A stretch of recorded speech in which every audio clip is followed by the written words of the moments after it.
right? You take that guy saying in some sort of like, you know, fucking like Babylon writing on the wall moment, like, wow, LCS might be dying, right? Remove his co-streaming so that the viewership goes down even more. Like, you can't. That's what I love about Riot. They're so predictably stupid, Monty. Like, they will always, every time. It's like Riot here's like, what's going on?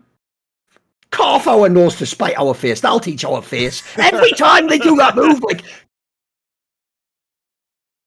end of one has to be the call. It's not a fucking. It's not. And wait and go. So that's like, just out I of forgot to anyway. hit the recording button. I forgot to hit the recording button. But anyway, this is going to be Summoning Insight. It is, of course, brought to you by Esports Bet. Now, got some new information for you on Esports Bet, which is they've actually just implemented recently a hybrid AI compliance system, which basically they say it opens every single player up to more matches around the world, while also making withdrawals faster, being able to better target the cheaters who run the markets for everyone. If people don't know essentially how these betting companies now try to get ahead of people cheating, match fixing, having betting rings where everyone puts the money in like 1 minute before you go live when the odds are really good for the underdog and they all shot the money in and suddenly the underdog's a massive favorite. We all know the stories like Richard Lewis, etc. has exposed over the years. Basically, the approach they have to take in the modern days, they check patterns. So they find things like you only ever bet on tiny matches at a low level where people can flee influence and you're probably part of a group.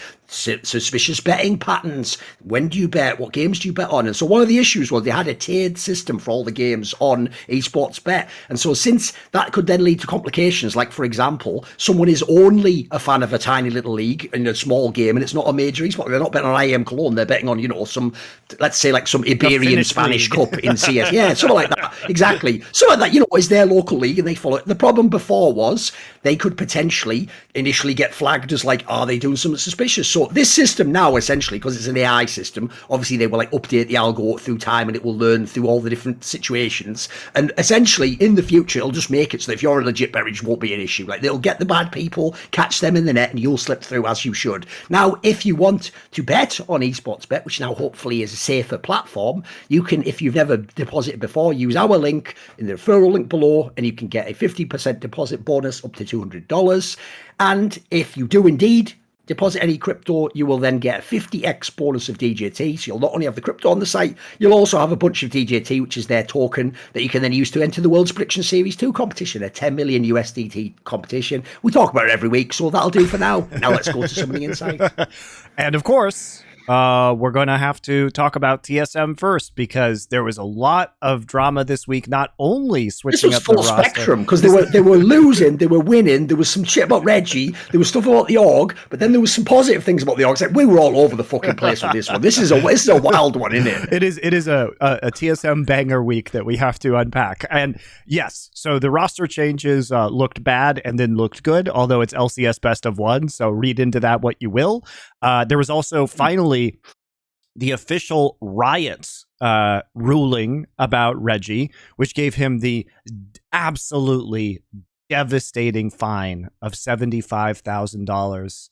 Really feel for Regi. He's worth hundreds of millions. That $75,000 is going to set him back. He can't buy his 23rd BMW.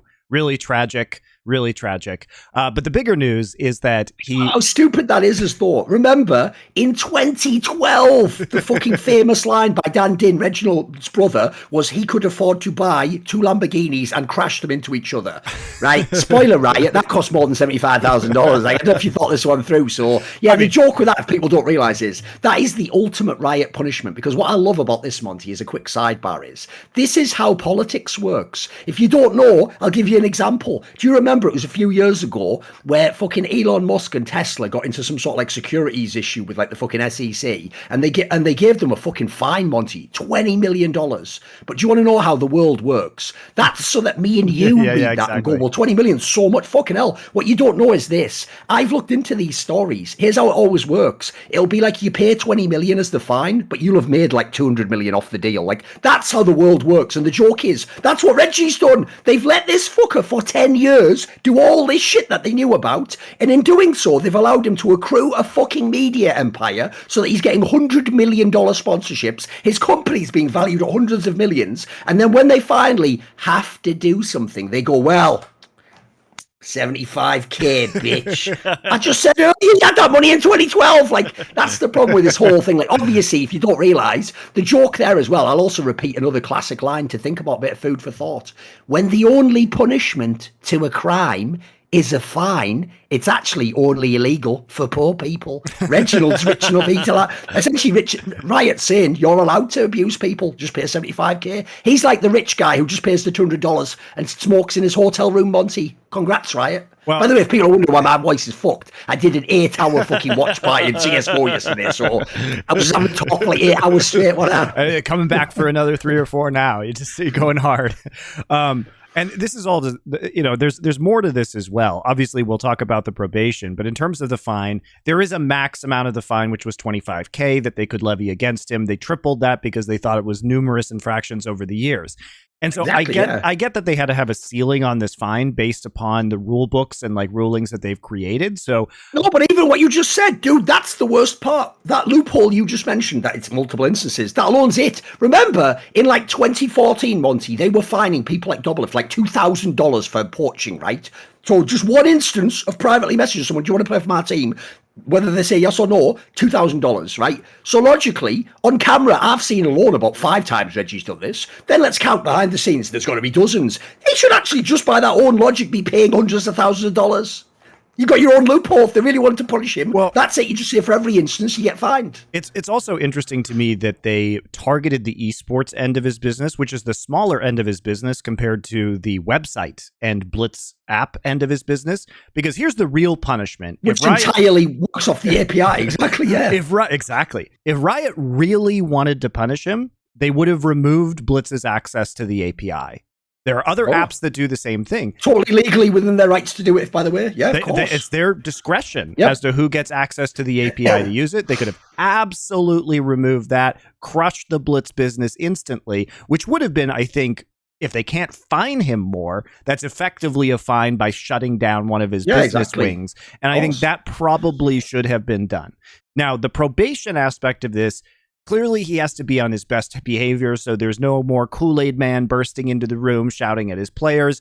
They've set up independent sources so that people can basically dump information if he decides to do anything in the future, anonymous hotlines, etc., that have no affiliation with TSM. But they didn't find, and this is fair, we didn't think that Reginald had done anything. We never claimed that he did that was discriminatory in any way. We constantly said we've never heard anything discriminatory or that would be illegal. He's just an asshole. He's just an asshole. Go one further. Like, if people don't get it, there are tons of people in the industry who I have heard stories. Notice the way I say that. I don't say I have heard that it happened or from someone, but there's just stories behind the scenes that people have been involved with sexual indiscretion or they've cheated on people. All sorts of things have happened behind the scenes. I've never heard that ever about Reginald. Like, That's actually why, as far as I can tell, the things we know about basically just being an arsehole to people and being too hard on his player, that's about all he's done. But the issue is, in fact, I want a quick sidebar on that. Because here's one thing I do have an issue with.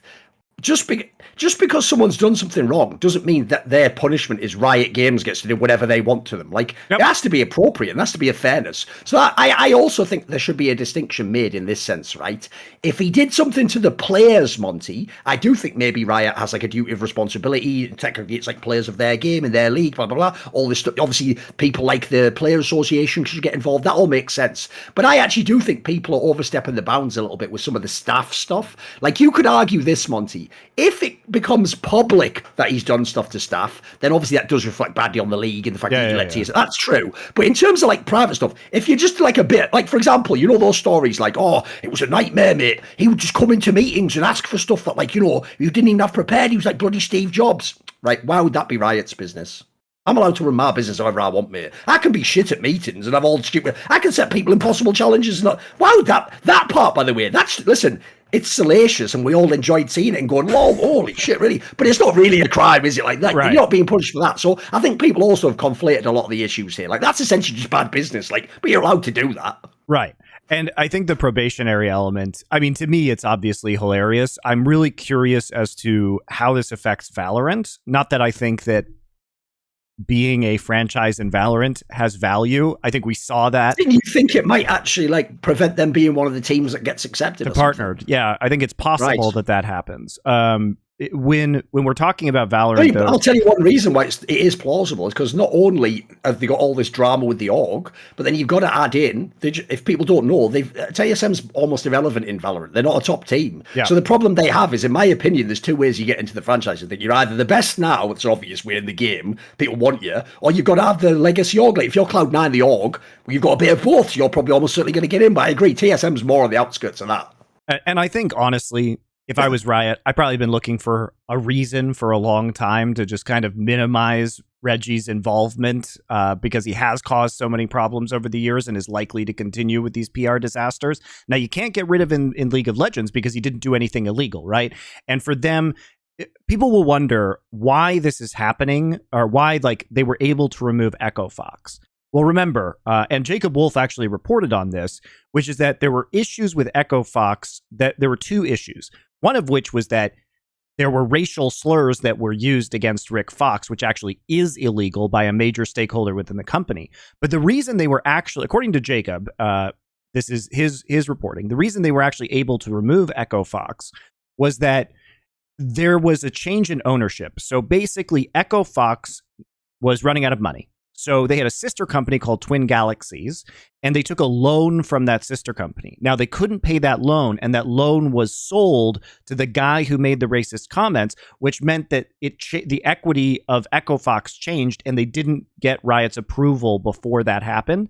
And you cannot make ownership changes within your organization without Riot's approval. So that was the officially, apparently. Yeah, that actually makes sense, by the way. In case anyone think that's an oversight, that makes perfect sense. It's the same reason, if you don't know, why they have to approve all the player transfers. Yeah. Because they're going to be held responsible either way. So in this scenario, think it through.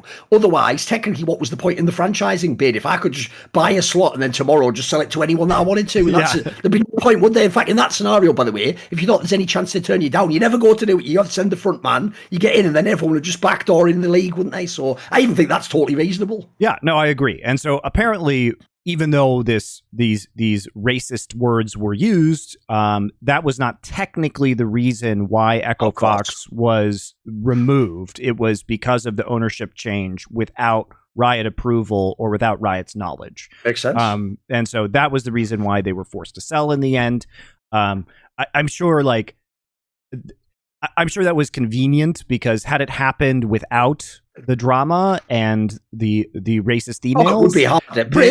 Then I don't think it would have happened. So I think it was convenient for Riot that there were all these things happening at once, which allowed them to remove them. But considering Regi hasn't done anything illegal, it would be really difficult, I think, legally to make an argument to remove his franchising. Basically, you've nailed a key point as well, Monty. That's what makes people care in esports. I learned this a long time ago, and when I say this, you're all going to just go, no, you didn't. You made that up, retcon.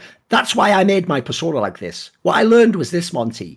People don't give a fuck about actual reasons. They care about drama. They love drama. Everyone's obsessed with drama. It's the number one thing that perks people's fucking eyes or ears up and lets them start looking and searching and taking the juicy fucking back and forth online. So what I learned is this. People don't actually care, for example, about, like, do you work with Saudi Arabia? They don't care about the ethical concerns. But I tell you what, if there's some drama, like, but you said you wouldn't work with them, or you implied it, or you once attacked someone, now there's an angle where you can get people to care. That's the human element that'll draw them in. So I agree with you. The real reason people care about this is all the shit with, like, Regi and like I said, like the stuff in that Washington Post article, like he was coming into meetings terrorizing us. That's dramatic. That's like some sort of a TV show. So everyone cares then, but the actual substance of what you get the person on is nothing to do with it. It's nothing sexy. It's like you say, it's like, is there a reason, like in the rules or whatever? Because here's one thing I want to say that I think people are going to really misunderstand.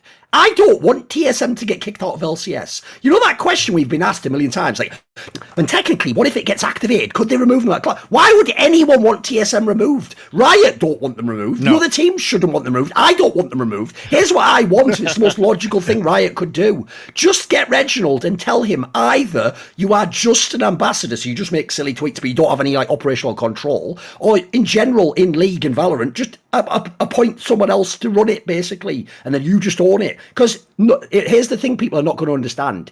Even if TSM's League of Legends team isn't that good, you cannot replace an org with that level of tenure in League of Legends. You cannot create a fan base from scratch with a new org that's going to have the TSM fan base. You can't create the legacy of what Bjergsen did and Doublelift did. Like, you actually want that in your league, you would be a fool to kick it out. That would, if you don't get the analogy, this would be like if you took an org, so I'll pick like like a random one here, right? Let's say Katie Rolster. So it's not like the number one, but it's a pretty extended one. Imagine kicking Katie Rolster out of LCK because they suck now. You would ruin the history of your own league. It would be stupid to do it. Yep. So actually, all I want is just essentially resolve the stupid issue. I don't want TSM out of fucking LCS. That would just be bad for everyone. I mean, and also, I think, like I said, even if it would be funny, obviously, the real punishment would be to hamstring his other businesses by removing his access to the league API and saying, hey, you can stay in here, but we don't want your other business wings interacting with our game, which I think would be fair if you don't like this company's business practices. Question for you about that, actually. And it's completely up to their discretion, right? As you say, I'll even go one further, Monty. It's not just that they don't remove his API access. Here's the riddle for you. I want to see your thoughts on this. You know, when TSM go out there, as they've done many times, as Lena's fucking leaned into, and they do that thing where they brag, like, we're one of the only esports companies that make money. Why did Riot never go, maybe I should be charging you a fee for this API access? I've never understood that, Monty. Maybe they do. I actually don't know. Because in every other area, they do that. Of course they do. If Riot ever sees there's a fucking pipeline of money going across their land, they're getting in the way of it. So I'm amazed that isn't a bigger thing, you know, like a war for sort of rights, as it were. They may. I actually don't know how the API access to these apps work. I mean, these companies are really big. OPGG is just fucking bought OGN. Like, these companies wouldn't exist without this API. If fans don't get it. Like, they would be in big shit tomorrow if they had to manually count all that shit. Like, it'd be over their business. Oh no, you couldn't do it because you have to have access for players to use the Blitz app because it has to hook up to their live games, right? So no, it'd be a disaster. So yeah, I mean, I don't know why they didn't do that. There probably are reasons, whether it's a contract where, in fact, you may be right, Thorin, they are paying Riot and Riot can't breach the contract because of what happened. Again, because nothing illegal happened. That's certainly a possibility. But what I do find is that the probation is hilarious. And if Riot chooses to partner TSM, which, by the way, they don't have to at all. There are plenty of better teams. There are plenty of teams that want to get involved with this. As a sidebar, as I said earlier, actually, every NA esports org pretty much is trying to get into Valorant, and there's probably going to be 10 slots. So like, the joke is there's already like 20 or 30 that, like, 20 you're going to get just kicked out immediately. Yeah. And TSM, by the way, can continue to operate a team in the space. They just don't get the subsidies, because what the Valorant partnership is they don't want to. Riot is trying not to repeat the franchising mistakes where people pay them and then they don't run real rosters, and then you have all these garbage teams in your league. What they're doing is they're keeping an open ecosystem, but they're going to prop up their partner teams by paying them some money instead to help them be good, right? To help that, basically, it's comparable to what we do in CS:GO, essentially, with like the Louvre agreement and stuff. You get a red and share the stickers if you make the major. Yeah. So I actually like this system in Valorant. I actually like it because it keeps good teams in the game and like keeps them around so that you have the storylines.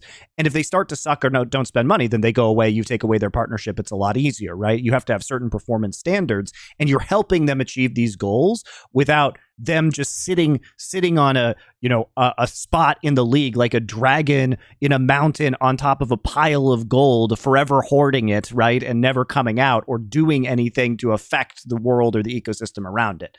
So I'm in favor of this. Now, I do think that, is Valorant the right game to do this with? Probably not. I mean, by the way, when I was watching the major, I watched Tarek switch over from Valorant and take 100K viewers over to a CSGO major, or not major, Cologne, technically not a major.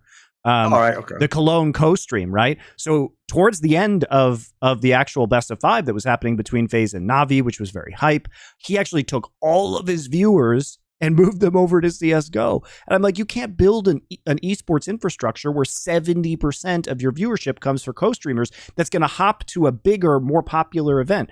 Plus, even sell a sponsorship for that if the number can just drop like that, yeah. Or you just pay Tarek, I don't know. And by the way, you know what's sad? Not to do Valorant and do CSGO instead when the new version of CSGO allegedly drops in August. That's what I can't believe hasn't happened. That is what I can't believe. You know, famously, the best example ever of this was Apex Legends. Do you remember this? When Apex Legends launched, they just got people like Shroud, Ninja, and they just paid them on the launch week to blew it. And so for that 1 week, everyone remembers it blew up. And for 1 week, everyone had those shit discussions like, is it going to overtake Fortnite? Is it, they did all that shit. Is it the future of esports? But it wasn't. It was just a cynical marketing campaign, right? This is also why you cannot run these esports at this, Monty. Imagine someone did that maliciously. Imagine because VCT and Valorant was going on at the same time as IEM. Imagine some CS entity just behind the scenes had already paid these guys, and they were like, right, here's what I want you to do. As an exercise, I want you to go onto the Valorant thing, run your watch party, build the viewership up, and then at a certain time, like I'll do it like Joker style, like Batman, like I'm going to tell you all at a certain trigger, and everyone, all 5 of you, just switch over quickly to CSGO, and suddenly the charts go like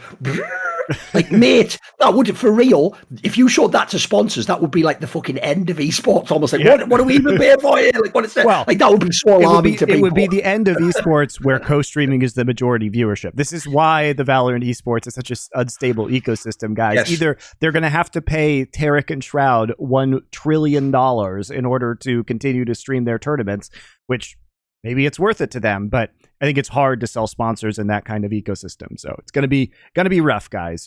Meanwhile, as I understand it, here's a little nugget for you guys who care about the business of esports.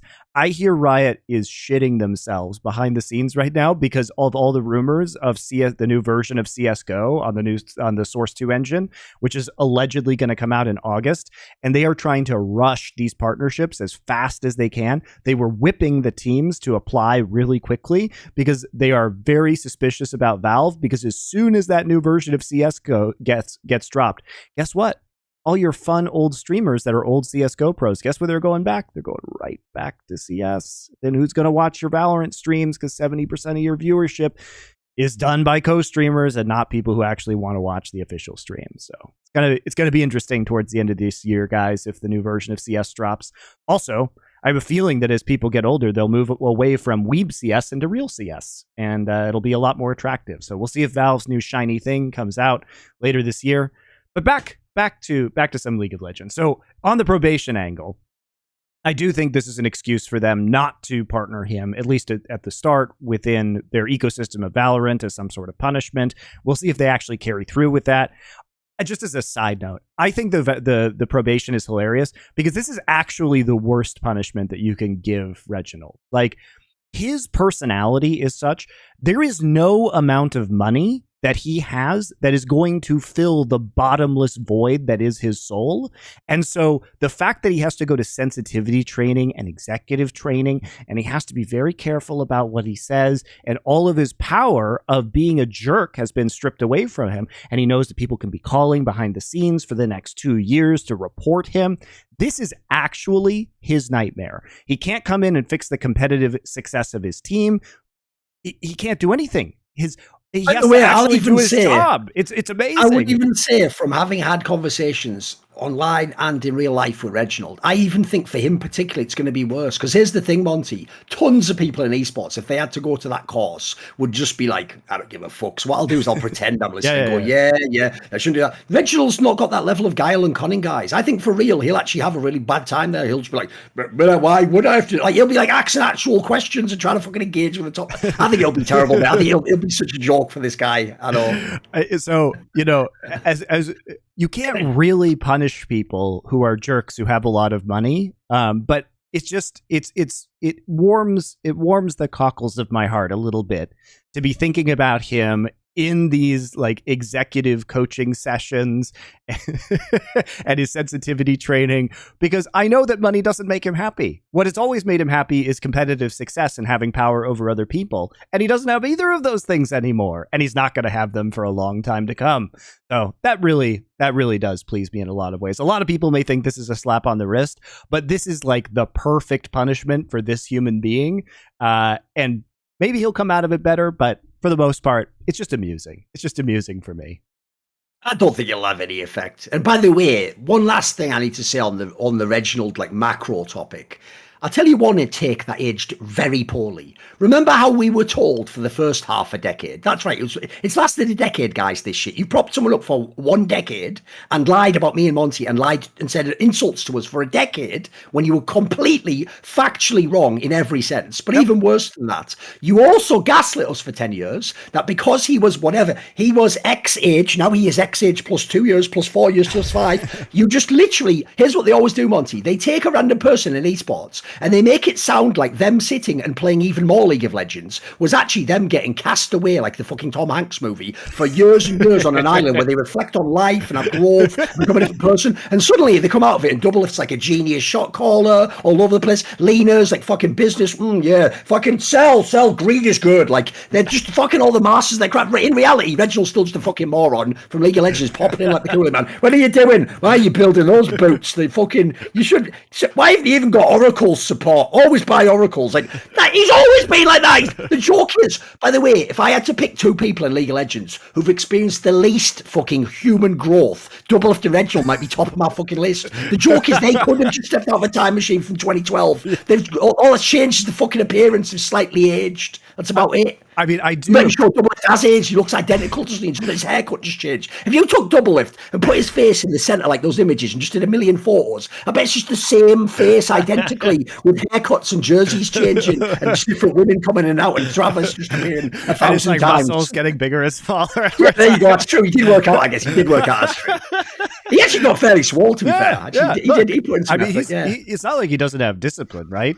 Clearly, you have to have discipline to play at his level for that number of years, and he certainly did apply himself at the gym as well.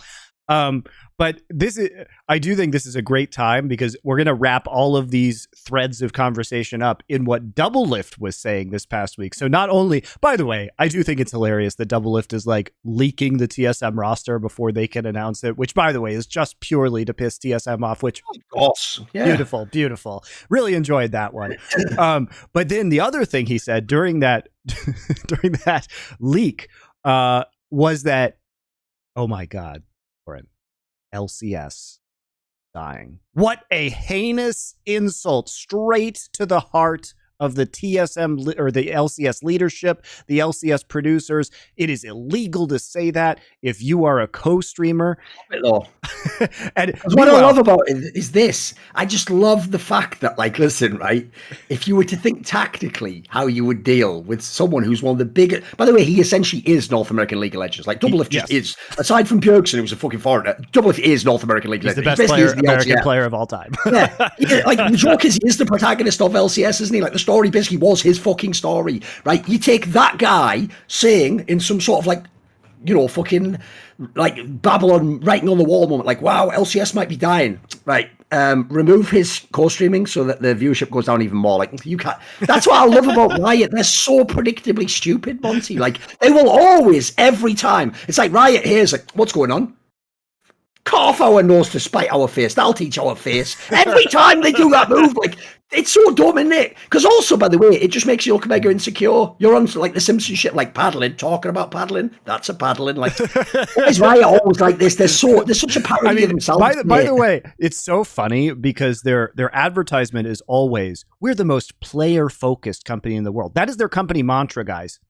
So what would the players like? Would the players like Doublelift, our biggest co-streamer, not to be able to co-stream? Surely the players will love that one. Would they like MonteCristo, the most popular caster, to not be able to cast international events because he stood up for his own wages? Yeah, surely the fans will love that.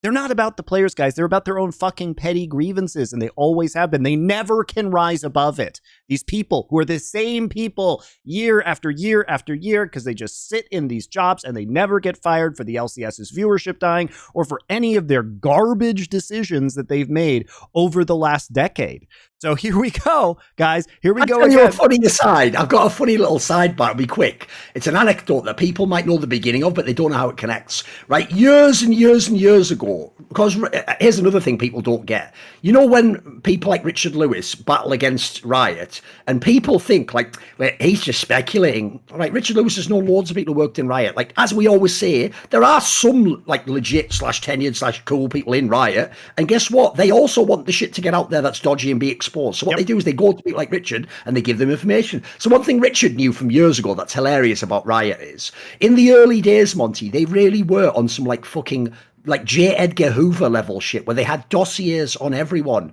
And he said, for real, if anyone famous tweeted about Riot, that they would get the tweet. This is real. He said they would print it out and it would go in a folder. And obviously my joke was that I must have my own fucking like drawer. Like tweets I've done. I've done too many, haven't I? So the premise is this, right? The reason why I thought of that though, because I remember him telling me and I was like, that is plausible because they are sort of a bit paranoid like that. But at the same time, who cares? But then I remembered this detail. Do you remember that anecdote I've told in public previously? Because Riot always tries to pretend like I'm a bad guy and like all that. Right? I told that story that they back-channeled once and basically offered me like, if you do this, you'll do Worlds at one point.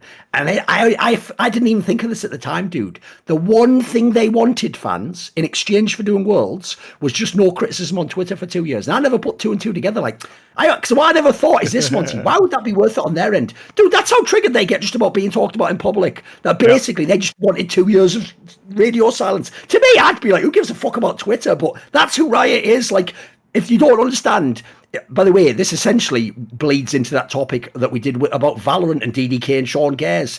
One of Riot's biggest problems, and it's why they will never convince legit people they aren't tyrants, it's because they have the number one flaw of tyrants, which is because you have ultimate power. The second someone in any tiny capacity annoys you, you fucking behead them. And when you do that, you show you are a tyrant. So the one thing they always do is they always overreact like this in the most petty way. They can never take the high road, Monty. They never do. So and they hate criticism, even if it's legit. Even if it's totally legit, they hate it. They hate it so much, mate. And by the way, guys, LCS is dying. There isn't another way to put it. And I understand why they flip out when Doublelift says LCS is dying. He probably has a contract that says if he co-streams that he has a non-disparagement clause. He can't say bad things about the league, right? But the thing is, also more likely to go mainstream if he says it, mate. If I say it, it's not going to be the Washington Post. They might write an article like, main co-streamer says league's dying. That would be a fucking terrible headline. Yeah, but here's the thing. Riot can't punish him because it's true. And if the sponsors can't see that, you can literally see, go to ES charts every year, average concurrent viewership going down, spring to spring, summer to summer.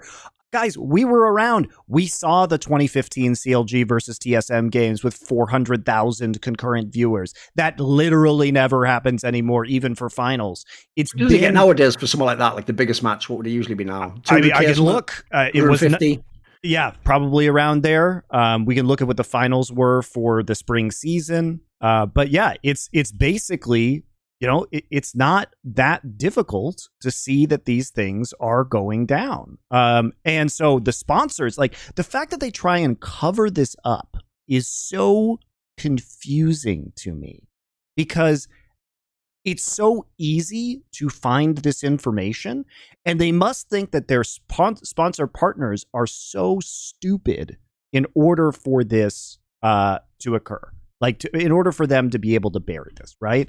So I actually don't understand the point about all of this. It doesn't even feel like they're trying to fix the issues with this though, viewership. Monty. I think a side angle, though, that's probably worth mentioning is, you notice we're talking about like average viewership, for example. If anyone doesn't know, loads of the esports companies a few years ago magically went away from the raw viewership number and they started doing things like viewed hours and stuff. So that means, by the way, you can sort of fudge these numbers if you do a different category by doing stuff like holding a lock-in tournament. Like there's a bunch more games you can create and more hours to be watched. But so I assume that's how they get away with it now. I assume they just changed the Excel sheet a bit, but you can't do that forever. Last split, the peak viewership was 387,000 for the grand finals. Now, TSM versus CLG used to be 400K just for a regular season game, right? The average viewers last split was 123,000, including co-streaming. This split, guys, it's 82,000 concurrent viewers on average. This viewership is bad.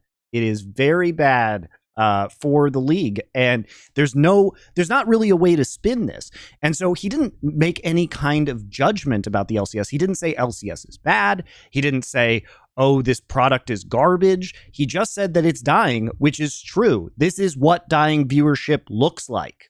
Didn't say it couldn't be revived. Didn't say it couldn't go up again. But as it stands right now, it's just true that it's dying. It's just true. And then they punish him. But I think they also punished him because he also mentioned the Bjergsen thing with the fucking like Mr. like Beast, that. which by the way was ridiculous. Which is petty again, just being petty in it. I know. So I understand the league's perspective because you have to be able to control where the players play. Otherwise, LCS loses value. Yeah, of course. Even if it was a charity event like it did, people are like, well, it should have been done for charity. Here's the thing. It has to get approved, yes. You can't do every charity event because there are going to be businesses that run charity events just to get your players, to get viewership, to drive other business initiatives later on. It can be used really maliciously. Sponsorship is based on some form of exclusivity. Like you have the rights to this person in this domain. So if fans don't get it, if you just go and play in another product, you are essentially devaluing your sponsors, what you've sold them, the deliverables. Yeah. That's true. So I don't blame Riot for not letting Bjergsen go. Sure. But at the same time, this Doublelift is correct. This is an opportunity to reach a new audience because Mr. Beast is absolutely fucking enormous. And Ninja also, obviously, although I don't think Ninja would have brought new viewers or players to League of Legends, considering he streams it a bunch and he's like, he's in the esports world. So people who are already there. I normally don't care about streamer clips, but do yourself a favor if you never have and go and look up the highlight video of when Ninja first played League of Legends. And if you don't know, within like half an hour, he is unironically doing that thing where he is just screaming at his monitor, like, what are you doing? Like, he just becomes a League player with it. Like, it's amazing. It's actually amazing. The way he molds is so good because he does that. Because the thing is, I've always said this as well, Monty. Remember, I come from a game that in theory is supposed to be super toxic, CSGO and FPS games. But the difference is there's almost like a lightheartedness to the shit talking in those games. There's something about League, the game, I've always said. It's not that toxic people play League. League makes you toxic. There's something about League where you don't even just say like you're fucking the game up. You actually start like trying to like hurt the person's feelings and like get to who they are. It's a fucked up game. It just makes you, but it's like going to prison. It just changes a man. Just League of Legends. That's why I would absolutely. I'd have like one of those images like League of Legends, not even one. It's like it's fucking tough, isn't it? Yeah. But watch that highlight video. It's so good. It's so good. But yeah, I mean, I'm not sure that you're going to convince people if Bjergsen plays even with Mr. Beast. It's not going to be like some watershed moment where 1 million people suddenly join the North American server. The viewership wasn't even that good. I guess I think it was like 100K or something, which is like good, but I don't really see how that would have helped. But outside of this one event, I do agree with Doublelift's principle, which is that they should be using their players in scenarios like this or be identifying ways to drive their player base with larger influencers, right? The problem is they have to pay these people a lot of money and they're afraid of the influencers taking control of a lot of the narratives, which is exactly why they didn't like Doublelift doing what he was doing. Again, one of the things they're afraid of is this. Let's say I partner with a big influencer, but then in a year from now, like use the example you gave before. I mean, listen, Valve doesn't do this, to be fair. Valve don't do that. But let's imagine a world where Valve was like that, or Blizzard or something. The rival company then pays the same influencer and takes his fan base. Like, that's why Riot's the ultimate fucking... Basically, the joke is, if Riot was a human, they had their heart broken in fucking high school, and they've never been able to have a normal relationship since. And they carry that baggage with them. And the worst part is, if you're a new spouse or partner, you have to somehow know without them telling you their fucked up baggage and history, or you'll never be able to actually get to who they are as a person. So as a result, they can't trust anyone, and they can never... The premise with them is, like, when I say they don't share power, I don't mean it to sound cool. It actually fucks them as well, because they can't ever trust anyone. They can't ever have any proper partnerships. They can't build anything new or epic. Like, essentially, it actually ends up being a limiting factor for them, in my opinion, in the long run. Yeah. And you know what's interesting was that we saw actually that the player base of the NA server really hasn't changed substantially. So it's still approximately in the same place it was a few years ago, because if there was a decline in the actual player base in NA, well, that might explain, for instance, a decline in esports viewership. In fact, over the pandemic, as you would expect, player base went up because more people were playing video games. They weren't going out. So they saw a bump, and it's now kind of back down to the level it was a few years ago. But this goes to show that the LCS viewership problem is a problem created by the LCS itself. I actually have a question, because this is one thing I've never seen anyone do. Everyone gives you these raw stats for like average viewers and stuff. I want to know the breakdown demographically, because here's the angle I would be very interested in, Monty. If you asked me to spitball reasons now why LCS would have less viewership in 2022, the number one reason I would say is this. When I first began in League of Legends, Monty, I used to be really shocked that all my friends and people I knew who were from League, they were all watching like TSM and CLG, and I was like, one, didn't you tell me like they're worse than Moscow 5? And two, why are you watching the American League? Like, we're in Europe, just watch it. But the premise was they used to watch Europe and North America. In the modern day, by the way, I don't know anyone who watches LCS who's an LEC fan, mate. Why would you? No one does. No, exactly. So the problem is, and there's not even, as you mentioned, there's not even the sort of hype storyline like, well, it's CLG, TSM, I've got to watch that. That doesn't exist anymore in League of Legends. Like, there is no rivalry like that. So I get the sense personally, LEC fans don't watch that. I think basically the only people who watch LCS is Americans. That's it. So I think you've also chopped it off your viewer base almost, you know, because I used to get the vibe back then. Lots of LEC and EU LCS fans tuned in for at least the big game, you know. Well, I mean, here's another problem. At least back in the day, before the LCS and LEC started, there were at least more international competitions between NA and EU. Like, we keep harping on this, but there's only been a handful of NA versus EU best of fives over the last several years. Well, that would be a way to get people to care more, yeah, for sure, if they interact.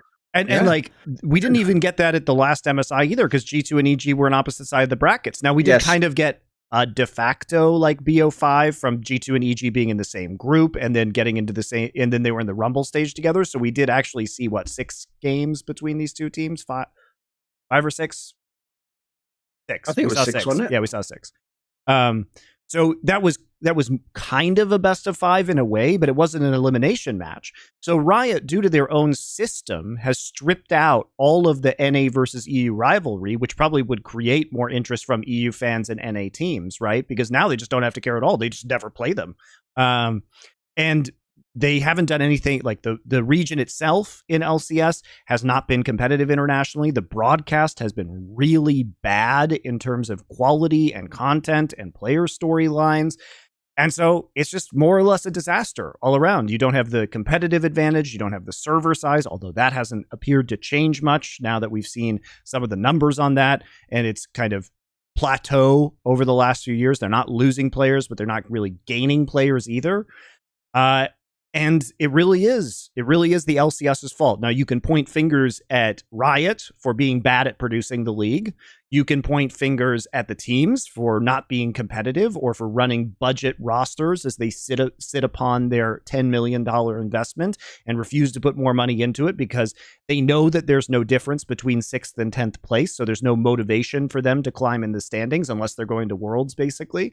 But the system is hugely flawed, and it was entirely designed by Riot, and it's being entirely supported by Riot. And ultimately, they have to take responsibility because the player base hasn't really changed all that much, it appears. So the blame is solely up. By the way, obviously those are all, I would say some of them are like more obvious or surface level things. What I would ask is this: do you think any factor at all is also like the level of play being bad? Do you think does that matter? If the play was bad, would that affect any of these other factors? Look, NA has always been bad. So either the only choice you have is that finally fans became undiluted and they don't listen to Regi lying, saying that TSM their goal is to win Worlds anymore, which was always ridiculous on its face. But some people bought into that. Or you just have it that nobody actually cares about the teams or the players in this league.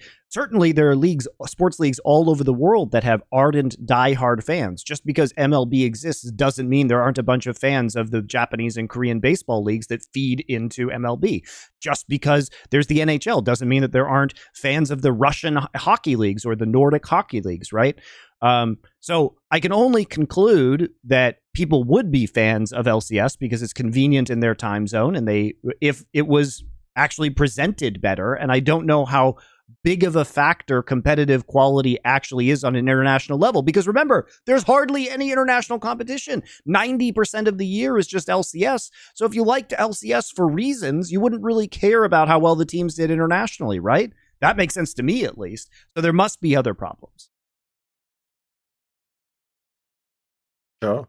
I just don't see it as international success. And also, you have to take the example of Europe, right? Sure, Europe's done better. You know, they made a couple World Finals, but that was several years ago now, and they got blown the fuck out in those finals. Yeah, they won an MSI. That was a while back now too.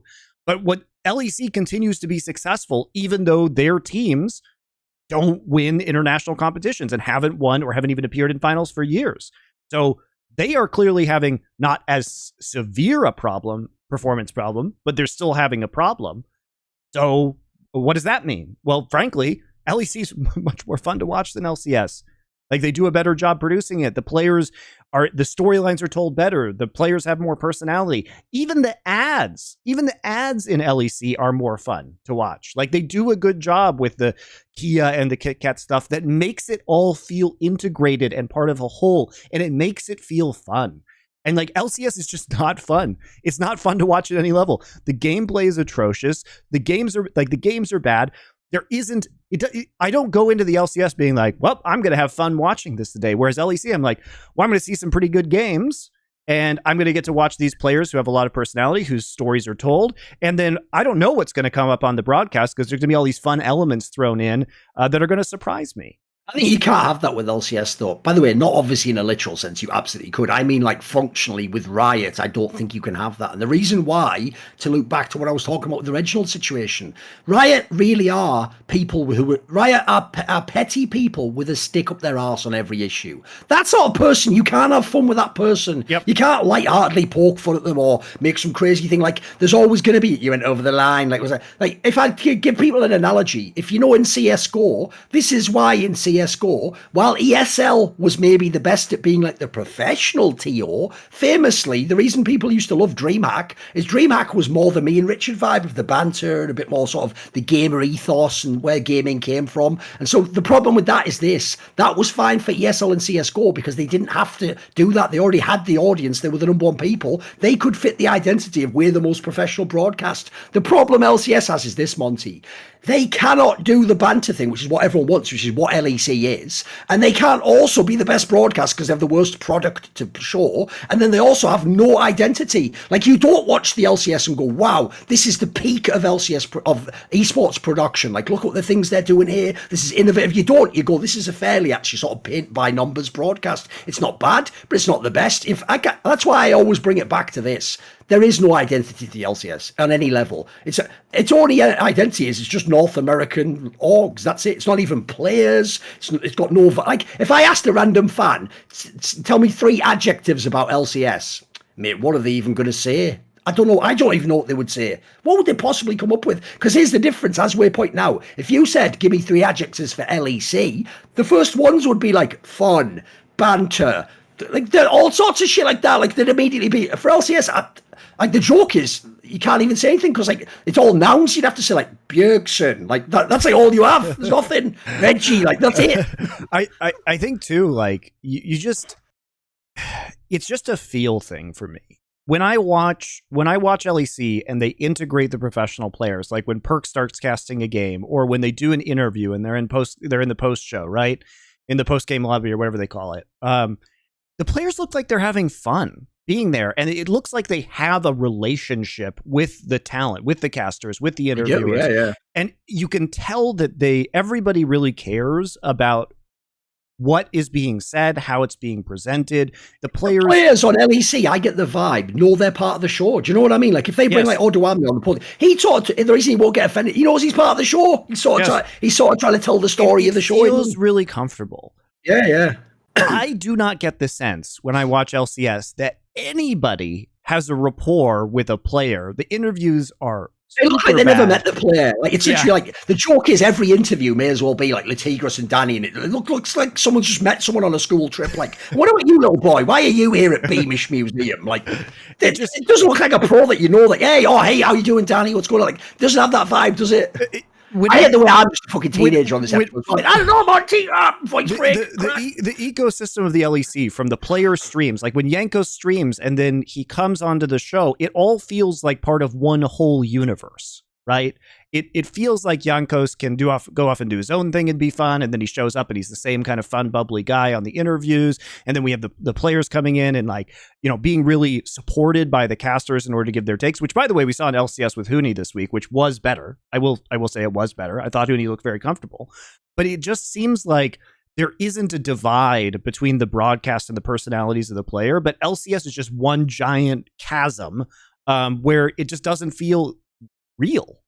At all. It just feels fake as fuck. I really appreciate the sheer fucking bigotry of low expectations of everyone in LCS, that they're like, you know, Hooney's like fairly fluent now. The motherfucker came to Europe in 2015, 7 years ago, and has been paid millions of dollars. There was only 1 year he was in Korea that time. Like, what? Like, and you're impressed he can go, like, can I have a Mars bar, please? Like, are you fucking kidding me? I would expect he should be even better than that. Well, I actually think Hoodie's quite good at English, and like he was almost instantly like, how many too. years? I mean, he's got the slang, he's got the banter. Like, I love Hoodie. I thought he did a really funny job on the broadcast. It certainly was entertaining for me. But this is all them stealing pages from the LEC playbook, and is not anything new. Like, here's a news flash for you LCS producers. You can't just do the same thing as LEC, because they're going to be better than you at it. That's not a choice you can make. That's not going to increase your viewership. You need to be your own unique thing that people care about, not the worst version of LEC.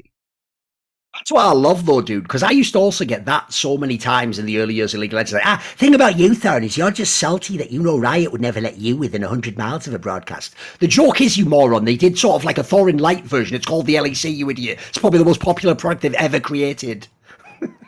You morons.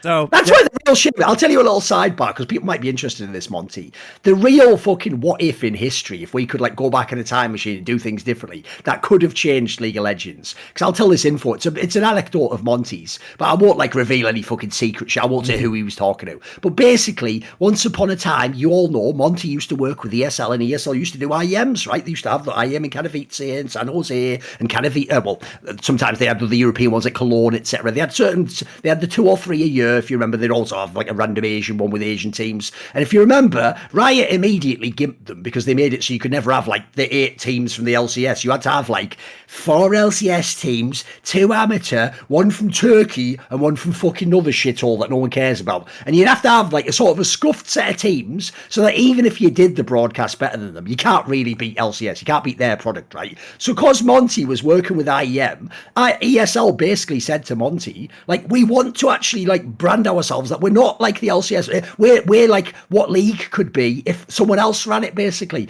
And they said to Monty, is why I'm hiding the identities. They said to Monty, basically, like, what could we do that would really like blow it out the water? What would really change League of Legends? And your idea, by the way, like I say, if you know now what's happened, your idea was fire. It's just, you have to understand, he was saying this to ESL, and let's just say this was in the years I didn't work with ESL, because Monty's suggestion was a brilliant one, but it never would have been approved by anyone. It was just bring Thorin on the League of Legends broadcast of ESL. Like, obviously, if the desk was me and Monty from like 2015 on, it would be a bit of a game changer. I think you'd maybe get a little bit of a different vibe. It's even funnier than that, Thorin, because they told me that they wanted me to have like even more aggressive hot takes, because they wanted to have a different sense of the desk than the LCS. So they wanted me to be really mean.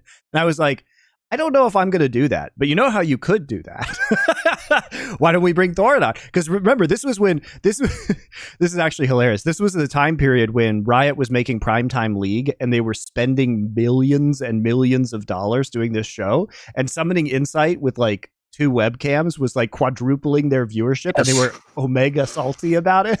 I mean, it's the same shit that's happening now. This show gets more viewership than The Dive, because we do it live and people watch the Twitch VODs, and we have it on Spotify, etc., etc. This show with 2 webcams. Meanwhile, The Dive is like, they have to have what? They have to have like makeup there. It's like a multi-camera show. They have like a gym. They have like a gym operator. They have a studio set up to get less viewership than us on a show that costs $0 to make it. Oh, it's honestly so funny. It's so funny. I don't even understand why they make The Dive, because it's such a waste of money.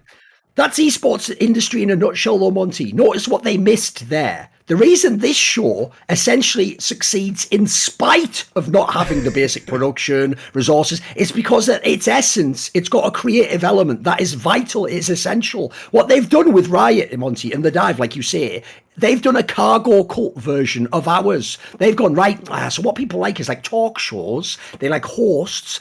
I tell you what, level it up, make the microphones better, it's like, you idiot, you missed the point. Like, essentially, you made a brilliant fucking car with no engine, you moron, and no driver. Like, that's how you fucked yourselves, didn't you? Well, it's like, they can't possibly get enough sponsorship to cover the costs of running that show. Way. And again, exactly. like, why even do it? Why even spend the millions of, no joke, guys, because they're paying the talent fees, they're paying all the cameras, they're paying the editors, they're paying the makeup, they're paying lighting, they're paying everything, guards, right? Everything. People don't know how expensive it is to do things in real life in that sense. Yeah, especially in Los Angeles where everyone's unionized. Although Riot doesn't use union people, they don't actually get union rates for that. Anyway, it's an interesting. That sounds interesting in itself. It's very interesting. Okay. But yeah, I mean, obviously, like, there's plenty of people here to do these jobs. So there is a demand, right? And people have the opportunity to go select other gigs to do if you just operate a camera, right? And it's not really a shortage of work. By the way, I've just realized something. That also does the original topic about Reginald and all that stuff. The other thing that was hilarious was this. I actually think the most embarrassing detail about Reginald, everyone else missed, Monty. It's that. Here's the thing. I don't think, by the way, this is where I'm a lot fairer than the people, because I know who Reginald is. I don't think Reginald maliciously did all that contract stuff that they were talking about, where, like, technically the people were being treated as if they were salaried employees, but they were also, like, then, like, Reginald was then just giving them, like, contractor status. I don't think Reginald actually did that maliciously. I think Reginald's too stupid to know that there's a legal basis. I think Reginald's the guy where he's like, what do you mean, though? I'm their boss. I'm their boss. I tell them what to do. It's like, that's not actually legally how it works. Actually, like, the question, I think he really just thought, like, well, of course you have to come in tomorrow. Like, fully fire you. And, like, it's like, I am like a contractor, Reginald. I would have to on my desk at 8 in the morning. Like, he's just a bozo, isn't he? Like, it's no wonder he fucked that up, because I thought that was mental itself. Because remember what I said on a few episodes ago when that was leaked? Guys, I don't want people being like, was that a big deal? It's a $400 million valued company, you fucks. If you're going to keep doing those Forbes articles and saying it's real, well, imagine I ran a company that was even $10 million, Monty. People were fucking torturing you over the Renegade stuff. This is a $400 million valued company, and they can't even get basic employment status right. I think that's a pretty big deal. I'd put that top of the list, personally. I think that's more important than busting in like the Kool-Aid man in shitty TSM meetings. That's not really that important an issue, is it? It just ruins the competitive aspect. I think if you start policing that, then you have to police all of the esports teams that are doing it. Though. Yeah, you probably should, but I'm just saying it's not just TSM. I can tell you it's not just TSM. Back to the dive, though, just briefly. By the way, guys, I don't want you to think that I'm shitting on the quality of the dive or the people on the dive. Like, I think the show's fine. The problem is it's just the cost, right? Like, what I'm saying is that the cost is ridiculous for the return that they're getting on this show, when they could just let it be the ecosystem, right? They could just let the ecosystem take care of their podcast problem for them, like we're doing right now, and not spend millions of dollars ridiculously on content that doesn't seem to serve a point when it comes to sponsorship or actually making a profit. Because this is another problem with the LCS overall, is that money could be spent on other things instead that might actually increase viewership to the league, considering there will always be podcasts to fill that hole that you don't have to make. You don't have to make them, right? It's okay. It's okay. Spend your money on doing player storylines instead, please. Would be my advice. I don't know if we're going to get to talking about any of the LCS games this week. What I'll say is this, like, to be fair, we'll also address this obviously later, like competitive edge or whatever. All you need to know is this, Monty, right? I was watching the games today to do the show, right? But obviously over the weekend, hence why I lost my voice, I've been watching the CSGO tournament, IM Cologne, obviously, and yesterday the match was like 7 hours long, right? While all this was going on, Monty, I was every now and then on the second monitor just checking in on the scores in like LEC. And I saw that even though you could never get this, like, we did that same thing again where we got like amazing bet, but then you got fucked on that mad line. So it's all right. I just chuckled when I saw it. Got fucked on the Fnatic one. When I was watching, when I saw like the Baron throw one, the T1 one was a good one as well. A Baron throw, because the problem is I was only laughing because I knew the context that like you would have won the bet otherwise. The Fnatic game was really the infuriating one, and for me though, and now I get why people enjoy betting and watching it. Except here's the difference: you notice I don't enjoy it as much that I win. I enjoy the Schadenfreude of knowing you're getting wrecked. Like that makes it better for me. So I know. Well, I mean, it was the TSM FlyQuest one wrecked us too, because like, and you do a watch party for it as well, so you must have been mauled, right? So here's the thing. So by the way, guys, Foxdrop and I were doing a watch party for the Fnatic game, and so we put some prop bets down about like first turret and first to 5 kills. So actually, hilariously, we actually made money in spite of Fnatic losing because our prop bets were good, but it was really infuriating to watch them play so badly with the Caitlyn Morgana and the lead that they had. So yeah, I mean the whole league is just causing everybody to mauled right now. We'll get into that with Kaiser. One of the craziest weekends I've ever seen in any league, man. That was mental, wasn't it? It was really surprising. But to touch on LCS real quickly, look, I think we have to talk a little bit before we bring Kaiser on about the EGTL game, because look, man, TL started this split strong, but Hans Sama has been so bad, especially compared to the form we expect from him on Rogue. And I was having some banter with the EG staff, like Empire and Rigby, their draft coach, which is that in this game, what was so funny to me was that in LCK there was a game where Damwon Kia picked Zilean. So Showmaker picks Zilean into a blind pick Lissandra, because blind pick Lissandra is becoming more popular, especially in Eastern regions. And so I think what was so crazy was that EG's coaching staff knew that if they presented the bait to Bjergsen to be able to pull off the Zilean, because Zilean is good into Lissandra because you can survive, number one, the early game, and then once she hits 6, you can self-ult if she tries to all-in you, so it's a pretty safe lane if you're a good Zilean player. Bjergsen, obviously, legendary Zilean player domestically. But the funny thing is that when Damwon Kia played it, they played it with an Ophelia, so they had like a late-game hyper-scaling ADC. And TL swallowed the bait with a Lucian Nami lane. So you have like a low priority mid laner and then a non-scaling AD carry. And then on top of that, Team Liquid, they just died in the early part of the game. So they were just giving advantages over to EG in this bot lane. And by the way, guys, everybody at the end of that game was saying, oh my God, look how good Danny is. Holy shit, he's winning this game. Hello. Danny had the easiest job ever. He was playing Ezreal Yuumi. He had a lead from the start of the game. He's playing into an Aatrox Volibear Zilean Lucian. And the other thing that Showmaker did when he played the Zilean was he didn't buy Everfrost as his mythic. He bought Ludens so he could actually do some damage. Right. So they basically built a no range, no damage composition, which I could play Ezreal with a Yuumi on top of me in that game. Yeah, I'm not saying Danny's not good, guys. I'm not saying Danny's not good. I'm just saying that was the freest fucking game of all time for an Ezreal Yuumi. But what's so shocking about Team Liquid is that they got baited into this, number one. Number two, even when they knew they had to have an early game advantage, because this Lucian has to go huge, they allowed Inspired to path into the bot lane faster on Viego and get the kills onto them, and then set their only damage source in this game that was reasonable, because Whipple on Aatrox is never going to get in range when there's a front line of Gnar, Viego, and Lissandra of this Ezreal with a Yuumi on top of him. Like, that's just not going to happen. And then on top of that, they have such low self-awareness, Team Liquid, that they're playing Hans Sama on the only damage source, which is like, have you been watching his season? So I don't really know what to say about TL right now, because they're getting baited for free. They're picking compositions that I just don't think they can execute with the players in their current form. If anything, I would be prioritizing Bjergsen in the mid lane, but they just baited themselves. I mean, it was really Here's my angle. This shows you that TL is only a super team on paper. They've never in the server been a super team, Monty. They were fucking dodgy in spring. In the playoffs, they were shit. Now they've been shaky now. The whole time, they've never lived up to it. And here's another reason why you know. Because they were band-aiding the whole time. Remember all those fucking weird games in spring where Bjergsen would be playing the no damage mid laner or the utility mid laner, and everyone was trying to spin it like, oh, it's because he's like coming out of, inactivity, or, well, he's trying to be like a good teammate and set up the teammate and use it. Like, no, I actually think that those were band-aids.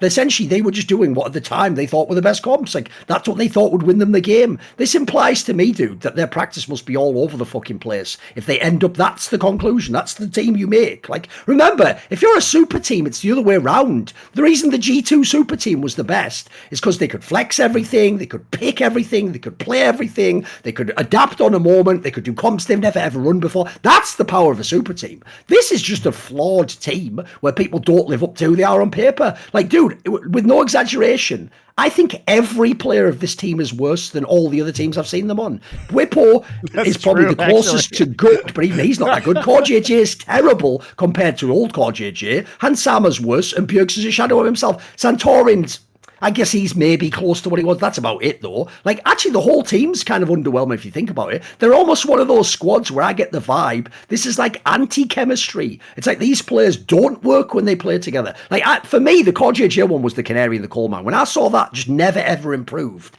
I was like, dude, is no one aware? The reason this guy's won all those MVPs is he's basically been the best player in LCS for about 4 years or something mad. And he can't ever work with this ADC. Like, that's getting worrying for me now, mate. Like, I really feel like this team, there's a world where this team, just from this fucked up, like, lack of chemistry, that could actually cost them worlds. I thought that was impossible when this roster was made, mate. Yep. If you'd have told me, I'd have said, guaranteed at least they're getting third. There's like an outside chance they don't go to worlds, mate. I think there is. I think it's fortunate for Team Liquid that Jensen looks like he's struggling. It does help, yes. Helps certainly. A lot. Yeah. And also 100 Thieves looks kind of shaky as well, so it does feel like beyond EG, it is more or less of a grab bag. Like FlyQuest, every time you think they're good, they just go and get insanely bodied by TSM with this rookie roster, which don't know how that happens, FlyQuest. You also wouldn't want this TL to go to Worlds, mate. This would do really badly, I think. Yeah. I mean, I think it would go real badly.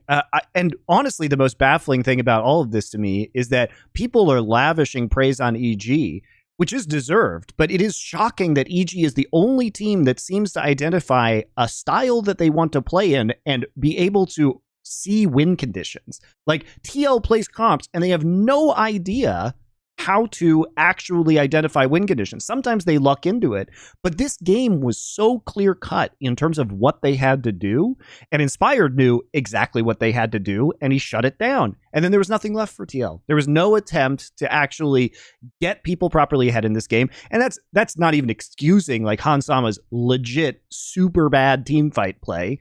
But EG, I guess they're just going to win based on the virtue that they can identify simple win conditions in their games and play out comps somewhat correctly in spite of potential weaknesses that they might have. So congrats to them, I guess. Like, their coaching staff is certainly doing a good job of that and drafting, but maybe that's all it takes. Maybe that's all it takes to win LCS. Sad. It's really sad to see that we can't have a duel between two teams where they're actually trying to accomplish their own goals. It's just EG accomplishing their goal and the other team just doing nothing, I guess. That's fun, I suppose.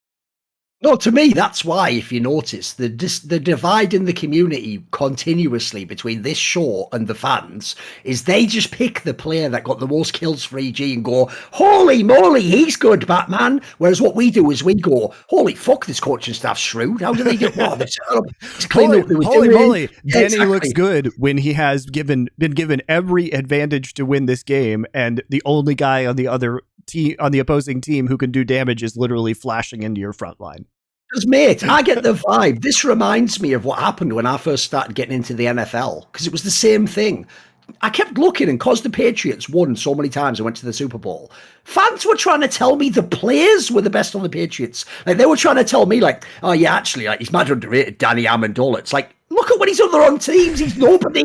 It's the other way around, you moron. Obviously, the coaching staff are geniuses. They just know exactly how to use a player like that. They know how, essentially, to strip out all the negatives of that player and only get him to do the things that work for you. That's what EG's showing. That's why, for my money, the real revolution of EG isn't the NA players. That's just sort of the that's the mushroom at the top of the mycelial network. The real revolution is that this is the first team ever, as far as I can tell, where an entire cohesive coaching staff from top to bottom actually has the power to make the practice decisions, the game decisions, the recruitment decisions, and even with lesser resources. That's why the Patriots analogy even works. They're actually better than the bigger teams. Like, the joke is, the fucking Team Liquid, that's got to be like Kansas City or something, mate. You're stacked with talent to the rafters. You've got all the fucking Rams or something. Like, this is ridiculous. Well, and also, I think in Team Liquid's case, it's, again, I had hoped at the start of this split, seeing their Korean boot camp, that they would have like decided on a style, but it's almost like they're all Swiss Army knives, and they can't figure out, they're all like pulling out different tools to use, and none of them work together. Like, you guys need to decide a style based on your strengths. And unfortunately, I think it's hard to go with Team Liquid. We'll get into this with Kaiser, I think, but as the meta shifts more towards AD carries, hyperscaling. Right now, we're seeing so many teams around the world focus jungle resources into bot lane to get Zeri, to get Aphelios, these kind of champions ahead, and they snowball very, very fast and very, very hard in these games. And as we see that more and more frequently, relying on Hans Sama, not sure I want to be there right now if I'm Team Liquid, because he's the worst performing member of this roster. So the meta also moving away, I think, from Team Liquid's favor is going to be problematic for them as teams start to identify this and pick it up. Gonna be rough. All right, guys, we're going to go ahead and grab Kaiser and bring him on after a break so we can talk about the meta, talk about LEC, talk about Nisqy joining Mad Lions. It's a great time to talk about Mad Lions because they're coming off a 2-0 week. They look like right now, given the insanity of this last week, they may be the best team in the LEC. Who the hell knows anymore? We'll bring him on in just a few minutes. Obviously, this segment has been brought to you by esportsbet.io. Go ahead and use our referral link down below in the YouTube description or down below our Twitch. And you can get that 50% deposit bonus up to $200. Also, be sure to subscribe to our channels. We have lots of new content. If you guys want to hear about LCK this week, go head over to the Monty and Wolf show. It released this morning. It's on Spotify with video. I did a short analysis video about Peanut's pathing in the LCK, which many of you will find interesting, I think. If you guys like that kind of content, please, of course, let us know so that we can keep making it for you and make decisions about the content that we're going to be putting on these channels. So we'll see you guys in just a couple.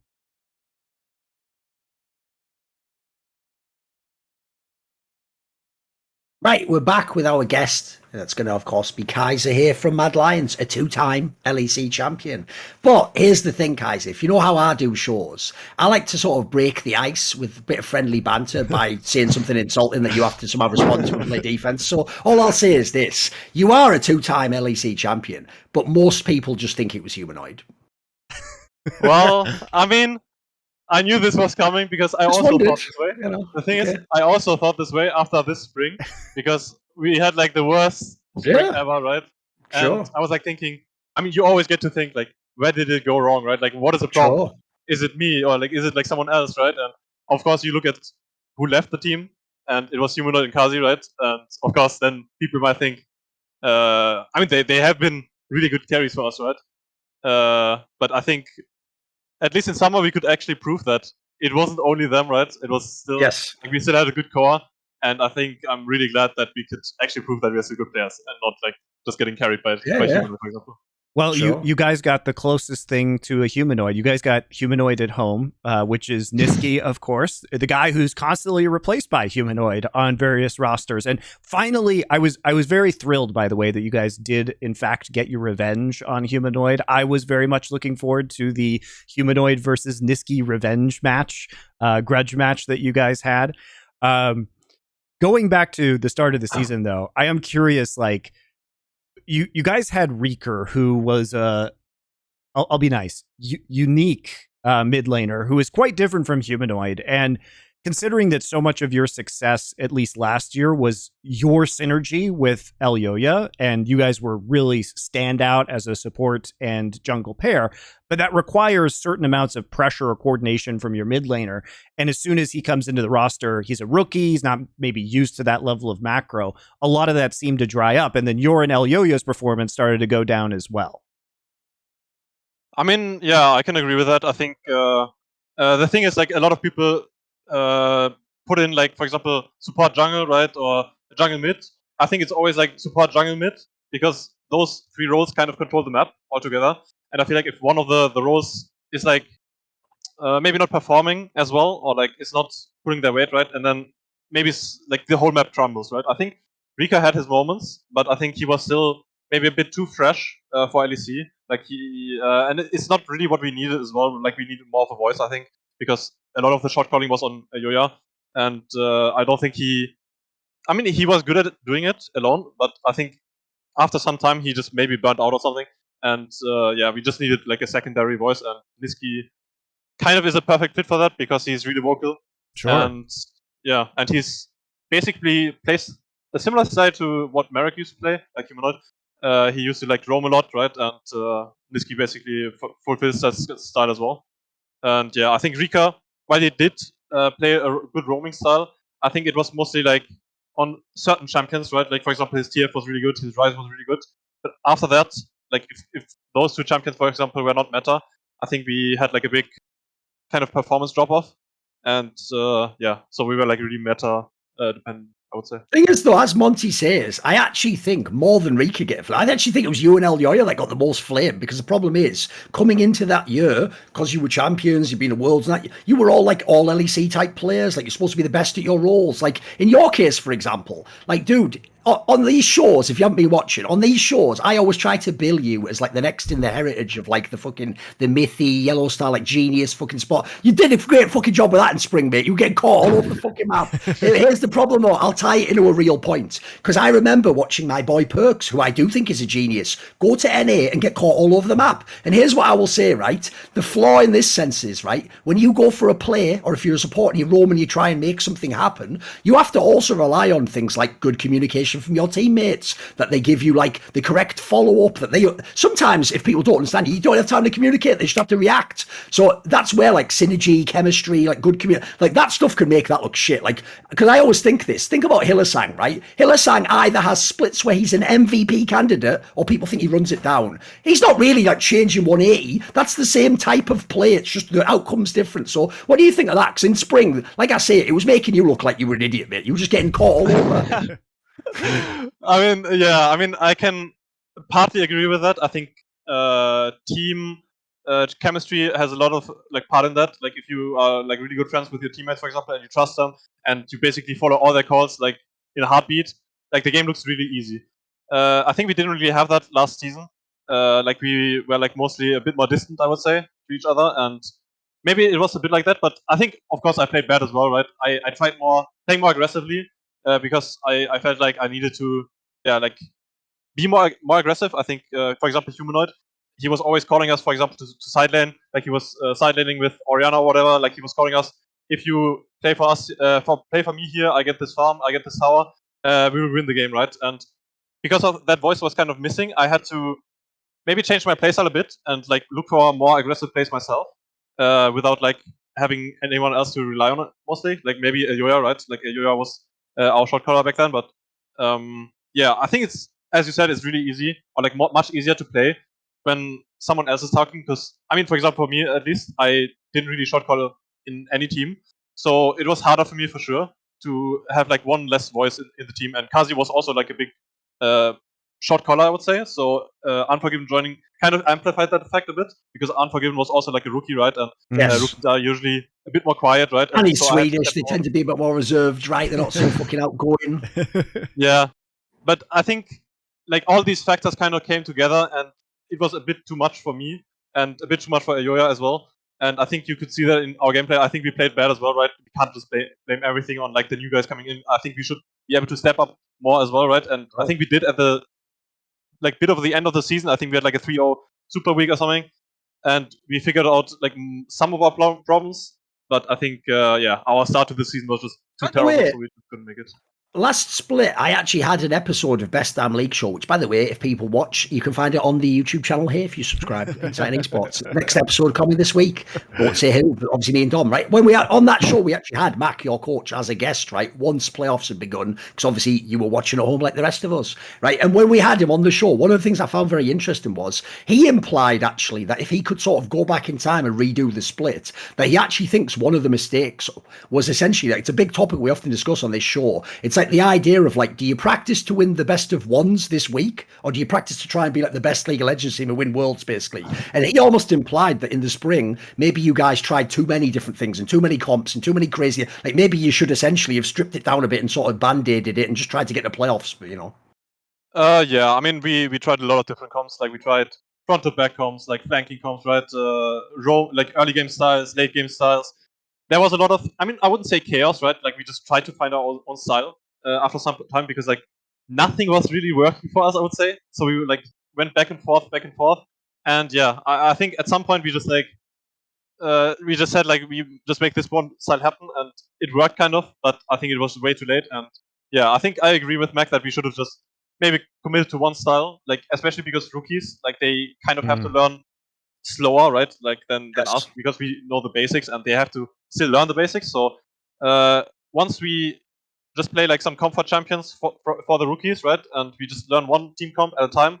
I think it would have been like way better, and instead of like just trying to learn like 20 different things at once each stream game, and like if something goes wrong, maybe it wasn't even the macro that was wrong. Maybe it was like a micro mistake, for example, stuff like this. So yeah, I think we should have gone back to the roots. I would say like a bit more, like had a more slow approach, and then we would have maybe had a different performance, right? But yeah, it's hard to say. I think it's interesting that I hadn't thought of that point, but because your style as a team was so predicated on being active on the map with your mid, jungle, and support, the fact that you guys didn't have Carzzy anymore, and Carzzy was very reliable. You could just put him on Ezreal and you could just leave him down there, right? You just like, okay, I'm leaving now, and he wouldn't die, which is that's not something that is as common a skill to develop out of solo queue if you're an AD carry player, right? It's a very professional. Yeah. Those timings are very dependent on coordination that a professional team has. So in a way, you were dealing with a rookie mid laner who doesn't know the nuances of the macro to follow you and Elyoya on the map. Elyoya was unique, by the way, when he came in, because he is one of the fastest people I've ever seen like adapt to this. So he was an outlier, but you can't expect like Reeker to be able to follow you guys or understand the stuff instantly. And not only that, but you're just leaving Unforgiven down there, and he may not play as passively as he needs to or understand how to min-max those situations. So I can see why having these two rookies in these two positions kind of caused your entire play style to crumble. In a way, if you had, not to say that you should replace Armut, but if you had replaced Armut instead, it may not have been so devastating to you guys as a team. I mean, yeah, I for sure agree, for example, with Unforgiven, right? Because he told me that he used to be the main shot caller. He used to be the main guy to play around in SK Prime. I think he was like the academy team. So he basically came in and he was like, "What do I do?" He was a bit shy, right? And like he didn't want to like hog all the resources because he's like on the new team, right? Like he doesn't know his place yet, kind of. And it's always really hard to switch playstyles from one thing to the other, because like he was like really like he was always a strong side player, right? So we kind of had to learn how to play weak side, like how to manipulate the wave, like when we could get dove and stuff like this. And it was a slow process for sure. I think we maybe could have learned faster, but I think, for example, right now, I think we are like 10 times better already. Like we know how to play weak side now. And yeah, I think that was for sure something we didn't like recognize early enough, that we just like we are not a good weak side bot lane in spring. And yeah, I mean, we did play like a lot of hyper carries, but even in 2021, right? Like we always used to play around mid lane and top lane. Like we didn't really like play around bot lane too much, right? So Elyoya and me were still in that style, right? I was hanging around mid lane like way too much maybe, and Unforgiven just like didn't really know what to do at certain times because he just was 1v2 laning, right? So it was really hard for us to play, for sure. By the way, one thing I actually find really weird is normally people mega overhype rookies, right? So I have to conclude, I think it's just because Mad Lions didn't make playoffs and people kind of didn't care, because, dude, I think that Unforgiven was absolutely robbed of Rookie of the Split. Like, first of all, Zlatan is just a fucking Lee Sin player. He had about 4 good games. That was just recency bias at the end of the split. Mate, if people go and watch, especially the first half of that split, Unforgiven is fucking smurfing, mate. He's a brand new player to the LEC, and he was having really good games. He was so reliable as well. Like, that guy's champion pool is legit, mate. Yeah, I mean, he was like playing Jinx Aphelios, like, I don't know, like Ruler or Deft, or, you know, like he was really good, yeah. Shots. Yeah, like he was super playing clean really in fights, right? Yeah. Yeah, like the thing is, I'm always really worried, like when a new guy comes in, that he's like in game he's like too shy, like he doesn't want to go for plays. But like Unforgiven was like right from the get go, he was like super aggressive, and like he wasn't like calling for too much, right? Like he wasn't calling for the resources, like he maybe needed to. Like an ADC should kind of go for like the, how do you say, he should hog all the farm, right? Especially in the meta like Jinx Aphelios. Like if you get 10 CS per minute, but your jungler starts, like who cares, right? Like he can 1v9 the game. And I think that was what was missing for us. Like we kind of starved Unforgiven instead of maybe Elyoya at the time. And if we made sure that Unforgiven was good in the game, I think he would just 1v9 team fights like he sometimes did in spring. By the way, because obviously one unique opportunity we have now is we can ask you about some of your teammates that aren't your teammates anymore, what they do in the other teams. So, like, let's do a little bit of that, right? So, first of all, let's get the humanoid one out the way, because here's my question to you. The joke is, Humanoid himself almost ruined his own narrative. Because here's how it went in this order, right? At the end of last year, the main storyline was like, Humanoid is the new Caps. He is Caps 2.0. He is not just a great mid laner. He is like a transcendent He's the most talent. valuable free agent. He shot calls and he's going to outlane everyone and he's a beast and he has a great mentality. So then, right, when he left your team and he's on Fnatic, which is one of the best teams in the league with the super team, and then as we say, the Rika lineup comes along and the team's falling apart. You and Elyoya not looking as good. Everyone was like, right, it really was only Humanoid. It wasn't like Kaiser did nothing, Elyoya just got lucky. It was all Humanoid. But then what happened was they watched the playoffs like you at home with us. So when we were all watching the playoffs, mate, that whole narrative of like he's the most clutch Caps 2.0 player, like he fucking did a great job removing that storyline with those last 6 games of the fucking playoffs. Like that looked like he was the dude. Like the joke there is, I don't know if you've ever seen this, but in CS:GO, sometimes the observer of a pro game, as a joke, if someone did an amazing round, would do a fake report as though like he's cheating, you know, like he's wall hacking. The joke is, I would like fucking report that guy for like running it down in my LEC playoff game. Like this fucker just like ruined my promo series, Riot. Like. What did you think of that? Because I thought that was shocking to me. Dude, this guy was a really clutch player, and in those moments, it's like I don't know what happened to him that playoff run, but that was disturbing shit. Yeah, I mean, I don't really remember it too much anymore, but I just remember, yeah, like Fnatic just crumbling apart, and I mean, I'm not really sure what it is either. Like maybe you can see signs of it right now as well, right? Like Humanoid just getting ganked, and he always dies to it, right? Like I think it's become a bit of a meme in the LEC that like Humanoid just dies to every gank. Is he a guy who comes that, like, if he was in your team, and is he a guy who's sort of like cognizant? What does he like? Does he not like you to say it? Does he play off instinct? What does he do? I mean, I think he's a really, really smart guy. So I'm not really sure why he always dies to like random ganks, right? Like, because usually we knew where the jungler is and stuff like this. But I think maybe he's a bit cocky. I would say, like, he's for sure cocky. So maybe he tries to outplay it or something. Like, he tries to save his flash for the last second, and then he maybe just doesn't flash it. For example, in that regard, he is Caps 2.0. Like that is also the old classic Caps. Like I'll just save this flash forever. Yeah, exactly. And yeah, sometimes it just looks really in because he just doesn't use it, sure.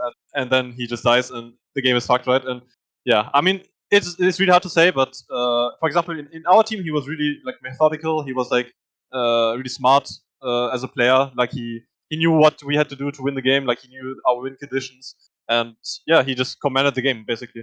Can I ask you something without sounding rude? Spoiler, I'm going to do that anyway. But let's just pretend I was being polite or whatever. Also, he is German, so he is just interpreting all the words I'm saying literally. So technically, I wasn't rude now when I said it. So I've fucking hacked the system. I've been there all before. So here's the question, right? Which goes like this. When you said earlier, like, and he was really good at comment, like he'd explain, like, if you play for me now, I can get this side wave. That does also make it sound like the entire team was like, he just ran it through himself. Like, to be fair, he is the mid laner, which is the most impactful role. If you are the star, in my opinion, in League of Legends, you should actually call around yourself for the resources you're going to use. But what did the team actually have, like, varied styles, or was it largely about, like, Humanoid carries the game?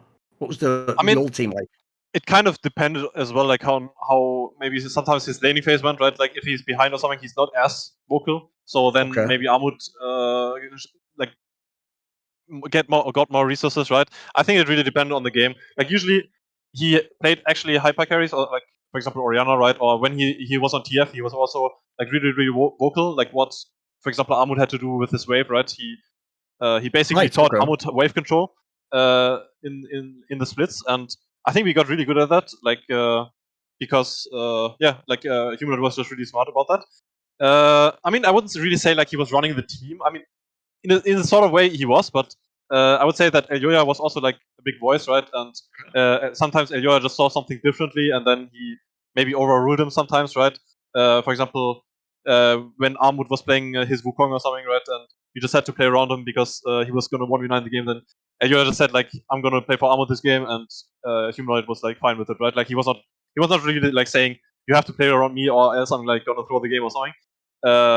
So yeah, I think he was just really smart, and he knew when he had to like take a step back and let someone else carry. The other player is, I obviously want to ask her something about Carzzy. So there's 2 angles to this. One goes like this. Luckily, he actually did make you look a bit better, though. He actually almost saved you in the spring. Because here's the thing. Between him and Labrov, I was like, actually, Kaiser must be pretty good, actually. After seeing Labrov play all these games, that Kaiser was pretty good, actually. Let's be real. He was. He could definitely do something. And then the other angle is this. As you alluded to earlier, I always tell fans on my shows, I've never seen a player ever in pro play in European League of Legends who has a bigger disparity between, like, the fan and the analyst, like the experts from the outside, what they think of the player and what pro players and his teammates think of him. Because I've told people, it's not a surprise to me that Carzzy's on like the super team with Perks and Alfari. Like, among the pro players, they do think he's like some amazing player. And I always hear all the time from pro players, Kaiser, what you said earlier, that like it's like his comms and his shot calling and he's doing something unique for an ADC. So give us the lowdown, like from your perspective, what is Carzzy actually good at? Because the problem we have obviously is we're not in the service, so we're not hearing if he does a brilliant call. We're just judging him as an ADC. And the problem is, as an ADC, he also traditionally sometimes dies randomly or couldn't play Aphelios, etc. So people actually, I think he's a bit overrated as an ADC. So what is it? What are these extra things he's bringing to the team that's making him so valued? I mean, one thing, like out of game related at least, like he was really funny, and I think that's really underrated as a like, I don't know, just like a team thing, right? Like that you have like a funny guy, like a clown basically, who like brings up the team morale, because like when we were like feeling low and stuff like this, maybe sometimes Carzzy was also feeling depressed, right? But I think he was just really funny, and that kind of like glued the team together even in like bad moments, right? And I think that's also maybe a bit of a reason why we are so good at coming back in games, because we didn't like take it too seriously. Yeah, like if we get too serious, maybe we would just like think about FFing the game or something like that, right? Sure. And I think Carzzy was just like the glue of the team, kind of. And in game, I think he was also like I wouldn't say he was a shot caller, because he was mostly like vocal in team fights. He was like calling targets, and he was like, they also say that they always say he's amazing at like calling the exact right target in the fight or whatever. Yeah, I mean, to be fair, a lot of ADCs are just fucking clicking. They are just silently clicking. Yeah, so yeah. Like, if people don't get, if you're a random fan, like actually the ADC is usually the silent ones. That's pretty impressive. Yeah. I mean, it's not like the hardest thing to do, right? But I think it's still important that you have someone like that. And that Carzzy can do it, because like usually you play around your ADC in team fights, because your ADC is like the strongest guy. And for him, for example, with Willy, like with Unforgiven, we have the same problem right now, that like sometimes he just goes silent in team fights, because like any carry is like a really mechanically intensive role, right? So you kind of have to like look at your fingers and like you gotta get in the zone, things, you know? Exactly. Yeah, for sure. Yeah. And you can kind of feel it with Unforgiven right now, that sometimes he just goes in the zone, he just doesn't say anything, he just goes for a 1v5 play, no one knows what's happening, right? But I think with Carzzy, he was always going to tell you, like, I'm going to jump in here in like 2 seconds and I'm going to 1v9 this game, or like something like that, right? And wait a minute, Unforgiven's name is Willy.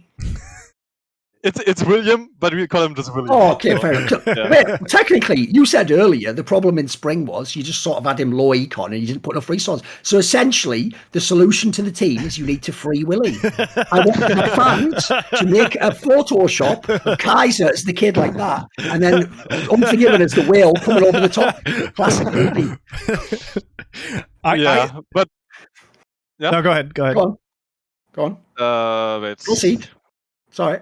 What do I want to say, actually? We'll roll it back and roll it. I've got a question then. Let me do it. One last thing. I'll actually do you a favour here, right? Or maybe I'm doing Carzzy a favour, right? Which is I'll let you play defence, right? Let's see if you can make a compelling case, right? Because as I alluded to, the joke also is, I also actually, shout out to Labrov, you actually have made me sort of appreciate Carzzy. I used to be a bit of a fucking hater before. Like, now I think he's not quite as bad as I thought he was. The problem now, though, is this.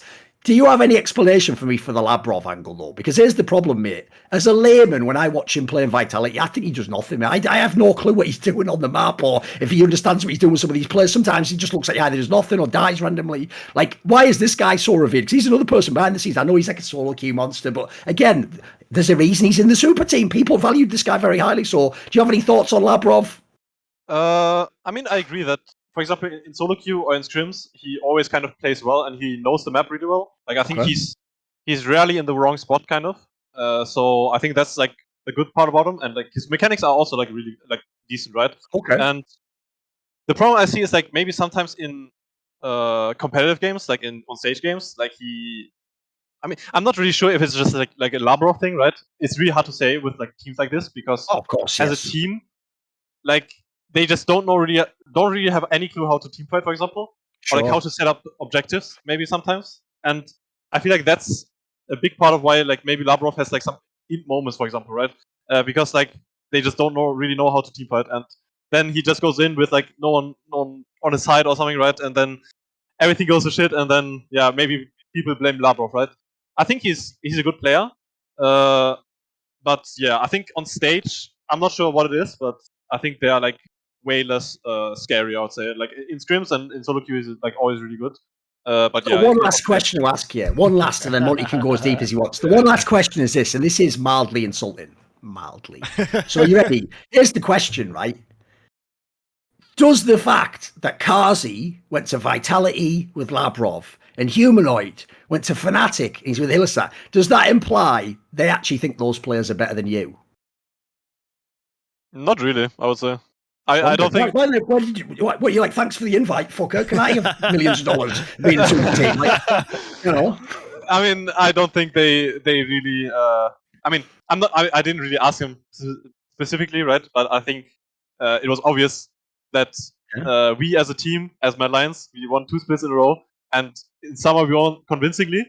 I think it was kind of obvious that we were like the best team and also the best players, I would say. I mean, maybe like some roles are contested, right? For example, I think Hylissang had like a really good split in summer, right? Or some top laners were really good, or like, I mean, even Caps, right? Even though he was slumping, it's still Caps. They were like in all positions, they were like contestants, right? But I don't think it was necessarily they left because of like bad team morale, for example, or like because they didn't think we could win another split, right? I think we like if we stayed together, I think we would have won another 2 splits. And yeah, I think it was just because of like monetary decisions, maybe. But yeah, well, I mean, it's. But you, by the way, you re-signed your contract at the end of 2021 for an additional 2 years through the end of next year. So what was your decision that you made? Why did you want to stay with Mad Lions? Because you're coming off these like really big wins. You're obviously an extremely good support player. What made you want to stick around? I mean, I think it was. I think we have a really good coaching staff. I mean, that's for sure. True. I think the coaches are really smart about the game. They are really like friendly. They know how to create a good team atmosphere, I would say. And I think atmosphere is like really important for me because I think like not enjoying to play with your team, I guess, is like the worst thing that can happen. Like if I didn't enjoy my job, I would just like chill playing, I don't know, WoW or something, and just like not care about the game anymore, because like having fun is like for me the most important thing. And I think that's what drives me kind of to play more solo queue, to actually try in scrims, to actually like play competitive games, because I just I just like having fun kind of. And I think I could have the most fun. I thought I could have the most fun in Mad Lions because just because of like coaching staff, atmosphere. And yeah, I mean, like sometimes I do regret it, right? Like I think about like what could have been if I didn't resign. For example, if especially after spring, right? I mean, it is kind of obvious that if you went 7th, like you kind of regret your decisions, right? I think it's hard to say whether it was the right call to resign, but I don't really regret it at this point anymore. I just like live with the fact. Did you actually have offers from the top teams? Were any of these massive teams trying to get you?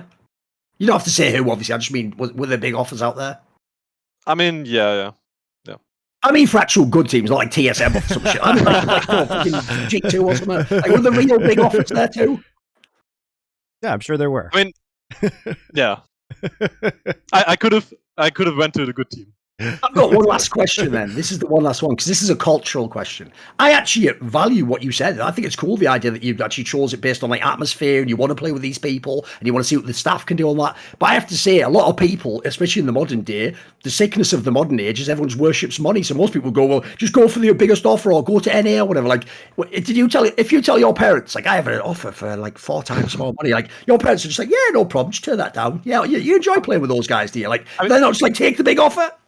No. Actually, my parents, or like at least my mother, is like, she really values the same things as me. Like she really values like having an enjoyable life, kind of, right? And like for her, money is not everything, right? And she also told me that she like just don't go for money, don't go for like just like if you know you can enjoy your like time in Medline, for example, just stay, right? Like you still get a lot of money, right? Like pro players earn a decent amount, right? And Of course, she was yeah. just like, might as well enjoy your time there instead of like suffering, right? And Fair I feel play.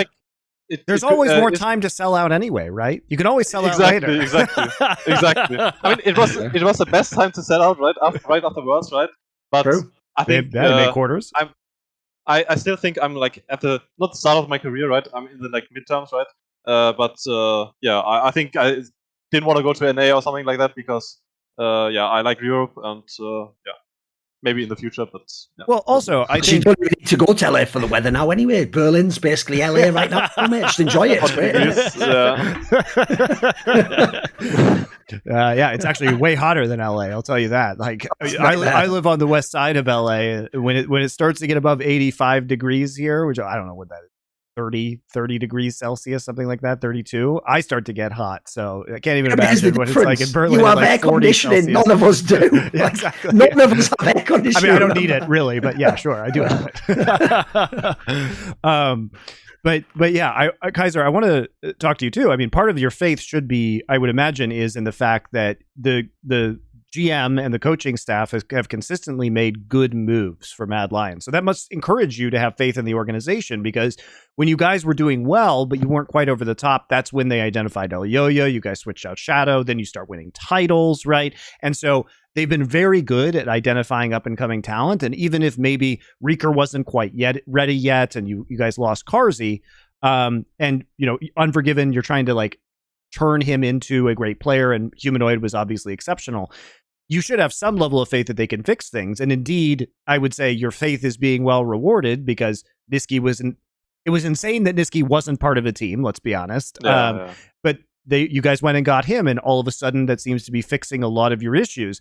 And your point earlier about Humanoid maybe not having the most depth to his champion pool, I think one thing that we can laud Nisqy for is that he's a player that has kind of just consistently gotten better over the course of his career. It just feels like every split that goes along, Nisqy becomes more versatile in his champion pool, a better player. He's one of the few players that we can look at over like 5 or 6 years and say, yeah, they've had a pretty steady, like, upward trajectory.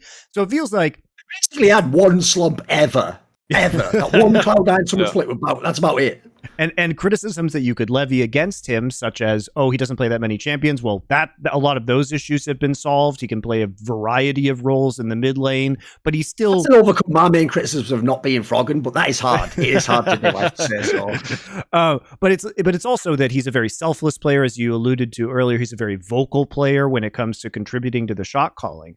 So it was, in a way, kind of weird to see this very good player at the peak of his personal play not be in a team for the spring split. But they bring him in immediately. They're willing to, you know, to pay whatever price was necessary to pay, because I'm sure he had multiple offers, right? And so, in a way, your faith in the Mad Lions organization has been rewarded again. You guys seem to be back on track. You're looking at a roster that is certainly capable of winning the championship. And I think the meta is moving in a favorable direction for you guys, which I want to talk to you about in a minute. But how has Nisqy been with this new team? It seems like he's integrated really quickly, and that the coaches and GMs have done a very good job of making sure that he clicks right away. So what were you guys doing between spring and summer with Nisqy that allowed you guys to engineer your synergy and this play style together? I mean, we actually didn't have to do much. I would say, like, Nisqy is kind of similar to Carzzy in a way. Like what I said earlier, that he's like more of a... I mean, he's not a clown. He's not as clowny as Carzzy, right? But he's still a really funny guy, and he's really fun to be around with. And I think, like, personality-wise, like, he didn't have, like... I mean, I think he also knew actually everyone except for me in the team, so he was already, like, friends with almost everyone, right? And that was kind of... And I think he also played with Mac before in Splice or something, right? So, like, he basically didn't have any downtime in, like, we had to get to know him or anything, right? Like, only me and like, only I and him had to, like, maybe have a talk, right? And see how the other guy, like, ticks, right? And I think it was really easy to integrate him into the team. I mean, playstyle wise, we kind of knew what we would get, and he kind of delivered on that, right? He's always really a selfless guy. He's really vocal. he plays the champions he plays kind of to a good level, right? I mean, I wouldn't say he's like a carry like Humanoid, for example. Like he doesn't tell you, yeah, I need this farm, like give me 10 CS per minute, stuff like this. And I don't think that's what we wanted either. I think we wanted more of like a Nisqy, right? Like a selfless player that roams with me and the Yoya to side lanes, and we get the side lanes ahead, and these side lanes will carry us, right? And I think that was our game plan, and Nisqy wanted to do that as well. So we basically were on the same page from minute one, and yeah, basically no problems. What I find so crazy is, like, obviously, if you go back even beyond like 1 or 2 years, there never used to even be roster changes between spring and summer. People just sign 5 players and you just see how the year works out. Basically, it was like the Aberdage to 100 Thieves move last year, sort of woke everyone up to like, wait a minute, actually, you could maybe turn your fortunes around if you sign the right player. Dude, the 2 players that got signed are the most ridiculous slam dunks I've ever seen. This shows that people are actually doing a decent job, Monty, of actually like identifying what they need in a team. The 2 signings were Mickey X to XL and then Nisqy to Mad Lions. Both signings, like instantly, you drop the player in, they do exactly what you want, and they fix the team. Like Mickey X, guess what? He can play a support engaged champion and help you win team fights. Done it. Then you have Nisqy. Well, problem is our jungler and our support sort of like seem a bit lost. They haven't got the synergy. That's literally like all Nisqy does his entire career. Like these are the most easy fucking signings of all time. So great job by the team signing them. These were the perfect teams for these guys to go to. Well, it's also funny because like Nisqy's has been extremely selfless for this team, and to Kaiser's point, if you look at the games that they've played this split, Nisqy is he's basically the lowest economy mid laner in the entire league. He does the least amount of damage after 15 minutes by his percentage. He's only doing like 22% of his team's damage compared to Humanoid. But then you have to go, okay, what champions has he been playing? Well, he's been playing like Lissandra, Silas, Swain, Zoe, TF. So I would say more roaming oriented champions for the most part. And the counterpoint to all of this is you might say, well, if he's not doing damage, what exactly is he doing? Well, he's not taking any gold. He takes the lowest percentage of CS after 15 minutes of any mid laner. And guess what? Here's the kicker. He has the highest kill participation of any mid laner in the league. He may not be dealing the most damage or getting the most farm, but he is in fact being in the right place when the fights are happening on the map and really contributing to that teamwork. And if you look at where the resources are going, they're mostly going, as you noted earlier, into Unforgiven. And this is a very, very good place to be in the current meta in terms of playstyle, because I want to talk to you and get your thoughts on this, Kaiser. We're going to go down a rabbit hole for a while and get kind of technical, just because I'm you in particular I want to hear from, because you guys were known last year for like Senna Wukong, and like I want to see you do that again. And we're moving in that direction in the meta, I would say. But so many teams in like LCK and LPL are really putting an emphasis on the getting scaling hyper carries ahead in the early game, and then kind of unleashing them on the map. You guys have been playing a lot of Zoe for Unforgiven, and that's been highly successful for you. But it just seems like the Nisqy ad, as the meta goes into this direction, is really going to empower you. And especially for you guys, for example, in LCK, we're seeing like Senna become like blue side first pick at certain times, but I haven't seen it from you guys, which it hurts me because I watch these T1 games where Korea gets to play Yasuo or like Camille, and you are the fucking perfect player in the West for these kind of comps. And indeed, you guys innovated a lot of these play styles. You are responsible for creating these ideas that are still being played around the world, which is really fun. And so you guys have the perfect team to activate across all of these fronts in this meta. So what are your thoughts on the current bot lane meta? Because I think you guys could be absolutely amazing in these conditions. Yeah, I mean, about the Senna, I think the champion is just kind of it's kind of hard to play with our style, because like we like to roam a lot, right, with our support.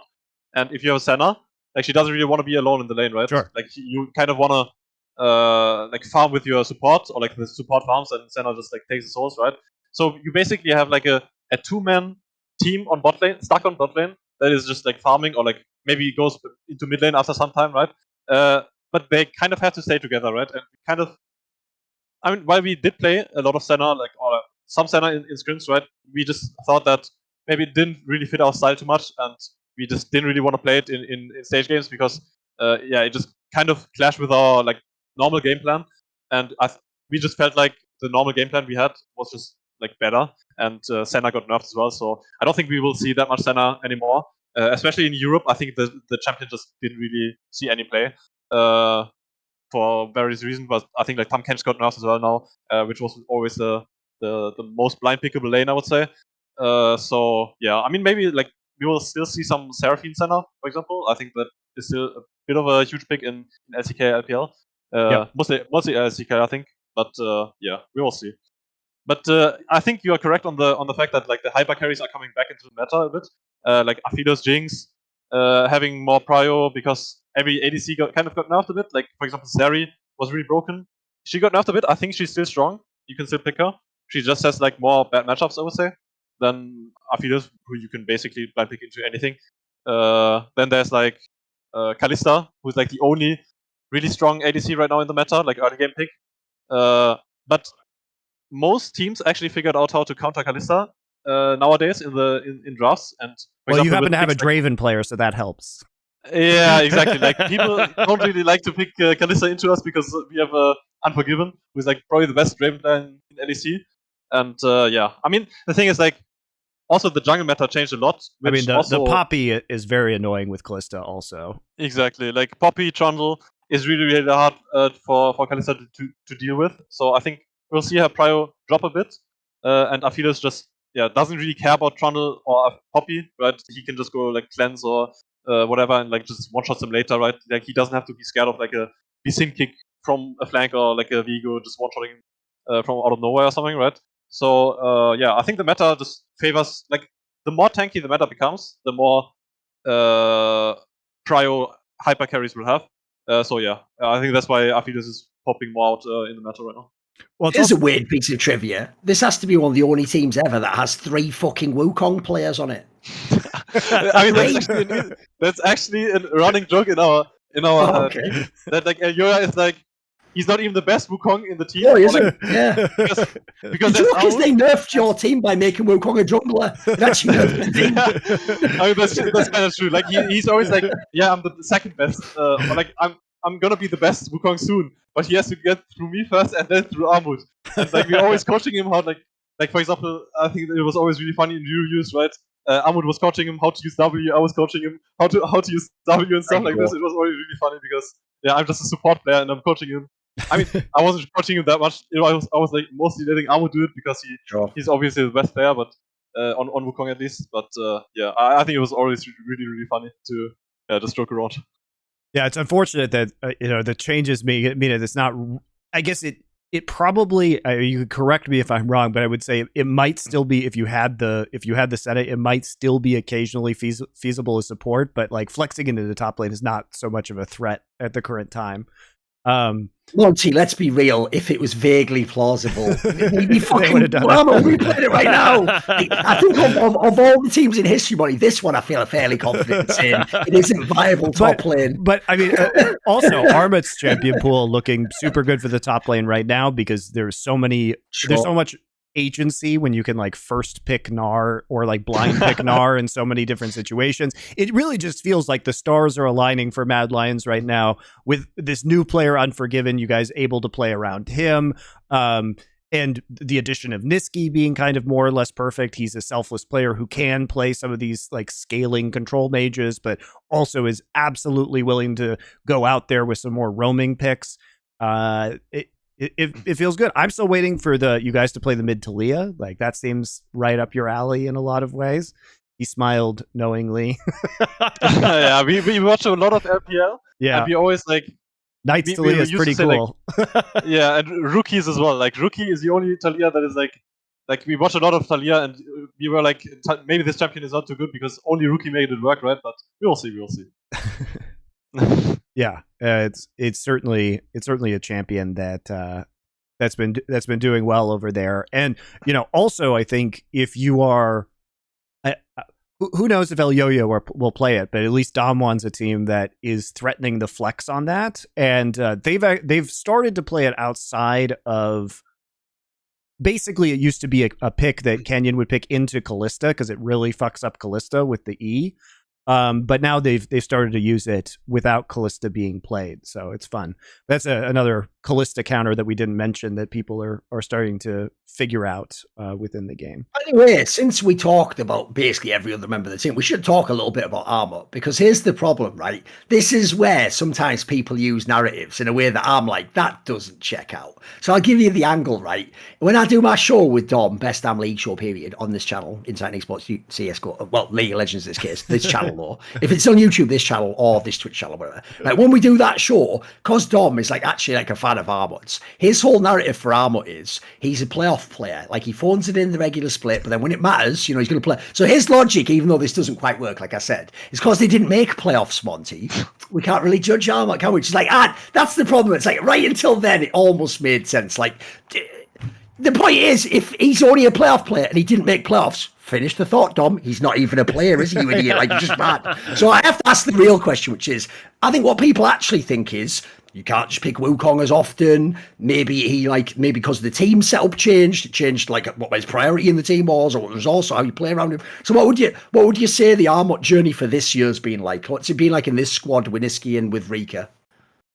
I mean, it's been much easier with Nisqy for sure, because we've been like supporting him more. Like we were basically playing more of a humanoid style, because we used to always play around top lane. Like we used to just stack waves and like help Armut out in laning phase, right? And we didn't do that as much with Rika. Now with Nisqy, we play more of that style, and I think maybe that's why Armut looked a bit weaker in spring, like all of us, right?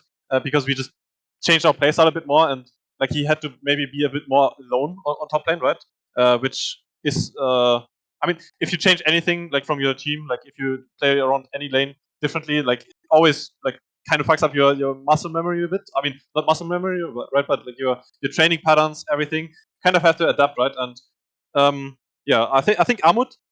I mean, I always like get really like angry at people when they say like Armut is bad or something, because like this guy got 2 finals MVPs. Like he always made it work in playoffs, right? And for people to say like this guy can only play Armut, Gnar or something, right? I think I think it's really like yes, you know, and because like he. Of course, like, at least they do the joke properly, like because you know the way they do the joke, money. They don't say you can only play Gnar. They say he's a white champion. You can play the Glacier Gnar, exactly. Like, so all the skins. It is funny. It's a well executed joke, at least. It's for sure funny. But also, the other problem he has is this, dude. You're about to say it. He doesn't ever play defense. He plays the opposite. His whole style. I even made a joke. He's actually like one of the only natural counters to my style of banter. Because what happened is when I bring him on the show, like I brought him on that show when he won the first split. And I basically just immediately told him, like, you robbed that split. Like, they should have just won in game 5, obviously. And he just was sort of like, yeah, lol, true. He just neutralized it completely. He didn't take offense. He just was like, yeah, maybe. And his whole shit basically is just like, yeah, fuck it. Maybe I am bad. Who cares? It's quite a wild mindset, though. I mean, yeah. I mean, the thing is, like, I mean, I don't really like to like, shit talk too much, you know, to players, because I think like everyone that made LEC, or not, I mean maybe not everyone, right? But like most of the people that made LEC also like deserve to be there or like have a shot at it. So like calling these players bad is like, I don't know, it's just really like, I mean maybe if you compare them to like the best of the West or something, right? But it's just really like it just doesn't sound right to me. And I think like Armut, like while he did have like champion pool problems, right? Like he's always really willing to learn new things. Like he's not like, yeah, just pick me now again, or like just pick me Wukong, even if it's not meta, right? Like he's always willing to learn new champions, and he's always willing to like learn new styles, right? And like he's really a chill guy. So yeah, I don't think many of the complaints were like valid. I'm going to push back a bit though. Here's my counterpoint. I appreciate what you said there, and in your context, a lot of it was very reasonable points. But I would say this. You are in Mad Lions, and you were the 2-time champions. And as you said, he's a finals MVP. That means you will get more scrutiny. You will not just be treated like another random player. It's like, spoiler, if Armut wants no criticism at all, go join SK Gaming and play in the fucking witness protection scheme that is their top lane. Like, how is that guy even in LEC still? Like, I don't get that. As far as I can tell, like he must just be like Mr. SK Gaming's fucking son or something, or like fucking bastard child. Like, what's going on here? So yeah, if Armut doesn't want criticism, just fuck off playing Astralis or something, mate. If you want to play Mad Lions and be a champion, though, you better be really good. If you have some hidden reason he's good, we don't know. Tell us, sure. But, you know. I mean, I do agree with that. That like you have to be held to a higher standard, right? If you had previous performances, right? But I think that's also why like it was like fair to get shit on by like the public when we didn't even make playoffs in spring, right? I think that's inexcusable, right? And we did play going too hard now, though. really You think? garbage. I mean, I think like sometimes for sure, like for example, we lose one game and all of a sudden like now Armut is like just the worst player in the world or like something like that, right? Or I mean, of course, like it's not that terrible or something, right? But I think I can kind of have like this. It's like a reoccurring theme, I would say. Maybe like, for example, I think a lot of the time, like the public has an opinion, and they basically stick to it. That like stick that opinion to a player for the entirety of their career. Yeah, even if they change, like the opinion just it doesn't go away, right? I'll give you a classic example. You might know it because you were in the RLs at the time. Woolite.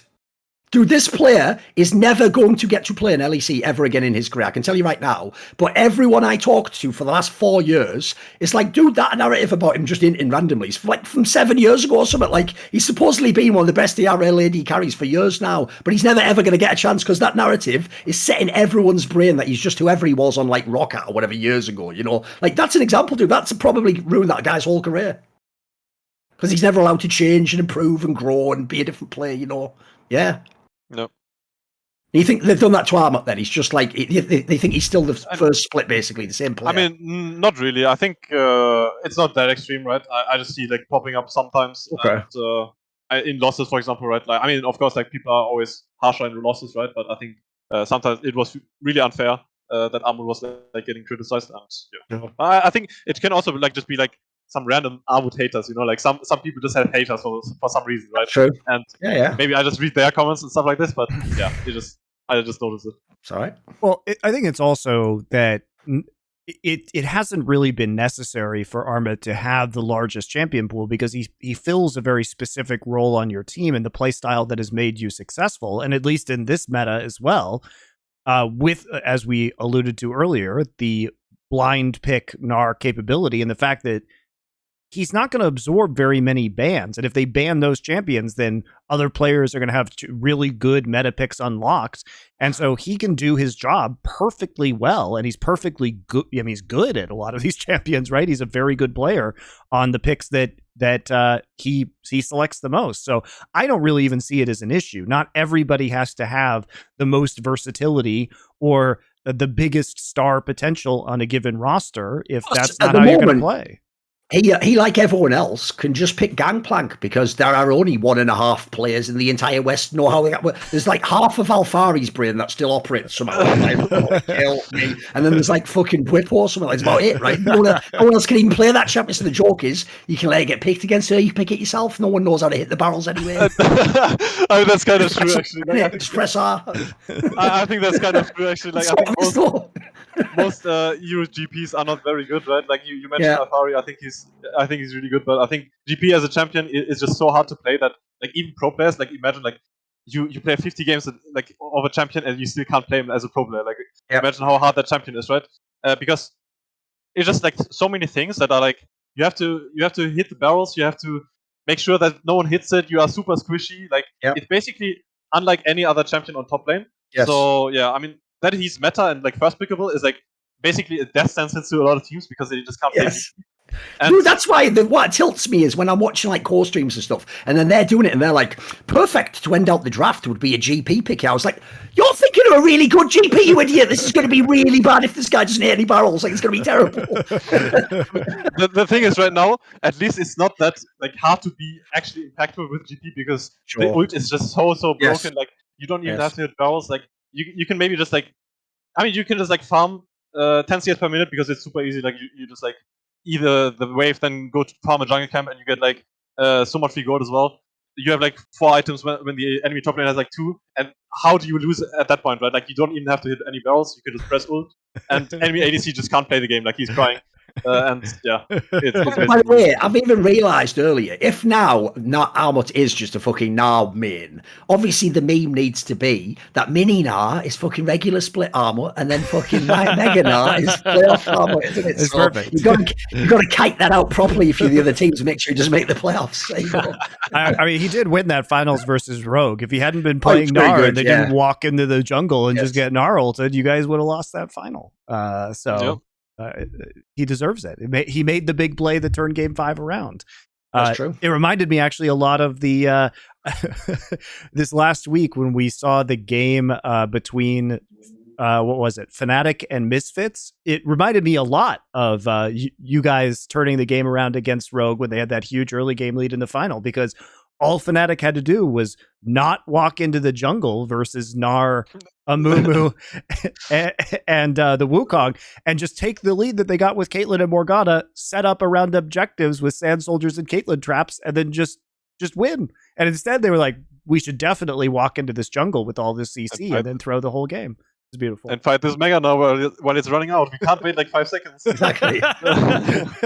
Fnatic, it's funny to me because I saw a lot of comments talking about this will tie into Humanoid as well in your experience with them, but the Razork Humanoid synergy has been an issue. It has to be said, one of the core issues. But that's not even really why they lost this game.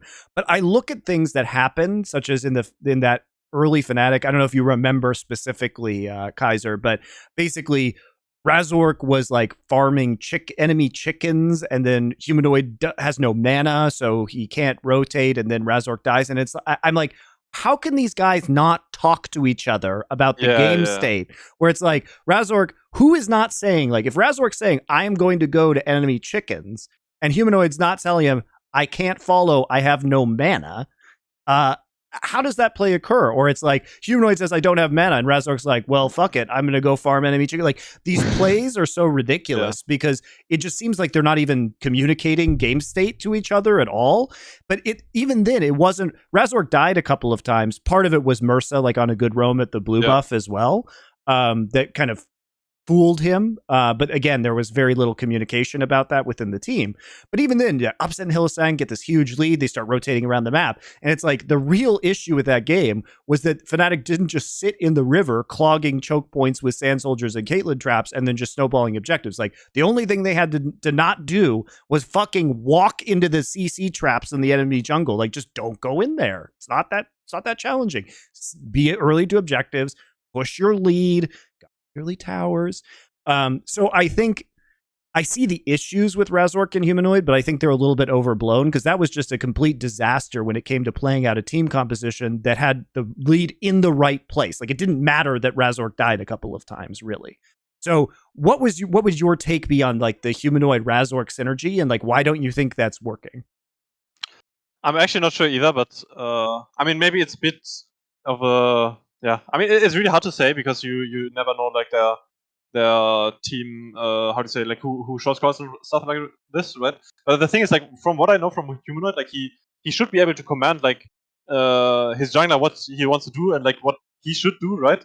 So I'm really like curious what's happening in that team, because like maybe someone else is just talking over Humanoid. Like, maybe, I'm not sure, like maybe Upset is demanding resources, or like, I don't know, maybe Hylissang wants to go for like a different play, right? I'm not really sure what's happening. Maybe they are like, kind of hierarchy is like a bit out of like sync. Like, they don't really know like who's the main shot caller or something, and then they just like make their own plays, and if it goes to shit, like, it's your fault, stuff like this. So it really looks like they're just disjointed, I would say. Like, jungle is alone, mid lane plays alone. Like, I don't really see Humanoid roaming as much anymore as he used to. I mean, he is playing like a lot of Azir and stuff like this, so it's of course not gonna happen as much, right? But for example, bot lane usually plays on an island as well, right? Or like maybe Razork had like his Volibear games where he was like spam ganking bot lane, right? Which worked out for them pretty good. But since meta is moving away a bit from that now, maybe it's getting harder for them, and they just want to try different styles, right? I'm not really sure what's wrong with them. I mean, I can only think of like just the hierarchy just not being clear enough, and them just like not playing not communicating. Yeah, I mean That's actually a theory I had along those lines, because basically, when you have this many players that have all been like team-defining players, etc., I wonder if it's like the premise of like too many cooks in the kitchen. Because the problem is the best thing I always say when you're actually on lesser teams, like teams that are like not considered super teams, is it's just obvious who should be played through and who should set the tone and who should be the leader and who should be the guy with the shot. It just makes it obvious. Like if, like for example, if you had like a past Fnatic team, of course Hylissang's going to set so much of what you're going to do in the game. So you're Hylissang, dude. The problem they have in this team, as far as I can tell, goes like this, right? Razork looked at the best when he was on Misfits, when basically he just had two strong solo laners who were both rookies. Like in that scenario, maybe he gets all the same. Maybe he's actually a veteran compared to them. Maybe he gets to tell them what to do. Maybe they listen because they're rookies.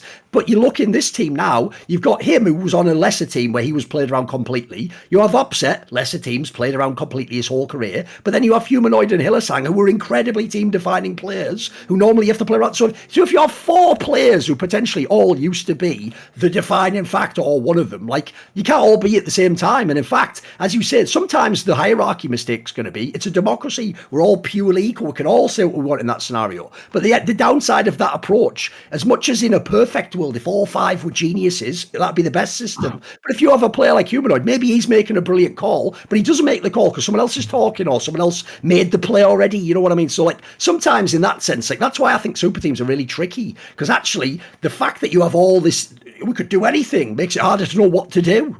Yeah, and that's what I really like about Mad Lions as the staff about Mad Lions, because they actually think about what do we actually need as a team.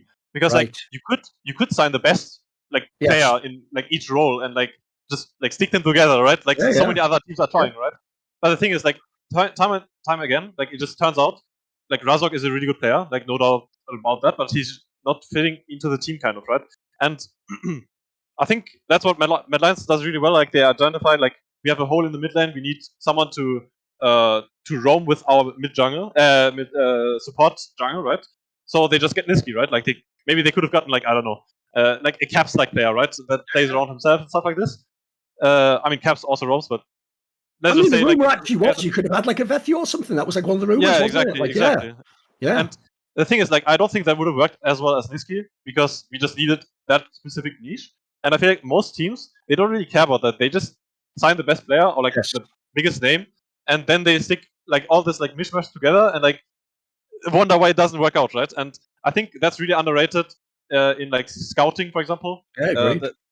That you just don't care about like what you actually need as a team, but just about the games. I mean, I would actually say I think a lot of people did give Mad Lions credit specifically for the El Yoya signing in that case, because that was a really clever. I remember before that, Shadow used to have games when he was smurfing when on Lee Sin. He had looked like a really dynamic player. So like the change to El Yoya, I think a lot of people were impressed by it. That was exactly the player you needed for that team to make it better. It seemed like, yeah. By the way, Monty said it earlier on when he was saying that we were going to come on the show, right? Even though technically you're in second place in the LEC, because the team that's in first is Rogue, who you literally are so kind. You just said, you knew that, they were feeling down the luck. So you're like, you know what? You guys can be top of the league again. And you gave them that win, didn't you? Because obviously they did no part in that win. You just gave them that win. Very genuine, obviously a gentleman before you, ladies first, But that's the thing. Like a lot of people. That was the karmic price they had to pay for Rogue throwing the final to them. It was a good price. It was a good price. Just, we'll give you, in like a year, we'll give you just a regular split game. No problem. Guys, just win trading up. Obviously, people are going to think, because of that historical narrative of like it was all humanoid. Dude, I actually think Monty's not too far off. If I just took the nameplates off and I watched Mad Lions play, this Mad Lions might be the best LEC team. Like it looks like actually the team's looking really fucking strong, mate. Well, let's diagnose this. Like Kaiser can play doctor here and diagnose some of the other teams and their issues, right? Like Fnatic doesn't seem to know how to play out these team compositions and has problems with synergies between Humanoid and Razork, where they just randomly die for no reason in the early game. XL, maybe this was a bad week for them. I think you could say like they probably should have won that Astralis game, so maybe it was just an off week. They were looking pretty strong. G2, no clue what's going on there. Why do you feed Certus as a collie 4 kills in the start of the game and get yourself into a really terrible game state, right? Can you even believe G2 has the same record as Astralis? Like, how is that even possible? That can't even be possible. What is that? Pinch me. Am I awake? I mean, they also kind of threw the Misfits game as well. They were in a pretty good spot, I would say, in Here's that the game. thing, though, Monty. I will say this, because I actually came into this split thinking Misfits is terrible, and I thought for the first few games they looked really bad. But I actually think, dude, no joke, I think Misfits gets better every week. Like, they actually look now, like, as much as everyone thinks everyone's throwing against them, dude, they can catch these throws like a motherfucker, though. Like, they actually look pretty good at sort of, like, exploiting some of the, like, mistakes people make, as much as I don't think they're a good team, you know? Yeah, I mean, the game versus Fnatic, I think, was that one was Fnatic a bit dodgy, lost to but themselves. that was Fnatic, though, sure. And when they were more proactive in G2, like I don't know, VTO's Corki made me kind of sad in that game. The package usage was questionable. And Rogue, at least, I would say you guys in Rogue, especially after this last week where there were just so many upsets, Rogue and you at least seem to have a very good read on the current meta. Now, one of these games was a complete stomp against BDS, but at least Rogue versus Vitality, they appear, they've just kind of gotten better and better as time has gone on, and they're like, they were 6-0 in their last 6 games, so it's really only that first week. They won the last 7 games in a row. Yeah. The 7th was you in week 1, unfortunately for you. But Rogue has been kind of quietly getting better. It seems like they fixed some of their issues. They're playing some really meta compositions. My favorite piece of trivia is just that stupid one that BDS lost to every team except the good G2. That is just so stupid, because that is like some bizarro fucking blue shell shit in it. Like, what is that? It was the revenge of grabs, and now G2. Yes, he siphoned. He came and he siphoned G2's power after that win. Too funny. But yeah, like Rogue looks pretty legit. I think their drafts, if you compare them to what's going on this patch, because finally we have like all of the major regions on the same patch now. So I can say like you guys and Rogue look like you've adopted a lot of the powerful strats from other regions, and are playing well around this. And Rogue, maybe I would say you guys are a little bit more, because there's kind of 2 bot lane schools of thought right now that we alluded to. One of which is like Lucian, Nami, and Kalista, plus strong engaged supports. At least in Korea, Kalista, the most successful Kalista player has been Deft with Barrel, and they play like a Mumu support and like really heavy engage. And so those styles have been, if you're good and can snowball around those styles, and that's like we have seen Rogue do that, and we saw them with the Taric, kind of very similar style of composition where they wanted to dive into the back line and power up. Like Otoama is just unkillable on Gwen between Taric ult and his W. And then the other school of thought has been like, okay, let's play Aphelios, let's play Zeri, let's like scale for the late game. And I would say you guys are more that camp. So you kind of taken on these cool identities of the two faces of the meta right now. I mean, I would say we are like a bit in the middle. Like we can kind of play like both bot lane sides. We can play Kalista Draven, right? We can play Zeri, Aphelios, Jinx, right? I think it really is good on all of those champions. So I think we're actually really versatile as a bot lane, at least. The thing is, what we are like right now, like we think that LPL is the best region, right? And LPL likes to fight a lot in the early game, and that's why we kind of also draft like a really heavy top side with like early game. How do you say, like fighting power, right? For example, there was like a lot of the times there were Azir first picks, Corki first picks in LEC, right? We didn't really do that much, even though there were like strong champions, right? We just thought that the LPL style of like just fighting you and like diving top lane at minute 3 or something, right? I think we just thought that was the best style. And as a bot lane, you don't really have to like pick an early game bot lane for that to happen, right? Your top side can kind of do their own thing, right? And you can still pick Aphelios, Renato, or whatever, and just like push your lane and have a safety net basically if something goes wrong top side maybe.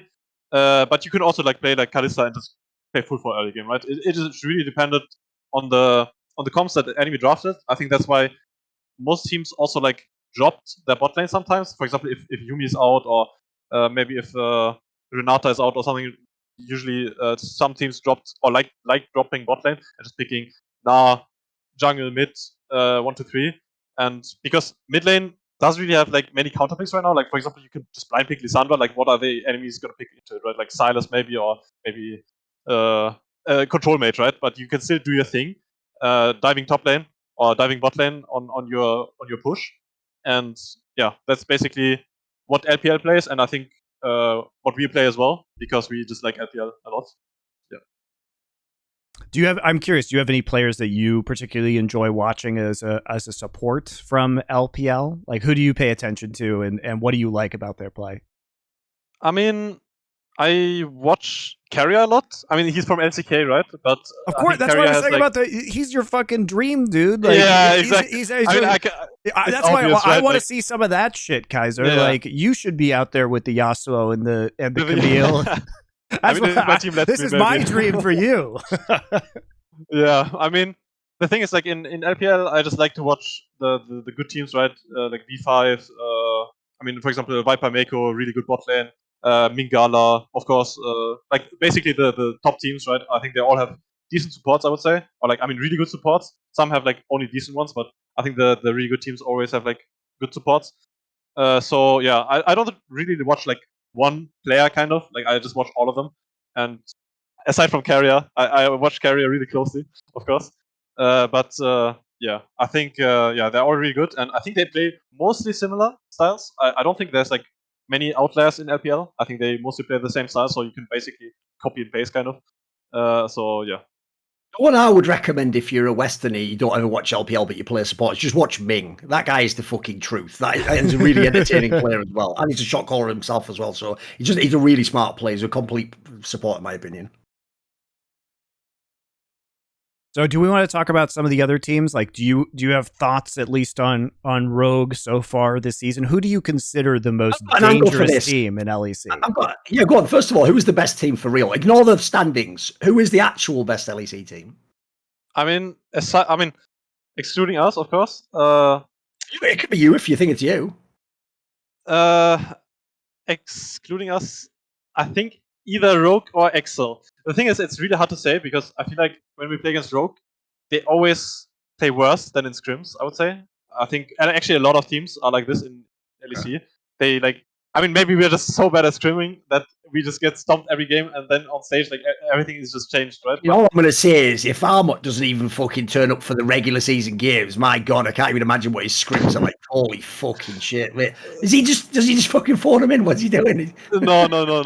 I don't think it's on Armut. I think Okay, fair enough. There's other problems sometimes, Okay. but the thing is, I think Rogue really like they have insane fundamentals. I think their macro game is like really solid. Like they kind of never really make glaring mistakes that you just abuse, right? I think I mean sometimes, yeah. I mean I think that's just their biggest strength, kind of, and like they don't really have a weak point in their laning as well. Like they just play lane well. And I think that's why they're like a really complete team, and that's why they're also really good at best of ones, right? Because you don't really have to like adapt too much. You just play your own game, and then if the enemy team like makes a mistake, you just punish it, and you just do your 1-2-3 steps, and then you finish the game, right? And I think Rogue is really really good at that. I think when it comes to like adaptation, maybe they fall flat a bit sometimes, but I think they're not like the worst, right? I mean, it's really hard to say because we didn't play any best of fives lately, right? So yeah, but I think Excel as a team, they're kind of similar. I think they also play kind of like us, like LPL style, that they really like to dive side lanes. They like to play aggressive early games, especially their bot lane is like really aggressive, right? And I think they up to maybe last week they had a really good meta read as well. I think meta reads are actually like the most important thing right now in the meta, because drafting just, I don't know, is like 80% of the game. It's so broken right now. Like if you have a good draft, it's so hard to lose a game. And I think Excel, us and Rogue were kind of the draft kings, I would say, in the past 4 weeks.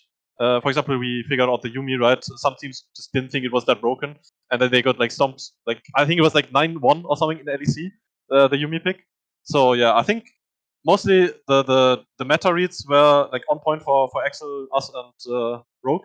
I mean, Excel kind of played Jenna last week, so maybe we gave them fake info in scrims. But yeah, I think the meta reads were like yeah, as I said, really good for them, and of course their fundamentals are also really good, and yeah, that's basically it. The thing is, both of those teams, Rogue and Excel, which are your main competition right now for the top standings, they both have like this out of the game narrative, like fucking hype that they're like the secret masters of LEC. Because what happened was Nelson and the fact that they did that boot camp, well, he even said on some show like, I think it was in someone Insight, I can't remember, or maybe it was my show, I can't remember which one. He basically said like, oh, you know, we're the only like Western team that know how to play like the macro against the teams. Yep. He did that He like said that yeah, here. and then Seal came on Best Damn League Show the other week, and he was his whole thing was like he did that annoying thing where he was like, I can't comment on Fnatic because I've sort of figured out how to beat them with the secrets, so I can't give you the secrets. Like, all right, mate, whatever, fucking hell, all right, yeah, sure you have, sure, all the secrets. So they're both making it sound like they just know the game. Those teams know the game the best, like got everything sorted. In scrims, it's the best. Like, are they overselling that? Are these actually the teams with like the best understanding?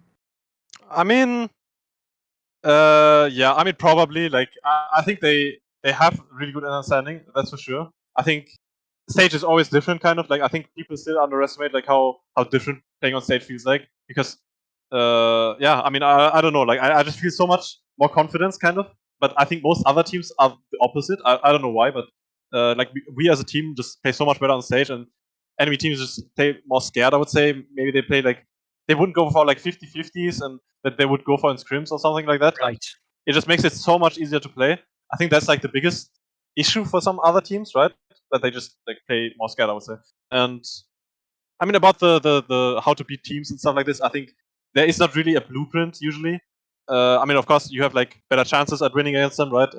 And there's like things you can do to improve your chances. But I think most teams also like know themselves pretty well. So like sometimes you make, for example, reports about yourself, right? And you figure out like what do enemy teams think of us, for example, and then you kind of adapt your playstyle. So the it's not as obvious. For example, Astralis, we played against Astralis. Usually Astralis only picks tanks, right? Like they play Sion, on, that's basically it. And they just pick 1-2 Camille. You can't really expect that, right? And I think that's a kind of a good thing to do if you can were play them. you scared? Like, I guess my next question is like, do you care if You say that Vizicsacsi one plays team, yeah. The Camille? problem there is this: that Do you would be care? scary from a different team because you're like, wow, has he been practicing this? If he picks it, it's like you have problems at home, son. What's going on here? Like, you know, look, man. Like the only reason they were in that game is because you guys were destroying them, and then you were like, what would happen if we dove tier 2 top tower right now? But let's not all be there. And then Samira is just gonna use her ult like in the range of like the tier 3 tower. Let's just see what happens. And you guys just threw it and gave up Baron. Like that should have been an absolute destruction of a game. Personally, I would have been having a party in Champ Select if Vizicsacsi just like randomly picks Camille. Like, I mean, like, of course, it depends on the player, right? I think Vizicsacsi can play Camille, but I think they just played it like. I mean, I think they underestimated our like early game because like we always have really good early games and we just like shut him down completely, so he couldn't even like. Even if it was Yes. like even if it was like the shy on Camille, maybe it would be different, right? Like, I can't really say that because I didn't see the laning phase, but I think it was really hard for him to play because we just kept ganking him, Yes. and they just couldn't really save him because they had Orianna mid lane, who doesn't really like to move and doesn't really like do anything in the early game. So we kind of like drafted them in a hole, kind of like if they pick Sion, then they have Sion into now, right? Not the best matchup. If they pick Camille, then we just pick Lissandra, right? And what do they pick that gets prior into Lissandra? There is not really any champion, right? So if we play the game correctly, I think we should be able to win like most of the time, right? And yeah, I mean we had some hiccups, right, at the tier 2, but I think overall it was like a pretty good game. But yeah. I guess I'm not sure about the strat from Astralis of ban no junglers, respond with Camille Trundle to Gnar, and then leave up Lee Sin, knowing, and then take Orianna after you see Lee Sin Lissandra. Fully aware, by the way, that Gnar can dive with Lee Sin and Lissandra in the top lane, and you have Orianna Trundle to respond to a dive against Camille. And it's Vizicsacsi playing Camille. We go ahead and say, probably not the greatest draft from Astralis. If I had to, I would give it like a D. Well, maybe they just saw the Ayura's Lee Sin game against Excel and they were like, yeah, we don't have to get off this guy. So yeah, that could be a thing. I guess. I guess. I think that's a reach. I think you guys absolutely smashed this week. I mean, if you look at like the first 20 minutes of both of your games, you play extremely well. You have these massive leads, and the only reason that they were anywhere close to coming back into that game was because you guys were pushing your limits just a little bit with your advantages. Yeah, we've been doing that a lot more actually. I think it can be a bad thing, right? I think we lost like 2 games that we shouldn't have against Misfits and Rogue as well, because we just overstepped. But I think it's fine to lose like best of ones, to just like try things and like that's be the as Mad aggressive Lions as mentality. possible. That's what you guys do. Yeah. Take it easy, you know, push your limits, just activate in playoffs, right? The thing is, like, maybe we did that too much in spring, right? I think there were some games that we threw in spring that really hurt us in the end, right? But I think at this point we are 6-3, right? I think we can afford some losses, right? And we just have to finish strong at the end, and yeah, then we will make stuff happen in playoffs like usual. Obviously, the team we haven't talked about, and that in itself is the storyline, is we haven't even had to mention fucking G2. Remember, not only are they the champions, but when they started the split, like aside from the BDS loss, they were smurfing on everyone. Everyone on the team was stomping. The score lines were crazy. Everyone was like 8-0, 12 and shit, like in every game. What's happened to G2? What's happened to these guys? I mean, from what I could see, is like in spring, Yankos and Cavs were just like smurfing out of their minds, kind of. And I feel like those kind of performances are not there to last, kind of. Because like you can't just like be that good that you just beat every game, like every team. Not 2v5, right? I think the rest of the team was also playing decent, right? But I think most of the games were just like 1-2v5. Like Cavs and Yankos were just that like good, I would say. And I think those kind of performances are like not reliable enough, and I feel like those are like lacking more right now. I feel like those kind of performances are not, happening right now with Caps and Yankos. They're still playing like decent, right? I mean, maybe against SK, like Caps got solo killed or something, right? It's not the same as as in spring, and yeah, I think that's the biggest issue right now, is that they just they're playing worse than before. I would say, like as a mid jungle. I mean, I would say it's understandable because you can't just keep playing like they were in spring, because they were just playing too well, I would say, and I that's think kind of the problem right now. I think the problem is like to your point, I agree, but to be more specific, I think that it's really just a lack. They don't seem to be able to get much done in the early game right now. Like they seem to lack a lot of agency. They're losing fights that they pick. Like they seem to be getting outplayed. I mean, you saw that in the game against SK where they just fed Akali 4 kills to start off the game, and it was kind of unnecessary to have that level of aggression playing Volibear and Azir in the mid lane. It's like, what's the point in doing this? Like, you don't need to force a play right now. You can just sit there with Azir and scale up for the late game, and you can play towards your Lucian and your Nami if you're the Volibear, right? You have other things that you can be doing on the map. So I feel like they are not reading the game state very well right now. And you can see that in the Misfits game as too, because they should have won that game, but they let Misfits, first off, Misfits got 3 Barons in that game, and 2 of them were basically for free because they were forcing desperation plays on the bottom side of the map, and then Misfits just walked the Baron and took it, right? And so I don't really understand how this team can make these really fundamental misreads on the game state, or where they can apply pressure, or when they can go to certain parts of the map, because it's really just doing them in. They don't have to play this aggressively, and in the late game they need to make sure that they can cover their bases in terms of objective and macro play, and not just give up objectives for free. I mean, these are really fundamental errors, so it's confusing. It's confusing why this level of player can do this. And to your point, Kaiser, yeah, they may have been peaking at the right time, but simultaneously, we don't expect Yankos and Caps to be playing this badly at the same time either. It's like they've completely 180'd. I mean, yeah, but the thing is, G2 was never like the cleanest team in the world, I would say. Like, I think they always had like a really messy style, right? And not unlike, for example, Excel and Rogue right now, they never had like the perfect macro. You just play out the game and the enemy can't do anything. So there is always like, the enemy team can always kind of come back if they just play better fights than you, right? And for example, in the Misfits game, they were like getting outscaled, I would say. And I think at some point, you just have to play the fights correctly, or there is no coming back, right? And I think, I think they just had some issues with like maybe just getting caught out too much and like, just making minor mistakes that like snowball into enemy team getting dragon, which delays the game for like another 5 minutes, which means a Corki gets like one more item, for example, or something like that. And then the game is really, really hard. And I think we also had that kind of issue because we also like to play messy, right? And that's kind of what's happening to G2, but I think G2 has like worse early game than us, and they also like pick, I think, worse early game champions, right? So they have like a mix kind of sometimes, like where they don't really outscale, but they also don't really like stomp early game. So it's kind of hard to balance it. And yeah, I think like sometimes maybe they should just like commit to one style, which makes it easier to play because you just, I mean, if you get to 30 minutes, you lose the game, but at least you had like a better shot at making the enemy nexus explode at 25 minutes, right? And I think like sometimes maybe their draft has like a bit too much of everything kind of. Yeah. I mean, my counter argument would remember, be they do have 2 rookies in the team still. Like, I think that part's underrated. Yeah. My counter argument would be that DRX plays that style and actually has been successful. It's just you have to play.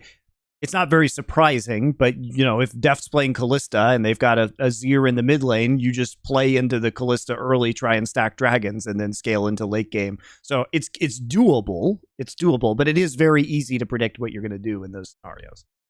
Yeah, exactly. And the thing is, I think G2 as a team, they also like to play a lot around topside. I think they usually like to leave Flacket alone, and Jankos and Caps just do their thing together. And I think that's been kind of harder to do maybe because GP is just so hard to make plays on. Like he just presses out the whole. Broken Blade can't play Counterback either. He can't play that. He can't play that. I'm telling you. I think his first Gangplank games were actually at MSI ever. Pretty sure that's true. Okay. By the way, I think in general, there's another factor. I think why G2's been worse. I think Broken Blade's had a pretty dodgy split so far. Remember, he was called the best top laner last split. I mean, yeah, I think Broken Blade as a player is like insane mechanically. I mean, not sure what's happening this split. Maybe his GP. I mean, I think his GP is like fine, but I mean, it's obviously like not Afari level or like the best GP, right? But I think it's like you can play it in LEC, right? And yeah, I'm just not really sure like what's really going on. Maybe they just have like the wrong meta read and stuff regarding topside, because I think Caps has not been playing that much Lissandra, stuff like this, which could be a really good pick for them if they want to like play more on topside to set up dives and stuff like this. He's been playing more like Ari, right? I mean, Ari is also like similar, I would say, but it's harder to execute, I would say. And so yeah, maybe they just don't play as well as they used to, and the picks that they usually like to pick are just harder to execute because other teams just figured out the counters, right? For example, the Ari into Lissandra into Ari, for example, right? That's fair. So yeah. Sorry, it was not Broken Blade's first Gangplank games at MSI. That's my mistake. He's played 23 games of Gangplank and 6 since MSI, including. So just to correct the record there. But yeah, I mean, I think a lot if we're reflecting on the performances at MSI and the kind of peak of G2 before they slid down in the second round robin, a lot of that was, you know, the Caps just absolutely popping off on the Ari and having these wonderful individual performances. And I mean, to a certain degree, players or teams like Caps' teams have lived and died by Caps. He's not the most consistent player. He's just transcendent when he hits his peaks, right? That's what the real danger and the real scariness of him is. Do you think that G2 might be taking their foot off the gas a little bit in the regular season with the assumption, oh, we're going to ramp up in time for playoffs? Or do you think this is a real problem with the team? Because right now, they're on the outside of playoffs looking in. If the split ended today after the first round robin, they'd be 4-5 and they would be in 7th place, and that would be it. I mean, yeah. I mean, the thing is, you never know because, like, I mean, MSI kind of hurts teams more than it like gains them anything, right? Usually, I mean, at least in the short term. Like, I think we also had that problem when we went to MSI. Like, the split started like 2 weeks later or something, and we didn't have any break. And I think that might be affecting G2 as well, that they just didn't have any time to cool off. And of course, maybe they cooled off a bit more, and then in turn they didn't scrim, right? It's always like a two-sided, I don't know, maybe edge, I guess. Like either you scrim too much and then you burn out, or like the other thing, right? So it's really hard to say what's the problem right now. I think MSI could definitely be still in the back of their minds, kind of. I mean, at week 4, I would say you have to kind of start pushing the pedal again, because there are gonna be games that are just like lost in draw, for example, or like lost because you made one mistake early game and the enemy team got like 3 kills. You can't really control those kind of games. I mean, you can, but like it's hard to kind of come back from those games. And if you are like 4-5 and you lose like 2 or 3 kind of games like that, then you kind of have to win against the good teams. And if you can't make that happen, then you're kind of out in playoffs already, right? And it's possible they could miss playoffs. Yeah, if people don't realize, Exactly. 6 teams in the league have more wins than them, so they have to get more wins than 6 teams. Well, not 6, like a couple, at least like 1 or 2. And they're tied So, with yeah, Astralis. Because as you say, the part people misunderstand is that they're just going to look at the schedule and go, well, come on, they'll beat BDS and SK. Like, no, because as you say, if the draft means so much, all you need is to fuck up one bad draft at the wrong time. They lost to BDS and SK. Yeah, that could be the reason you don't make playoffs, though. No. I mean, they're not having a great time right now. They're 1-4, or they're 0-4 in the last 2 weeks of competition. Like, this is a really big problem for them after a strong start, and it's gonna be. I think it's gonna be a rough uphill battle, especially because there have been teams like SK and Astralis that have been on the up and up. Even arguably Vitality. Look, they didn't look good in their first game this past week, but in their second game, it was one of the rare Vitality games where they had a successful early game. And when they have that, they are good. It's just that happens not so frequently. When they get the lead, it's hard to beat them, but they rarely get that lead. Yeah, I agree. I mean, the thing is, like, they also got kind of their best champions, right? Alfari got his GP. I think it's really comfortable for Alfari to play right now as well, because he's like the best GP in the league, and GP is so broken. So I think if they get their champions and they can execute them, right, they're a really good team.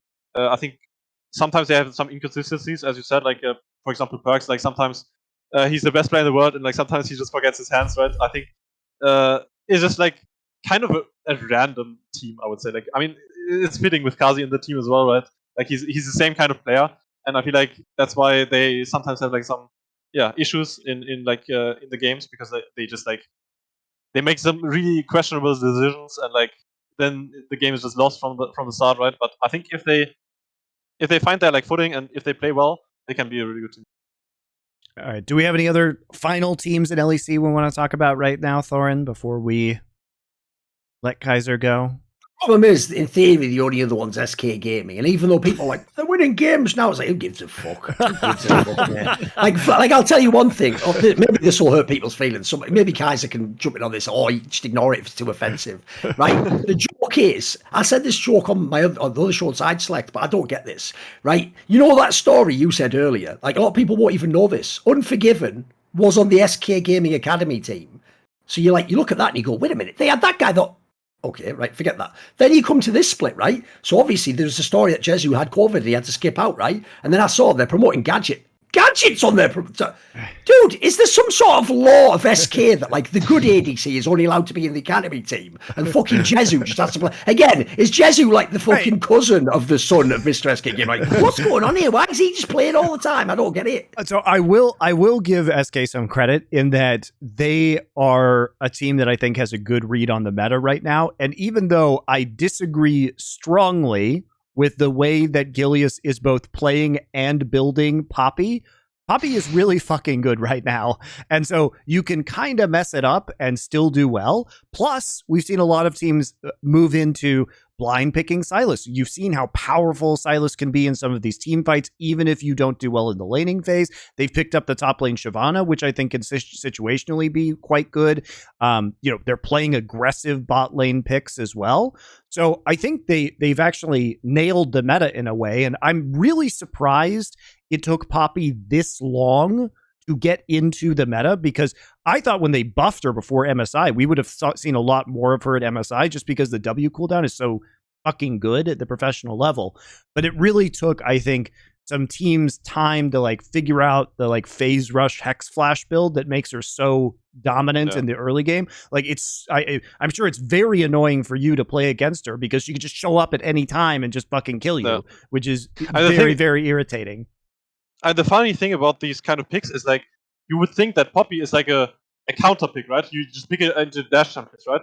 And that's what people when people start playing a new champion, right? That's what they do, right? They just pick it in the niche situations where they're good.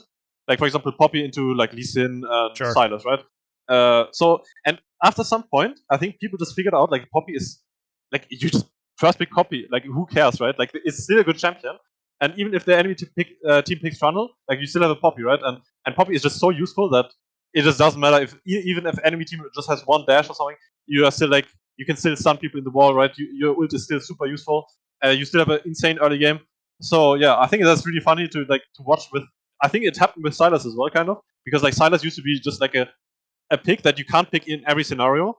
Right now it's first pick sometimes because like the meta just changed a bit, and like now is for example really blind pickable. Now ult is insane. All the support ults like Amumu, Nautilus, Leona, whatever, right? Like they're all super insane. So people just blind pick Silas, right? And I think SK is a team that really figured that kind of out early, and some teams just like made the mistake of like not banning Kalista against Jesu. Like that's also a thing, right? I think that's his best champion. Why not just ban it, Easily, right? yeah. Yeah. So I think they kind of outdrafted the enemy teams in like their 2 games, and I think Yeah, I agree. the problem with SK is like I will not. I don't think it's gonna happen that many times again. And I feel like if they don't outdraft the enemy team like so hard, I think it's gonna be rougher for them to win. But I like what I'm seeing from them because like they really figure out the meta like fast, and they kind of like they just play the champions that they think that are good, and yeah, it's working for them. So Yeah, I mean, I think the Poppy pick is just so insane right now because it gives you such flexibility and versatility when it comes to your jungle pathing. You can blow flash early, no problem. Really difficult to get away from ganks when she hits level 3. It's incredibly annoying. And then the other reason that I was I was tweeting, I was like, I think before MSI, I was like, I think Poppy's going to be really good now, and we'll probably see increased pro play. But because her ult is always useful, it's just one of those things that is always going to be at the professional level. So as long as she has a decent jungle clear, or depending on the meta, can like survive top lane, you can control objectives so effectively because instantly you have a 5v4 power play. Oh, they have Rift Herald? Who gives a fuck? I'm launching it to the moon. Like, it's just so good at a macro level to take things for free or to deny plates that she's just strong. Like, she's just strong. She has the early game presence to make the plays on the ganks. She doesn't need a lot of farm. And she's just incredibly useful at shutting down mobility within these team fights. I mean, the only thing that is like kind of holding her back is that she's really difficult to play because, like, her ult, like some people just don't know how to ult or like when to ult, and they just like throw it somewhere and like maybe you get the support out or something, right? But that's not really that big of a deal sometimes. But like when I see, for example, Peanut, like this guy is crazy good on Poppy. Yeah, like, it's I so think fun. In every single game, like I think he sometimes even like first picks Poppy because he just knows like every single team fight I can just like carry the game with my ult. Even though it's like a really hard ability to use, like if you use it correctly, like it just wins you the game like on the spot, kind of. Yeah, and you have different ways you can use it too. Like if you see people grouped up, you can get just a quick knock up with it. So the decision making, I agree, is very hard on Poppy. By the way, go watch my video on this channel about Peanut playing Poppy and his jungle pathing and how he plays it. I did some analysis, so you can enjoy that, fans. But yeah, I agree. I think his Poppy play is kind of leading the world right now when it comes to how you can use this champion, and that's why the bans have been cropping up so significantly. But it is a little bit interesting to me that it took a while for this to take hold, because I think she's really good. You just have to have a very good the coordination of the team is really important too, because if you blow your flash and your team isn't following up, or like you use a hex flash, like it can go very badly for you. So I think it, to a certain degree, it's the individual decision making that you're talking about, as well as the team coordination. Like everybody really has to be on the same page when you play Poppy, otherwise she sucks. She really sucks. That's for sure true. And I think we could have seen her at MSI as well. Like I agree. Like she was strong before. I think just no one really realized it because it sounds kind of troll that Poppy is as a jungler, right? Like she used to always be a top laner, right? So like playing her jungler feels kind of like wrong maybe for a lot of players. So it just takes one guy to like show how it's done, and the rest of the world will follow. And I think Peanut was that guy. And now people just realize this champion is completely broken, and most people will just I think why it took a while too is because the professional rune set and itemization is very different than the solo queue rune set and itemization, because you can play phase rush and chem tank at a professional level, but if you tried to do that shit in solo queue, you would be terrible because you don't have the coordination to take advantage of it. And it really, if you're not running like Dark Harvest Sunderer, you lose a lot of damage. So she probably felt kind of useless in solo queue running that build. But when your whole team is working together, holy shit, is it scary. Yeah, that's true. I mean, it's kind of the same deal with like champions like all tank junglers, kind of, right? Like Siani, I don't know, Volibear, they always feel a bit worse if you can't build them carry in solo queue, right? And then you just like think champ tank, it's boring, right? You might as well not play it, and then you just dismiss it, right? But I think I think it's just really, really strong. Cool. Well, thanks a lot for coming on the show, Kaiser. It's been really awesome talking to you as usual. Good luck to you and the rest of the split with Mad Lions. Glad things seem to be going. You guys are on the right page with the meta. And we'll look forward to your games this next week. Thorin and I will be back after a quick break to take viewer questions. Right, we're going to be back now with viewer questions, which of course is activated by holding 25 of the Grog coin. If you go to our Discord server, the Insight and Esports Discord, and you go to the Grog coin channel, there will be a pinned tweet which tells you basically how to buy the coin, etc. In theory, it's on discount in the sense that crypto is obviously worth less at the moment anyway. And secondly, another detail in case people don't know, when we first began the Grog stuff, because initially it was just some of the Insight and then Four Horsemen, etc., we used to just have one channel with all the questions in. So essentially it was sort of like you just lock, like you either could get Richard Lewis answering it, or maybe it'd only be me and Monty, and sometimes we've had the guests on this show. Whereas now we've actually made separate channels. So for some of the Insight, there's a channel to put your questions there. For Horsemen, there's different ones, and there's even one now for by the numbers, which I do in CSGO, which obviously do a different host as well. So that's the channel where we're going to be taking these questions from. And usually I would say submit them.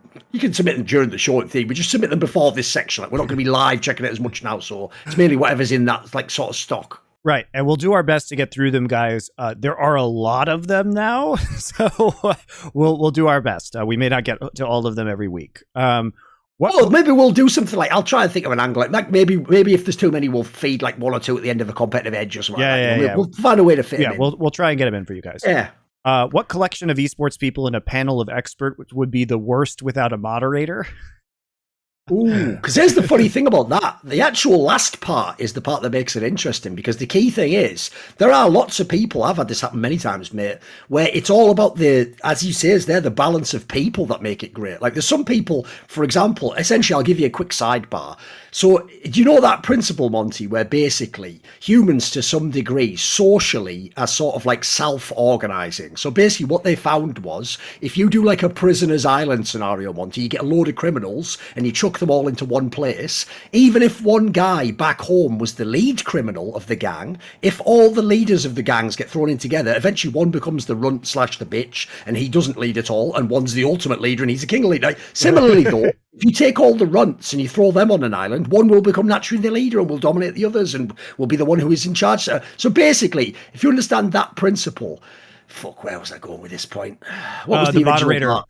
There you go. Yeah. The problem you have essentially is people who on their own, for example, might usually lead the discussion or be amazing at talking. If you put some of them together, sometimes one of them, when they're not the dominant person, some of them just quiet up and they never fucking say anything, or vice versa. Sometimes a way you can bring out a quieter person is you put the right model. So the interesting thing is he probably thinks, because he says the worst one, that we're just going to pick people we think are shit and flame them. But there's actually people I might pick for this list that are really good. Like, I'll give you an example. LS would be terrible on this. Yes. He, by the way, he would be on my fucking starting roster if like I'm the host. But if it's just there's no host at all, he would be terrible. Like he actually would ruin the show. If you don't know, by the way, when you do desks, for example, or panel discussions, normally you don't always have like unlimited time, so there's already a problem. Tangents, things like, again, people don't realize like how different the mediums are. Like, for example, if people only watch League of Legends and you've never seen me in CS:GO, you don't understand. In CS:GO, I am incredibly concise. I know I have 25 seconds to make my point. On this show, I have unlimited time, so it's sidebar into sidebar into sidebar into that. Like, what was I saying about 10 minutes ago? And then that's how you know if I've got a good host. They can remember. The problem is if people actually listen to everything I say, like, I don't know, I was following you down a rabbit hole. Where were we 10 minutes ago? I need to use to rewind. So who else would you suggest? I think Ellis is a pretty obvious one. I think that's a pretty Ellis good one. Is definitely an obvious one. Who are you thinking? Loco Doco, probably. That'd be pretty good. Like he needs a lot of structure and to be made fun of, because that's how you get good content out of him. It's like his reactions. He's a reaction guy, right? So yeah, you need the problem he has, mate, is if he's the leader. Insert all the jokes about fucking breaking point, etc. He doesn't have the leader personality, basically. Whereas if he's sort of like a member of the group, he can be brilliant. Like to me, Loco's always the guy where, like, in our gang, he's like the fucking little. Basically, you all know the joke. In our gang, he's like the little brother that, like, fucking Monty's mum was like, take him along with you. And he's like, if I'm going out with Thorin, the guy's like, just take your brother with you. And we're like, all right, you little fucking rat. But that's the thing. Here's the thing you have to understand about Loco, and this is a key principle to understand. I can flame him because he's my little brother, but you can't flame him because he's my little brother. If you understand that principle, then you understand how Loco Doco works. Because I've always told people, by the way, as weird as it might seem to people, the reason why me and Loco have always had a totally like a good relationship where we know exactly where we're coming from is because the irony is, because he's Korean, obviously he does that thing where, like, every male friendship is based on, like, you're the older brother or the younger brother. Well, what he doesn't know is that's almost what I do anyway with my friends anyway. I have a small circle of friends and I treat them I'm super loyal to them. So actually, we're just like the older brother, younger brother dynamic, aren't we? So yeah, that's another word on Loco. I'm trying to think who else said.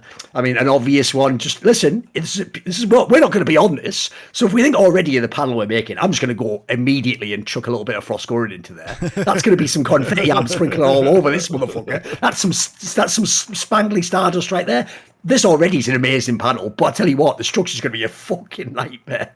Yeah, I mean, Doublelift maybe chuck Doublelift in there as well. Oh, Doublelift for sure. Like I mean, you see that. When he hosts a podcast, I can't believe people are into that, mate. I know it's wild, isn't it? Because it's what people don't get. This is what you fans don't get. I consume a lot of esports content, but when I watch that, I'm always like, this would be great if I had a host.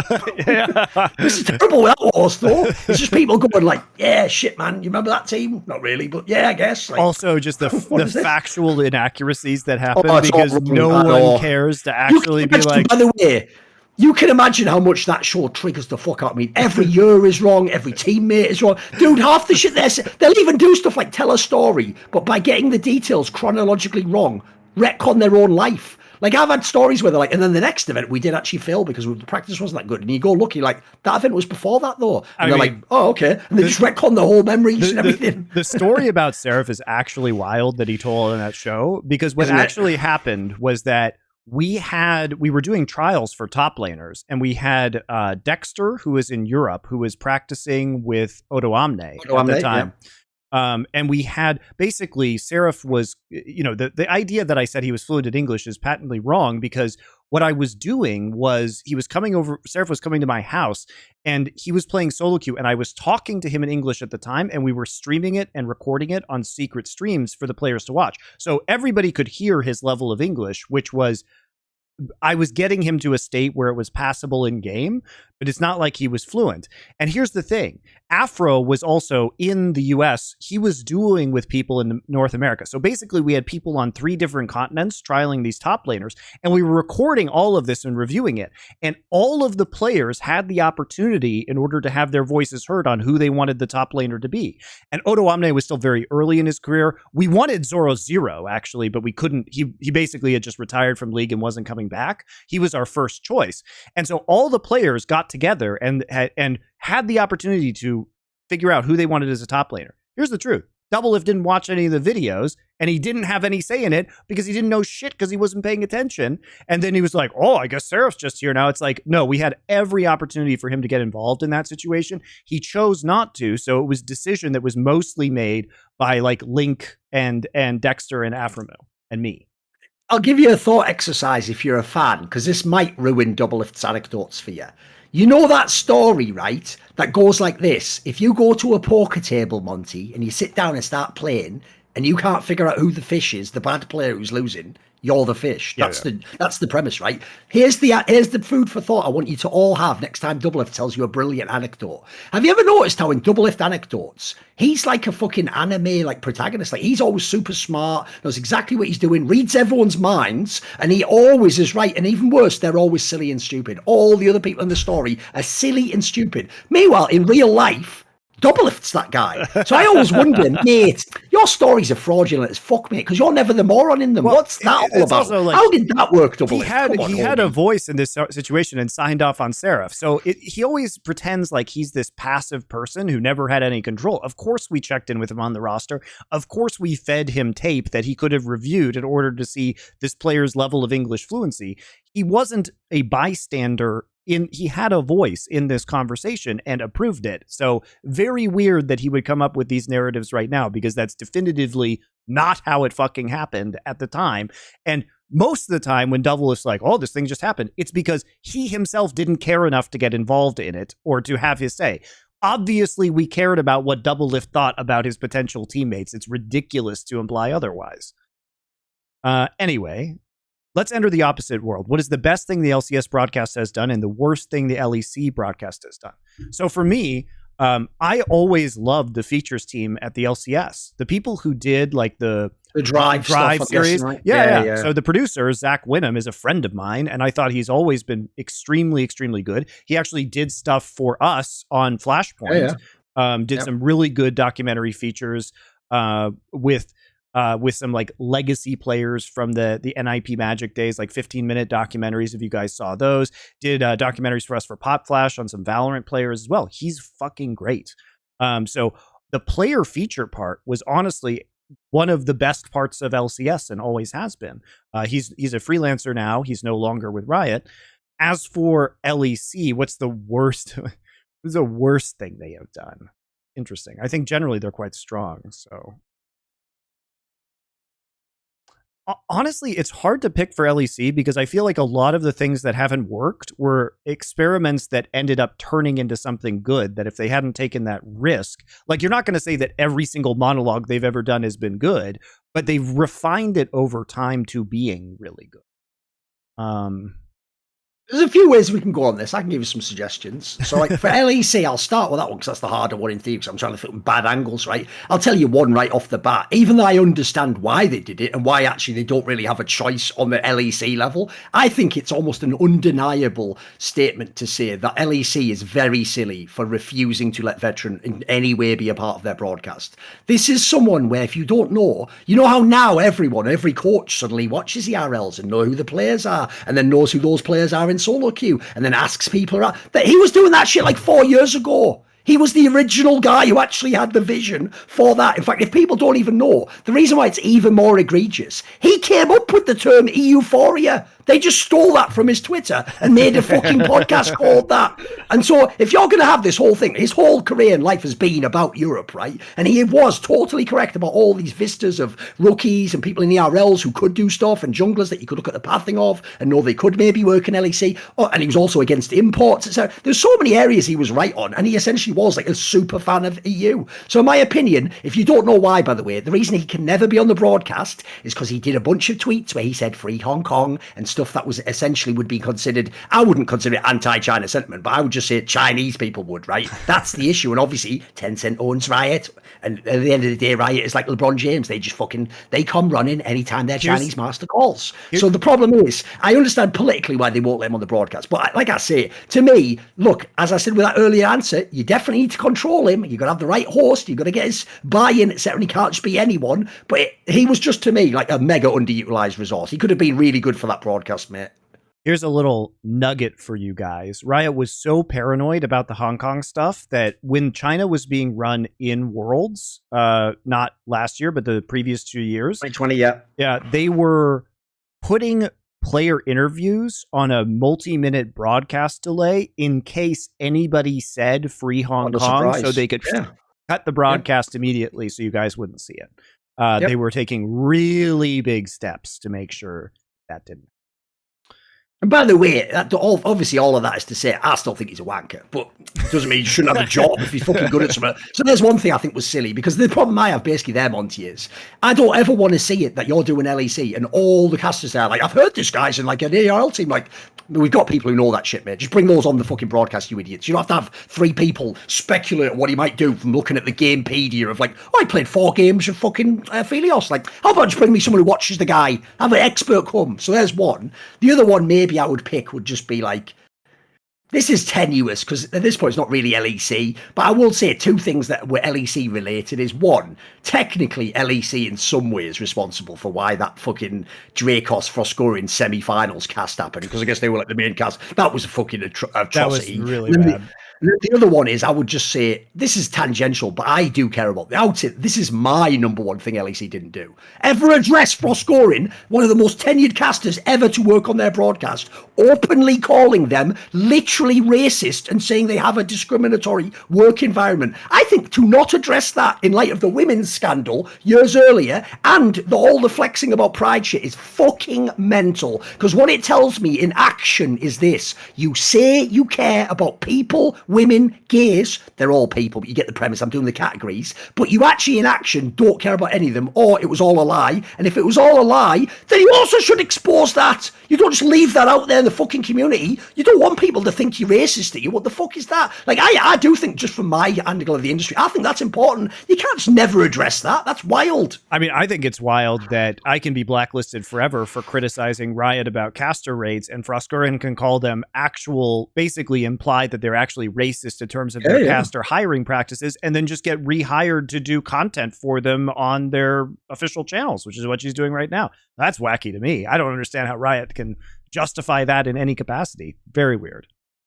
Which I think, what about good LCS? I'll think of one good LCS thing. Let me think. I agree with you, by the way. I always thought the documentary stuff was pretty good. That was pretty good angle. I actually, another thing I liked about LCS was I liked some of their show match content was pretty entertaining, like the Canada versus America stuff that they did, like incorporating a lot of those like memes for the league, like the pigeon and everything like that. That was pretty entertaining. Had nothing to do with the actual competition. In my opinion, the best thing LCS has done is the actual stages when they have when they try to go all out for an LCS finals, like the Madison Square Gardens one, that can be really good. Like in my opinion, the LEC ones, when they do the roadshow thing, it never quite hit the same way for me. True. I know now obviously people say so because of the fans or whatever, but I always thought LCS did whenever it was the split where they were going hard and they would get the big venue, they did a pretty good job with those, I thought. Yeah, I agree. The stadium events are generally better. The atmosphere was always legit. Even still, they got a lot of fans. Yeah, even still, like I think the stadium events are better in LCS. LCS. I agree. Many players can be identified as being a mechanical player or a great thinker. Can you think of any of the great players in history of any esports who stood out upon their peers? Well, Faker, obviously. Wait a minute, is this separate to this? No, like who's both a great mechanical player and a great thinker at the same time? Right, they have to be both, right? So it's a rare example of both, basically, right? That's what I mean. It's always going to be top players who are going to be this thing for the most part. It's rare to have somebody, like High would be the thinker versus very kind of questionable mechanical player, and then probably you look at some ADCs probably as like high mechanical players, but maybe not contributing the most to macro. Maybe if we're going from the West, I think the obvious one's Perks. Yeah, at his peak, yeah, sure. Seems like the obvious one to me. Yeah, he could actually carry a game and shot call it. Right. I think it's almost always just going to be the very best players are both things, right? So I'm not sure that I'm not a huge fan of that question. Here's the thing, it works better at least in team games. Like, for example, in like StarCraft or something, well, you can't really just be one, can you? You're not going to be the best. Like, it doesn't matter how good your mechanics are, but you got to have both. So I would say, did he say in esports or was it just just League of Legends? Any esport. Because I'll give you a couple from like CSGO if you want. Because I actually think in CSGO the divide is way bigger. Because typically every team has an IGL and they tend to be the low fragging big brain. And every team usually has a star who has the least amount of like raw shot calling aspects. So I would say, for example, I think the best example ever, because he's transcended to CSGO, is Simple. If people don't know, one of the reasons, by the way, is a little aside, if you want some juice here, fans, even if you're not from CSGO. So you might know Simple tried to publicly act like I'm nobody and even called me a kid, told me to get a job, whether I'm a 21-year professional in this fucking industry, and then implied that he would reveal that I'm a piece of shit when he retires, implying, by the way, he has like dirt on me or some sort of thing. It's all a bluff, by the way. It's complete nonsense. He has nothing on me whatsoever. And in real life, he's the one asking me, like, could you come and talk talk for 3 hours with me and Blade about CS after events. Like, he's the fucking nerd fanboy, you morons. Not the other way around. To me, he is just a Ukrainian kid. When he's in the server, though, he is brilliant. So the key detail people might not know about Simple is, it's obvious when you watch him play, he has like the highest level of mechanics you could ever have. He's absurdly skilled at the game. But they wouldn't realise, like, he was also years and years ago. Now he is also incredibly smart about the game. Like, I think most players would say he might actually have the best game sense in the game. He has an amazing sort of like feel for where to go and what to do and where the next kill comes from. And from these conversations, which he pretends have not happened, I can tell you he has a near in-game leader level understanding of the macro of the map and what's going on and how the utility is being used, because he's just put in 1 billion hours studying the game. So I think Simple's a great example, because people would usually think he's just going to be scaling. Like, no, he's actually a very, very complete player in my opinion. Well, this will be an interesting one. Favorite and least favorite U.S. president from, of course, Xi Jinping, the leader of China. The guy this is just all of history, so all 200 something years. So technically there's been 46 of them. So Jesus. The real problem with this is it's a joke question. So obviously we don't even know like the first 40 or something, like, you know what I mean? Like, let's be real. Like, probably the worst U.S. presidents are like the most boring ones that you never even think about or anymore, right? You know, from like the early to mid 1800s, or like late 1800s, probably at post Civil War. I mean, worst, Andrew Jackson's probably up there in many ways. I would say, listen, mate, without Andrew Jackson, you wouldn't even be fucking living where you are right now. Yeah, that might be true. I don't know. Saying, America could be a pretty small country without Andrew Jackson, mate. Yeah, pretty small country. Just saying. You know, he definitely did advantage some people. Let's put it that way. But if you were living where you were now, you would be addressing me in Spanish, so it'd be one or the other. You know, I'm just saying. I mean, there are a bunch of presidents that did like nothing too. So yeah, I don't know. From a personality perspective, I think Teddy Roosevelt is extremely interesting.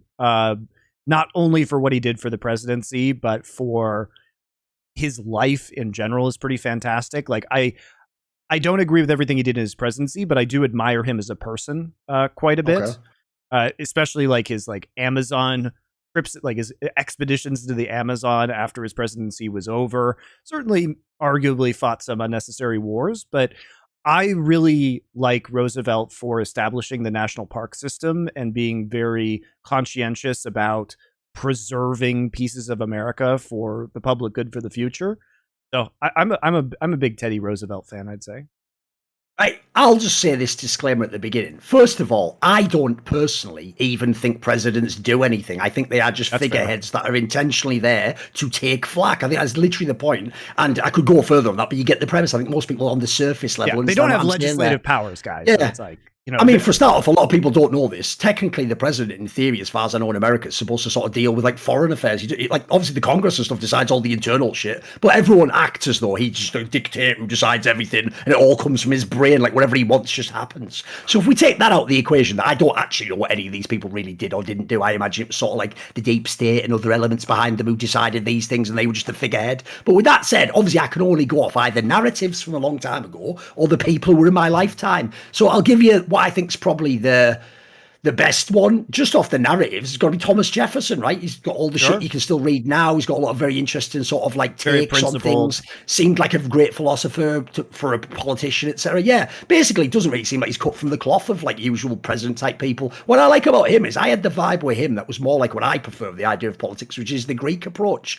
which is the guy who should be the leader is the one who doesn't want to lead, because that way he won't abuse the power. He'll just do it, do a good job, and go, right, I may as well fucking do a good job while I'm doing it, and then I'm out, and I don't have any reasons. So to me, he was more in that vein. And then even though obviously this will be like, oh my God, I'm going to say it in a very careful way. I actually think if you look solely at the actions of the presidency, I actually think Donald Trump was a very good president, mate. For me, he was one of the only, basically centrist presidents. Like, despite everyone billing it like he's just evil right-wing Republican, what are you talking about? He did loads of shit for, like, gays and stuff like that, and Mexicans and black people. He did loads of things for those communities. That's why I said, to me, he was actually, if you look at his actions, a centrist president. He did things for all people, because, spoiler, if you know his history, he used to be a Democrat donator. He obviously clearly is not a Republican, and the Republicans fucking hated him the whole time. He actually was on some weird hot seat in that scenario. And then finally, I'll just throw this in there. No wars. barely any terrorist shit going on. Like, that's a pretty good fucking side for the last 20 years. So even though that's purely like an angle, I'm not doing anything about his personality there, you'll notice. I think that's an interesting take that people don't have. A lot of the shit during the Trump period was just stupid furore in the media, wasn't it? It was just raging back and forwards over statements and unprecedented. And by the way, how badly is that aged now? I just want a president that's presidential. Fuck you. Fuck you, pal. No one wants that. You all voted for the other guy. He's the least presidential guy of all time. I mean, in terms of policy, not much even happened during the Actual policy. Nothing really even happened. So No, I think he was kind of a lame duck, personally. And by the way, that's why he's number one, dude. Because all the other ones just start wars and kill people and fuck everything up and give all. So if you're telling me he did almost nothing, top marks. Fuck off that believers of power. Not a war criminal. Whereas I would say, unironically, I can only go off my lifetime. I think Obama's the worst president ever, mate. If you actually look again, take away the flowery words, look at the actions, increased war presence, loads of terrorist shit, helps to fund rebels and terrorists and people like that for other countries and regimes. Like, I think he was a terrible fucking president, mate. As far as I can tell, people are just too woke and they're like, oh, I must say he's good because he was black. Like, that's bigotry of low expectations. You judge people on what they do, not the fucking race, you idiot. I mean, I think Obama has some really noble principles, but I think he didn't know how to get things done legislatively with Congress, which really hampered him. I think he was a bad negotiator domestically. So I certainly like some of Obama's high-minded ideals, but again, I don't think that a lot happened legislatively outside of the Obamacare package during his administration. Asking a question about who's your Flesh and Blood main, Blitz or Classic? So people are asking about this card game that I play with DOTA and Uber, the Overwatch caster. Okay. And so I play Lexi and I play Classic Constructed, although I'm still a noob, guys. So give me more time to get into the game. DOTA and Uber are a lot more into the game than I am. DOTA likes the ninjas because you're asking who the playgroup mains, and Uber likes the warriors. Head coach, Yamato Cannon, analyst / draft LS and Dylan Falco, top Wonder, Jungle Yankos, mid caps, bot Hillisang and upset. Could this setup win worlds, or would it be too many egos in the proverbial kitchen? So coaching staff of Yamato, LS and Dylan Falco, team consisting of Wonder, Yankos, caps, Hillisang and upset. I assume in this theoretical universe we'll take top form of all of these players. I think it's possible. I don't think it's likely. I think it's the possible. Staff and, yeah, I mean, a lot of these players reached world finals as it was, right? Not upset, but the other players. And so if they're capable of reaching the world finals, if they all peaked at the same time, I think it's possible that happens. And they're all contenders for best of their role, no matter what people will say about upset. So, yeah, I think that's a pretty good lineup. Pretty good team. Have you guys followed / played table tennis? No. Thorin has talked about tennis. Yeah, I've seen you talk about tennis, and I think it's also a really technical sport. Most of the early plays after the serve have a correct response, so it's a lot about execution. But after a while, it's similar to speed chess, since you don't have that much time to think about the second and third steps in that line of play. I know nothing about this, but sounds interesting. Do you know anything about table tennis? I mean, I like to play the game table tennis. I don't know about the sport, which I assume he's talking about. Like, if people don't know, though, it's one of those weird spots. It's a bit like League of Legends, where like Koreans and Chinese are the best or something, aren't they? Something weird like that. So I know fuck all about that sport, I'm afraid. It's fun to play, though. Last week I asked for your top 3 favorite cuisines and must-have dishes. Now this week I ask you what are your must-not-have dishes from each of those cuisines. Oh my god. So I picked Thai, Mexican, and Korean. Thorin picked Thai, Korean, and British. Okay, so Thai food. I don't know. I like most Thai food. I'm not sure what a must-not from Thai cuisine is. I guess I'm not a super big fan of some of this Thai, like papaya salads and larb and stuff like that. Man, it'd mainly be vegetable stuff. Like, for example, like, I'm just not a big vegetable fan. So if anything's like zucchini and stuff like that, I'm out. Pass. So I must have loads of vegetables because it's Asian food in it. Mexican food. I mean, my answers for Mexican and Korean are going to be bug related. So I will say I like roasted crickets in Mexican food, which are typically eaten with mezcal, the liquor. If they are roasted and served with mezcal, I think they're a nice accompaniment to mezcal. I think I'm not a huge fan of the ant larva. I've had that in in Mexico in traditional Mexican cooking, and some of the other like cricket dishes are not. I'm not a big fan of those. I'm not inherently biased against eating insects, but in Korean they serve silkworm pupae as a snack, and those are just they taste rancid and like gritty, and they're just really nasty. So I would go with those. The thing is, as I said, for Thai food, basically anything too vegetable-y. For Korean, I've always said this. I always say Korean barbecue is the best food. I don't say Korean food because I never claim to have gone to Korea and have eaten loads of those foods. I don't. Like, for example, I can't even stomach looking, Monty, at that shit where it's made out of like the stuff that they cook on the street as street food, where it looks like almost like tomato pasta, but isn't it made out of like potato or something? You know what I mean? You're talking about tteokbokki, like the rice really cakes famous. and the spicy I sauce? think that's disgusting. I like that's it. disgusting, man. It's not my favorite. It's okay. Not a fan. And another thing about Korean food as well is, like the exact type of spicy flavor they love to put on their wings, Monty. That exact Korean style of what their version of spicy is. That's a lot of the spice in their food, and I just don't like that spice for some reason. Like, oh, really? There's something. It's not like gochujang. It's good. It's weird to me. I'm not a big fan. Gochujang is the flakes. And then let me think, what would the worst British food be, though? What would I even pick for that? I mean, I would just go with something, like, essentially, like, I've already told people this, anything with blood in, you can just fucking miss me. Like, I'll take the fucking blood sausage off the English breakfast. I love black pudding. I'm not even blood, I love black pudding. I love black pudding, and I love sundae, which is Korean blood sausages. I really like it. Never in a million years. Would never eat in a million years, mate. This guy says, a bilingual Korean American who consumes tons of analytical content in either language, some of which are you guys, Dom, Rich, Jack, Cloud Templar, BitDoll. I'd like to do some translation work for League of Legends. Where do you recommend I do to get started? I see lots of possibilities anywhere from adding subtitles to YouTube videos or live streams, translating analysis for pro teams, to doing on-site interviews. Honestly, one thing that would be interesting to me is to take like one match and like a very interesting game and then consolidate all of the analysts' opinions around that game and be like, so Cloud Templar said this thing, and, Chronicler and Wolf said this thing, and Cadrol was co-streaming and he said this thing. I would love to see what the consensus was on like how a team won or what the best plays were. That would be fascinating to me. I would watch that. Or like if they differed in their opinions about why a team won or a team's strength or anything. I think there's lots of cool stuff you could do with that. You have anything? What was the question again? He's bilingual and he wants to do some translation. Oh, it was how he could get going as a chat. Yeah. Look, it's the same as everything. Here's the problem, right?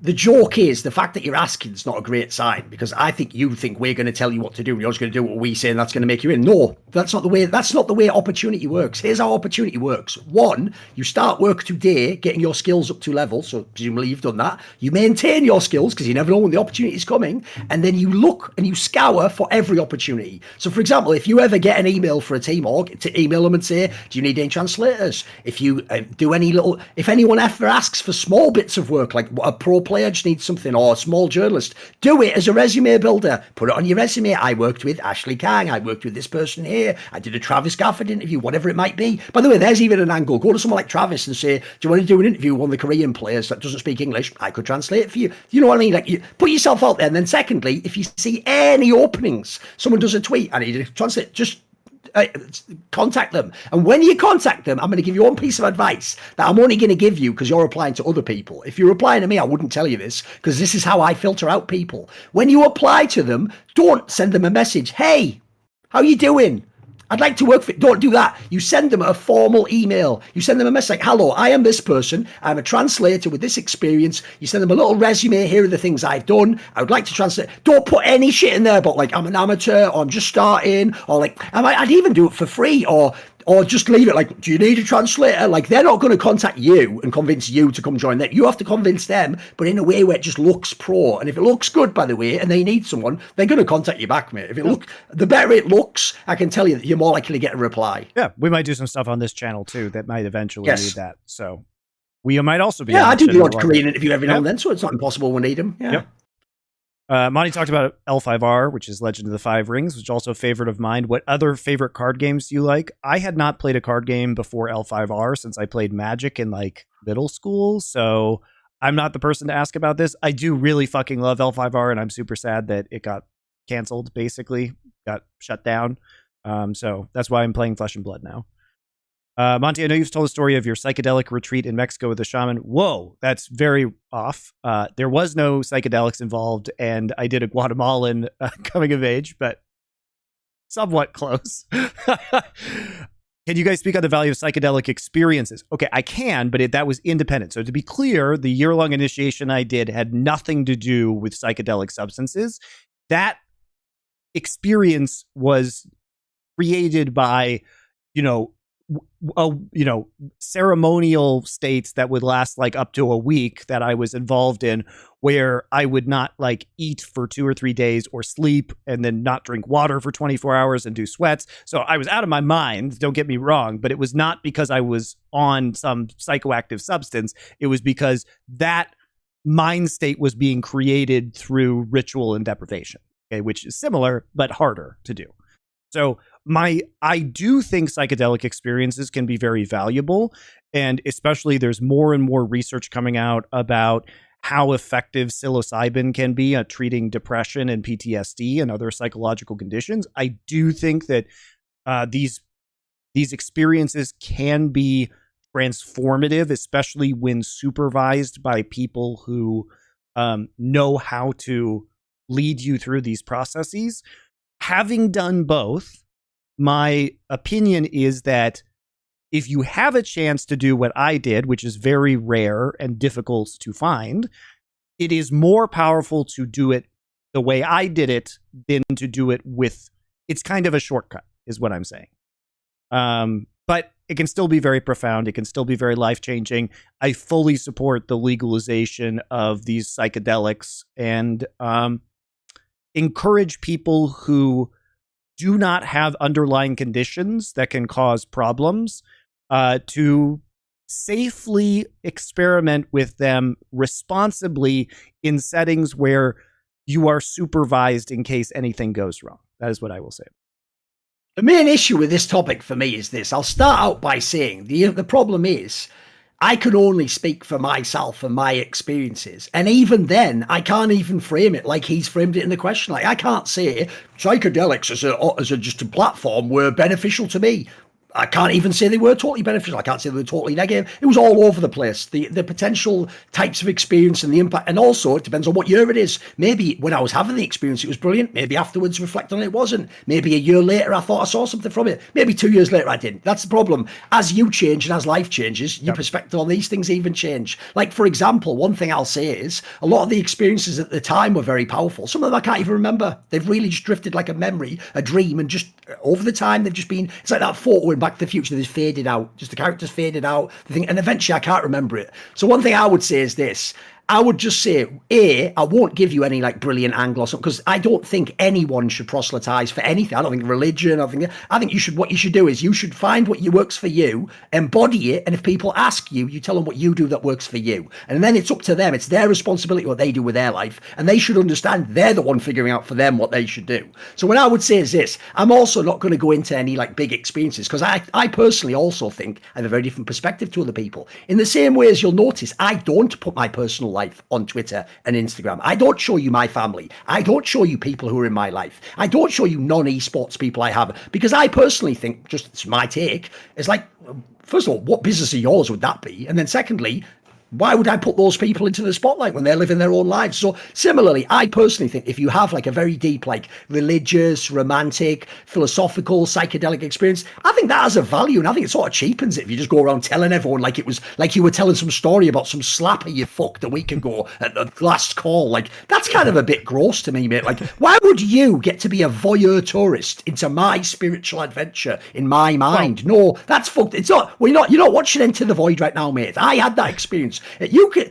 as Carl Jung said, beware unearned wisdom. You go and earn your own wisdom. You go and earn your own trips and figure it out for yourself. Yep. And lastly, and this is a key detail, because this is the only piece of advice I can give you, I would just say this. The reason I would say tread carefully and figure out what you do and do not rush into things is because all I'll say is this. When I reflect on my own life, there were times in my life where I was super into psychedelics. And especially, I thought at one point, Monty, I'll probably use this my whole life. Maybe I'll be like a super experienced guy, blah, blah, blah. All I'll say is this. When I reflect back on my life now, the times when I was the most almost impelled to want to do it was probably when I was the most lost and the worst periods of my life. And that was that I was grasping for something. And as a result, I wanted a really strong transformative experience. And some of them can be very negative, which, by the way, can be transformative too. That's why you always have to be careful when you ask for change, as my boy Obama showed us earlier on. Question is, Padme meme, you mean good change, right? Right, Obama? Jesus. Right? So anyway, all I'll say at the end is this. In light of what I just said there about being careful about what you do, all I'll say is this. My final verdict is this. I'm not against them as a principle, but I actually think, this is my current thought, I don't think I'll probably ever do any psychedelics again, because I actually just feel too happy in my life and things are all super awesome and I feel super well balanced. So believe it or not, that's maybe a little sign for you. I don't want to fucking toss a little fucking smoke bomb in there that anything could happen. I'd rather just keep everything's fucking sweet right now. I'm going to keep the boat non-rocked. You're in the Matrix. You're in the Matrix forever now. Exactly. Yes. I've basically done my like chasing my white whale period. I'm just chilling now. Exactly. Yeah, I think that's a good point. And there's a reason why I'm so cagey whenever I talk about my initiation experience and vague, is because if I told you guys the particulars of it, it wouldn't have any meaning to you, because the whole process is such a complete lifestyle that I had to live for a year that describing any individual piece, it wouldn't have any kind of significance to anybody, and the sum total of that experience falls apart. So that's why I will say this.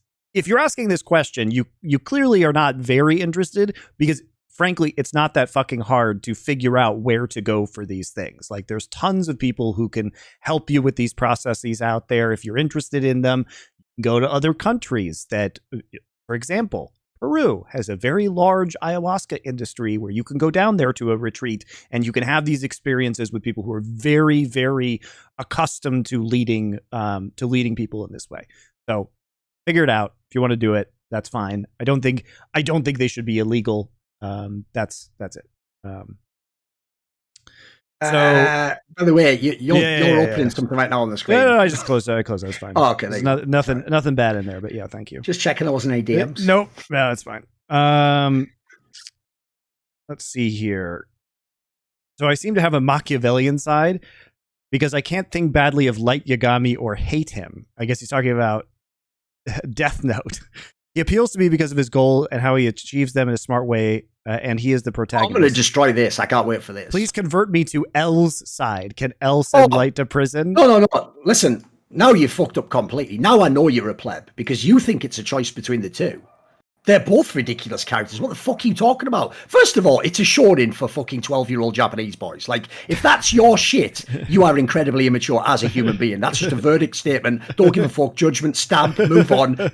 No court of appeals. Secondly, the L character, I think, is utter shit in that show. Mate, that L character is the ultimate fucking Gary, whatever they say. You know, the male version of the Mary Sue, Gary something. I can't remember what it is. Gary Stew or something, right? This motherfucker, spoilers, if you don't know Death Note, I'll tune out now for 5 minutes.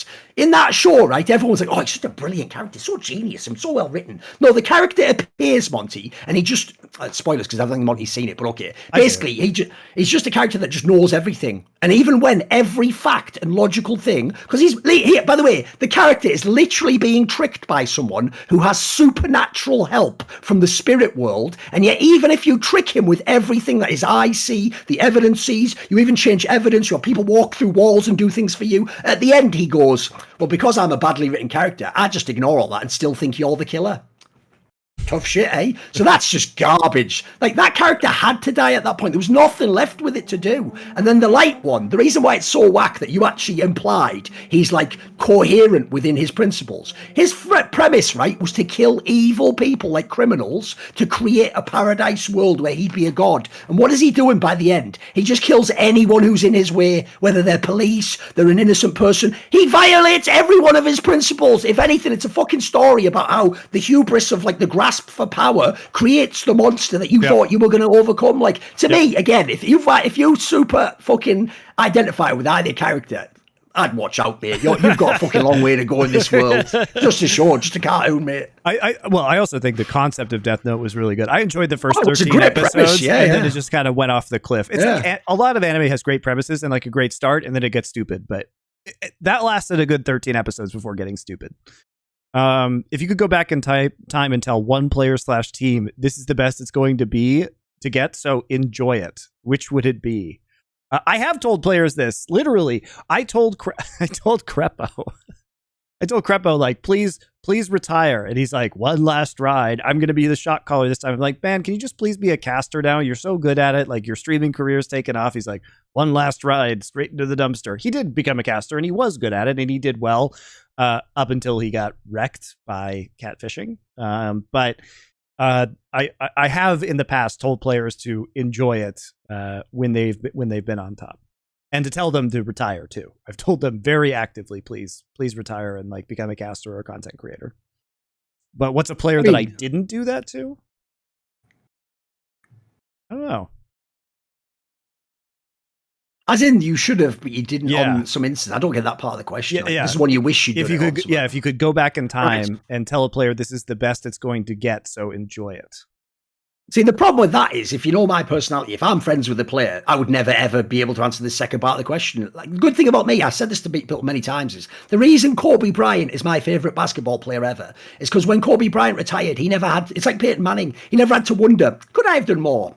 Could I have studied more? Could I have trained more? They just did. They can just accept their career. So similarly, I've taken every shot I need to. I've shot 30 shots a game. If I lose the game, I lose the game. But I've got all my shots off. So I can only say the first part. People are told. So the two I'll pick, I'll take one talent and one player. The talent is D-Man, right? This is one where I wasn't friends with him, so sadly I wasn't in a position where he'd do this. But if I could go back in time, I would just essentially explain to D-Man, understand, even if it doesn't work right now and it's going to be tricky, this is the zenith of your career. You are one of the biggest casters and one of the biggest games in the world, and it can only go downhill from here. Best case scenario, you maintain. Worst case scenario, other casters come along, the game evolves, maybe you need to have more knowledge base. And if people don't know, he not only thought it could be as big again, but he gambled into another game, and when he came into CSGO, he misplayed his hand politically about as much as you can. Like, even though actually, if you don't know, CSGO is a very welcoming game, as people like Shocks have found out, because he came in like a bull in a china shop and acted like he was coming from the adults table and we were the kids table, he absolutely fucked the whole thing. And as a result, people might know,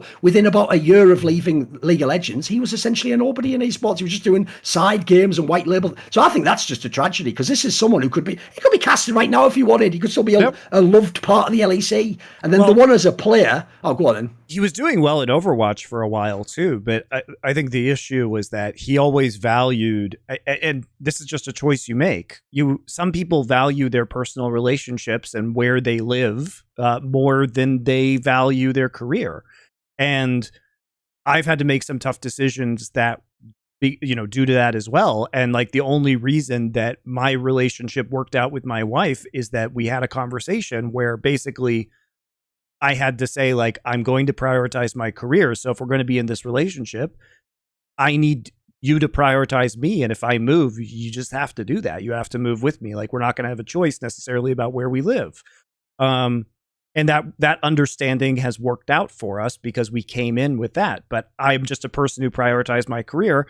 And in esports, where you have to go where the job is, basically, if you want to be a caster at the very least, it can be hard if you don't want to make that decision. That's one of the biggest problems people have, dude. Like, I won't name names, but I have people all the time, Monty, who are lower level people, where, like, the joke is I have to fit to their schedule, and some of them don't even have other gigs. Some of them are like, I just felt like doing something on that night. It's like, well, then you're never going to make it in this industry, mate. Like, I started taking my time off and having to, like, fucking 15 years into the game, you idiot. The reason why we make it to the top is, the point is, just like in business, if you go and you have a night in with your family, well, then I'm doing fucking reports that night, so I'm ahead of you. And then you go on another night, you do this. Well, I finished up the project on that night. You see how I'll be ahead of you in business. So you have to ask yourself what you're doing. So what I would say especially when you're young in your career, that's exactly the time you want to focus on that and get as far as you can. And then the player, people might know this story, I've sort of alluded to it previously, it's got to be forgiven, obviously. Because I told people the moment I had to break with Forgiven, as in I couldn't just be his friend where it's like, I agree with you on all of this, or like, haha, yeah, it's hilarious that your teammates are shit. The problem is, right, here's the thing. If you think about his teams, like Copenhagen Wolves, mega flawed team. He's far away the best player. SK Gaming was like some good players, some not so good, or some older ones. When he had the H2K lineup and he would try and tell me they're all shit or choking or letting him down, I was like, mate, aside from Ryu, and it's just because he doesn't speak English, these are going to be like potential Hall of Fame teammates you've got here, mate. Every player is good. You got fucking Odoamne and Jankos for a start off. Like, what are you complaining about? So that was the moment when I was like, mate, if this isn't good enough for you, this peak H2K lineup, the one that made semis at Worlds, I was like, it's never going to get better for you. Like, I even told him, I'm pretty sure you can never be in a top team because you actually are delusional about what you think they're like. Like, you think in Fnatic, they never argue. You think in Fnatic, like, they just magically don't even come. They just all play the same way. It's equally democratic. No one flames anyone. They win the game. They win the league. I told him, if you were ever in these teams, bro, they're all fucking falling apart. They're all having arguments. They're all having bad weeks and people saying, I want more of this and some, you're not getting more. The joke is he just never got it. So to me, that's a fucking sad one because as you know, his career never went anywhere after that. That was the peak of his career. Next question. What do you do when you see a word at night you don't, or what do you see when you see a word you don't understand while reading it at night? I've been reading a lot more before bed, but don't want to pull up my device to find the definition to get blasted with light. Well, I would just look it up on my phone. But here's like the nice thing about a Kindle is it's not exposing you to blue light, and you can just click on the word and it will come up with the definition. So reading on Kindle is a way to get around that. Also, dude, just buy a paperback dictionary and put it next to your bed. It's not that hard. Just I don't understand this one. To me, the answer's easier than that. I would just forget that, keep reading, and or eventually my brain, by process of elimination, will learn from the context it is being used in what it probably means. That's how I do it. Yeah, or just write it down for the next day. I think there are several answers, but the Kindle will literally look it up for you if you just like touch the word, and then otherwise just get a paperback dictionary. It seems like you'll use it sometimes or enough if that's your solution and you don't want to have bad light before bed. What would be a fitting mascot for teams that currently don't have one? I think are there other teams that don't have mascots? Like, I think they all do in some sense, don't they? I guess.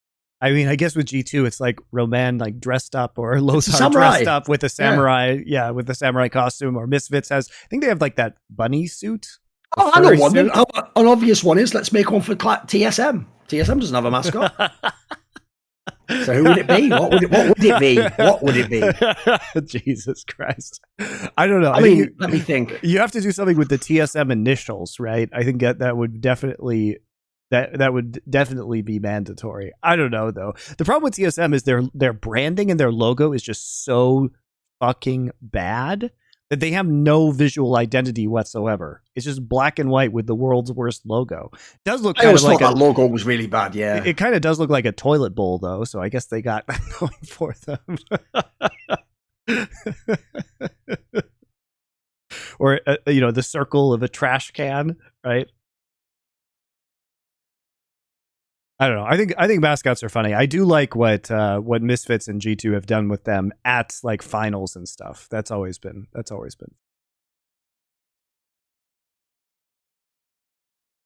If you had one-time ability to briefly understand all other languages for the purpose of reading, watching, listening to one thing in its original language, what would you choose? And that's actually fascinating. Honestly, I would probably.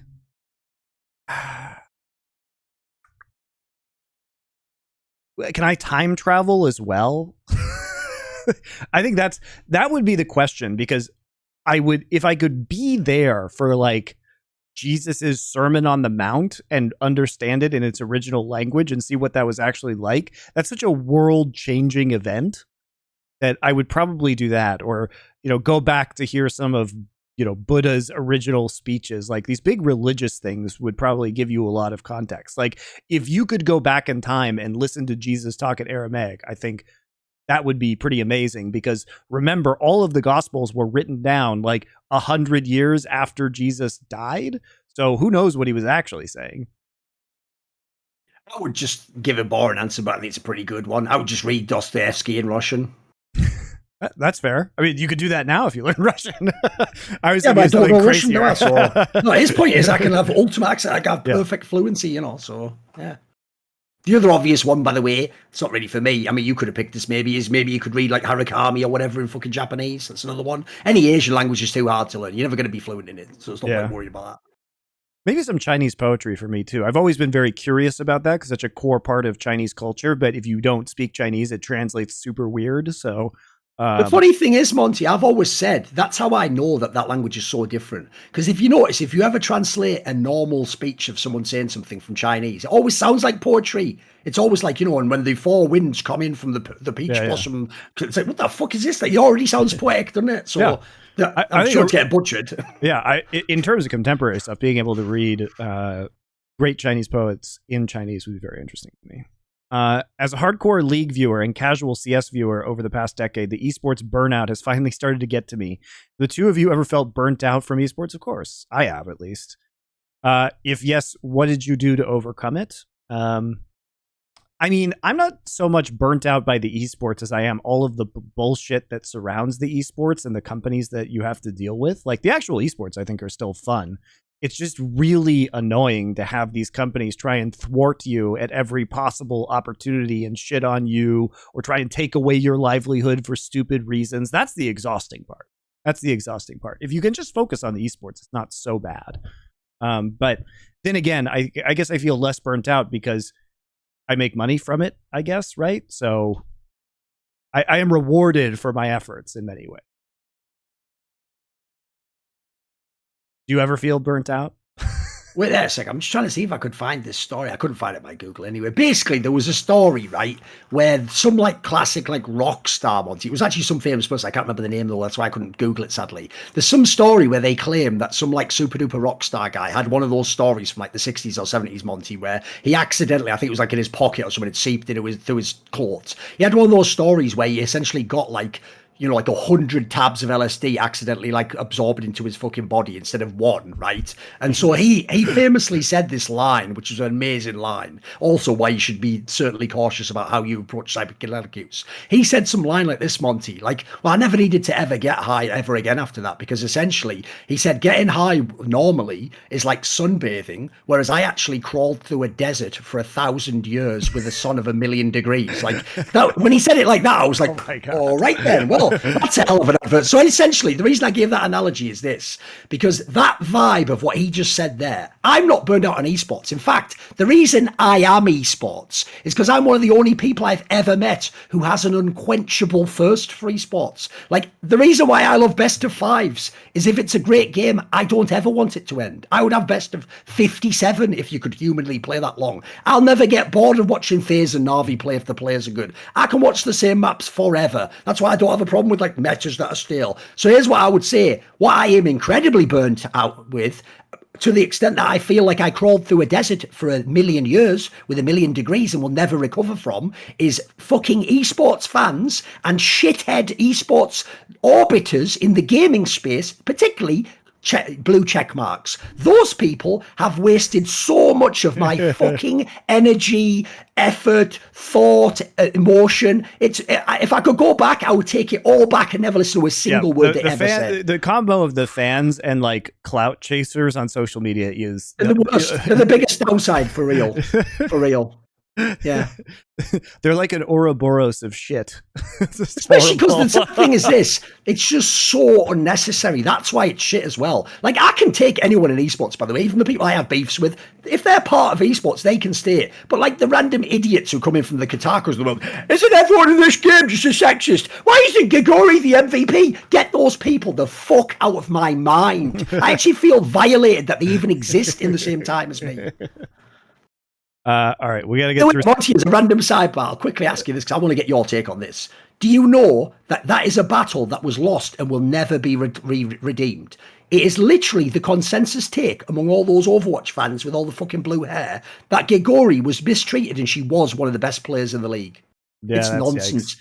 If people don't know that the reason I had the most legit video ever about that topic is because privately I polled the whole spectrum of the industry. I went to top commentator, top analyst, top coach, top player, top fucking supportive player, player in her role, and all I polled them on was this, Monty. How good is she in Overwatch, in the Overwatch League, in her team, and of all the players playing her role? And on all of them, they were like, at best, she's okay. She could maybe be in the league. She's at the bottom. And it was presented as, no, because she's a woman. It was all just sexism. And they acted like she was one of the best off tanks. Get the fuck out of my... Because remember, I made a famous tweet, Monty, that everyone mocked, including shithead Slasher, who should have known better if he had any eye test for esports, where I famously said that there might be like 20 off tanks that are better than her. Because my logic, this was in season 2, Monty, was, dude, you can just go to Korea and China and find mega talents that aren't in Overwatch League. That's not even a controversial statement. That would be like saying in an LCS player, there's 100 players better. Well, of course there is. Go to Korean solo queue. You're going to find 100 players.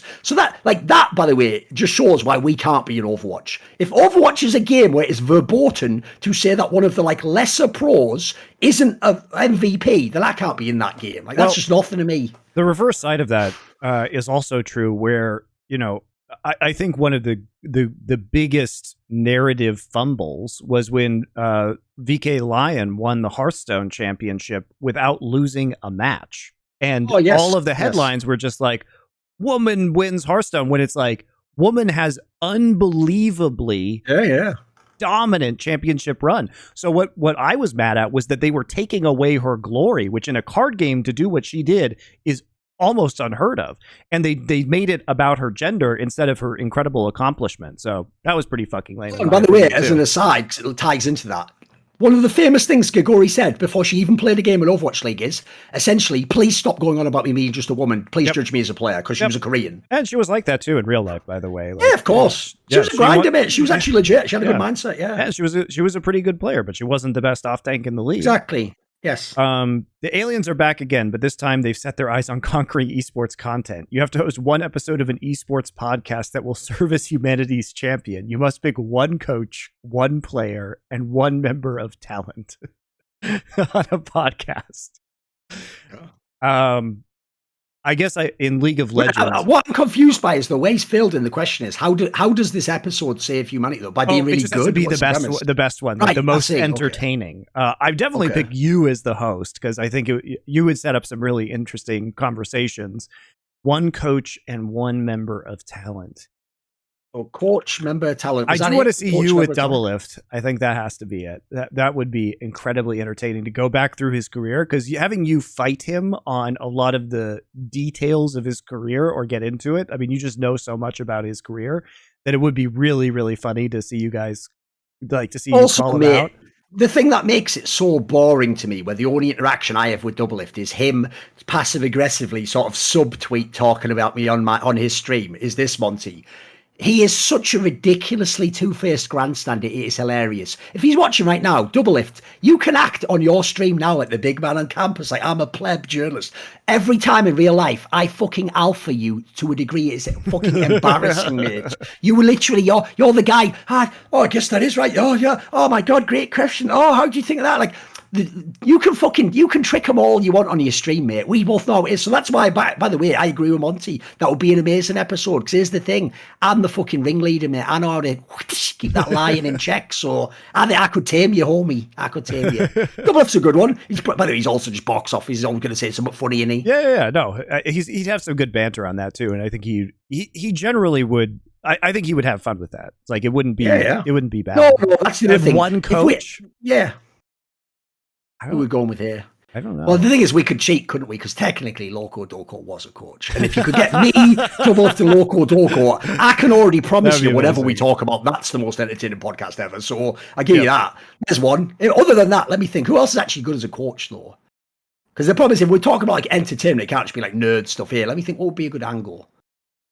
Who do I really like to talk to in general? I mean, it'd have to be contextual with you and Papa Smithy's a pretty good shout. I mean, he's not technically a coach or whatever, to me, he's sort of within that wheelhouse, though. That's not a bad one. In retrospective, what changes Dota 2 had to do to be more popular than LoL? I mean, they had to dumb down the game, right? And that was never. Yeah, exactly. Yeah, That's actually, if people don't get it, that is the most obvious reason why Dota 2 will never be the #1 esport game. It's just too complicated. Creep denial. Yeah, it's really hard. It's really hard. Yeah. You have to give League of Legends credit, which is that they took the core of Dota and made it more mainstream, right? So I don't think it's fine to have Dota as like the more hardcore option, but it's never going to be more popular without dumbing it down, right? Obviously, listen, this advice wouldn't work now because too many years have gone. But if you go back in time, the obvious thing you could have done, which might have changed the history of Dota 2, is totally change your publishing strategy in South Korea. If you could have gotten South Korea to care about the game at all, spoiler, if you're a Valorant fan, that's why actually the RX and the Valorant teams are actually going to be interesting. Because if you saw, Valorant's now like 9th on the fucking PC bang list. Like, it's actually being played finally. Only like 5% of people, but you know, like at least it's on the list. If people don't know, by the way, to this day, Dota isn't even on the top 10. It'll never be on the top 10. Why would it be? CSGO never will even feature on there. So like, if you could go back and actually do the publishing right, because obviously in China they killed it. They had billions of people playing China because it was free to play. But whatever they did wrong in Korea, if you could change that, because essentially every esport should want to have Koreans obsessed with the game. That should be like one of the first precursors, if you can, to make it as good a game as you can. Yeah, I think it is. It is definitely. Yeah, it's hard. I'm gonna look up the game tricks to get it as a global esport without Koreans being involved. Oh yeah, it's 8th right now. It's actually, it started out at about 1.5% in 2020. It's up to 2.5% now. Still about half of what Overwatch is, but yeah. Probably helps that their professional teams have been doing well, as you say. Based on everything you two have seen and known about League and esports and the East's popularity in the game, when would you say is the death of League in the East as well? I think League can go on for a long time in Korea and China. Yeah. Like, if you... Brood War went for 20 years in Korea and is still being played professionally there, Remember, not to the same degree of Brood popularity. War was artificially closed down as a competitive game. People don't get that. If you know how ASL does and now the PC bang numbers, I'm not exaggerating. If StarCraft 2, A, never happened, or B, wasn't forced on Kesper, I think Brood War would be a niche esport to this day. As in, it would be twice as big as ASL. Like, it would still be a real, like, as a world sport, it would be niche. I mean, in Korea, it'd be huge still, dude. I guarantee it still would be. It's still relatively well watched in Korea now. It's like made a comeback. Just it doesn't have all the pro scene, and all the fucking the accoutrements and the salaries and stuff. Yeah. And also in Asia, because League has lower system requirements and like anybody's PC from the last 10 years can play it, that fact alone will keep it alive in internet cafes in China. I mean, Warcraft 3 is still played heavily in China. That's insane. It's a detail people won't know. A lot of fans won't realize this because if they don't follow StarCraft, they'll be like, wasn't it some like weird game only Koreans played? In like 2010, when the best Counter-Strike player in the world makes like 15,000 euros a year salary and then can win if he does really well, like say 20,000 euros. So best year ever for a Western Counter-Strike pro would be like, I made $40,000. Right, in Korea, people like Flash were making $300,000 a year salary. This is before any Bjergsen's League of Legends. But their industry, also Korea's a lot cheaper to live in. Because the key thing is they really had connected the esport to the mainstream, essentially, not in terms of interest, but in terms of like the businesses, it was connected. And they had a massive amount of money flowing through the scene, Next question. Based on everything you two have seen and known about League and esports and the East popularity in the game. Oh, that was the death question. Sorry. In software, there's usually a trade-off between software quality and releasing new features. You have recently lamented the bugs in the League of Legends client. Which esports games strike a better balance between quality and new features than League, in your opinion? That is tough. I guess For me, the cheat answer is always Dota, because I always think it's the most interesting. Like, sort of, they simultaneously keep some elements the same, but also keep it fresh in a way. Like, I've never seen a game where the devs did a better job of that. I know it's a boring answer, but it's just true. It's just ubiquitously true, isn't it? I think the problem with this question is that the new features often make the game more complex and impenetrable. Like, the more champions that get released, the harder it is for people to get involved in League of Legends. So I think the best answer is to offer features based on cosmetics like CS does and regularly update those without changing core gameplay so the game remains playable for a long time. There's going to be a point where League of Legends, Valorant, these games that operate their business models on selling complexity, basically, will cause the death of the game in the long run. Even though, Monty, obviously it's not my field, so people are going to tell me you don't know what you're talking about, you're just full of shit or whatever. I've always thought League of Legends is absurdly exploited in terms of what they could do with the cosmetics. Like, first of all, an obvious thing we could lead into, because it's going on right now, is that whole Star Guardian skin, etc., where it's not what we all want. We all want, Monty, that G2's been able to make a skin and put it in the game. No, turns out they're all just in an affiliate program for the same skins, and they're all just helping sell stuff for Riot, and they make a bit of money. That's why Riot are idiots, like I said earlier, by not ever sharing power. If you'd have had like special G2 items in the game in 2019, you would have made so many fucking millions of dollars. If you'd have had T1 things, so that every year of Faker's career there's different unique skins for him and his things. Or how about this one? You know, voice lines and stuff like that. Monty, if you know anything about European League of Legends and soccer at the moment, if you had some way that a character you could buy, that in the game the character said shoo, like the fucking Ronaldo thing, every person in EU West would buy that tomorrow for like, and they do it like boomers rather. They'd buy like the 99-cent ringtone that we all did before we knew how phones worked. Like, you could have made so, like, the joke is, if you did this right, you would make more money from cosmetics than the game. Also, in Dota, they have announcer packs where the casters do voiceovers. Everybody would buy the Cadril. They make tens of thousands of dollars. Let's go, exactly. Man! Yes. And they cut the casters in to the voice packs. I think they did it with StarCraft as well. I'll give you an example, because the point here as well is you do it well. We're not just going to do it in like a shitty manner. So as you're saying, Monty, the Cadril one, like when you get first blood, he goes like, "That's illegal. That's illegal." and then when you give first blood, he goes, "Game over. The game's over." Like, you know what I mean? Like, I'd have all the classic jokes. Who wouldn't? By the way, who wouldn't buy like a fucking LS voice pack? Mate, we're just generating ideas now that are $1 million ideas. And also, that one is really easy to implement. Like, designing skins and doing quality control is one thing. Doing like Tyler 1 voice packs in the game is relatively low hanging fruit. If you really want to make so much money, just have like LS voice pack. But here's the tweak. They're specific for certain metas, and it actually plays the voice when you're in draft. So when you lock in that Renekton first R1, you know what?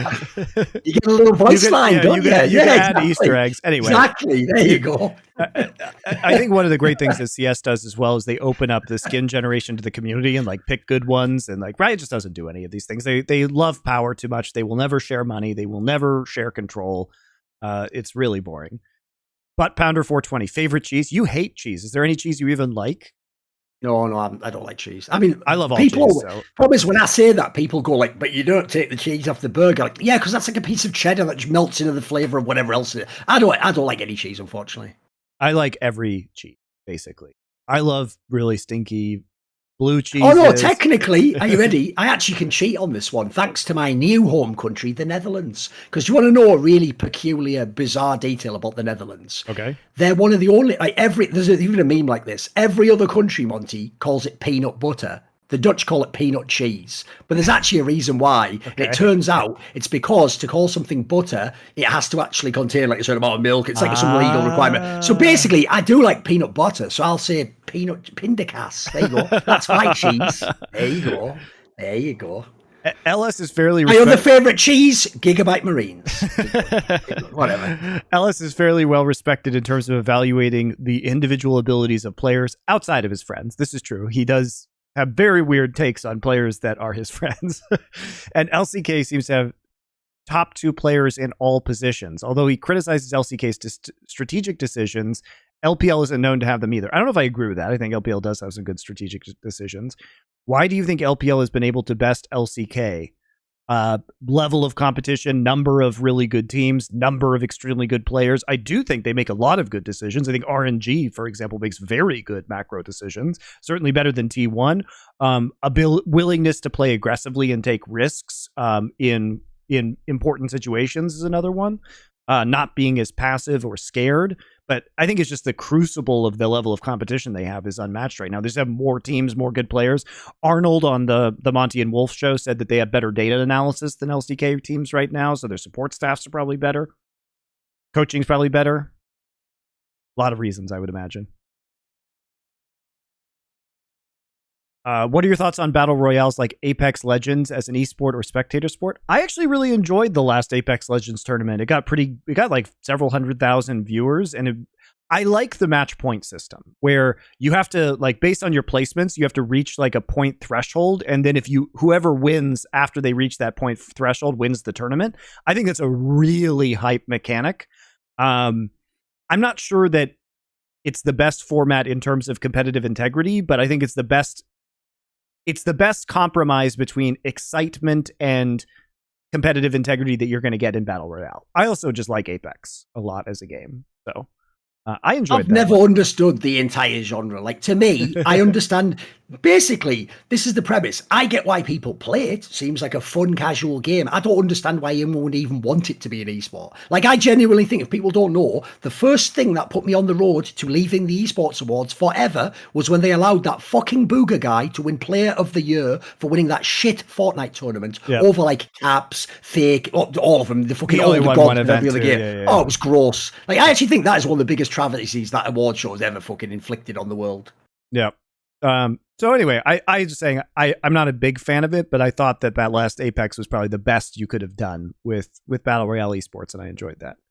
Can we expect to see merch from you guys in the future? Yes, we're doing a rebrand right now. Actually, we are literally in process, so it's not going to be Insight on Esports. We are changing the brand, and then we will explore those options. By the way, I even want, because it's something I've thought about for a long time, because I always think merch is mad under fucking investigated by most areas. Like, people don't put all the slogans and the jokes and the memes. What I would love to do through our company is get like all those brilliant artists. Think of all those people I've used to write articles over the years that have like super unique art styles. I'd love to get those people and actually get them involved and cut them in on part of the profits. Yeah, of course. And do like things around like famous things from Summoning Insight. Like, we should obviously have a Razor Cake shirt. Yes. And we should have one of fucking the Darday Award and the different people who won it and stuff. Yep. I think there's loads of cool angles we could do from this stuff. Yeah, absolutely. Definitely. All right, we've only got a few more questions. We are getting through all of them by taking a long time this week. People like LS love to say how important rune and itemization are, but it's rare to hear of a team beating another on this factor alone. Yes, this is true.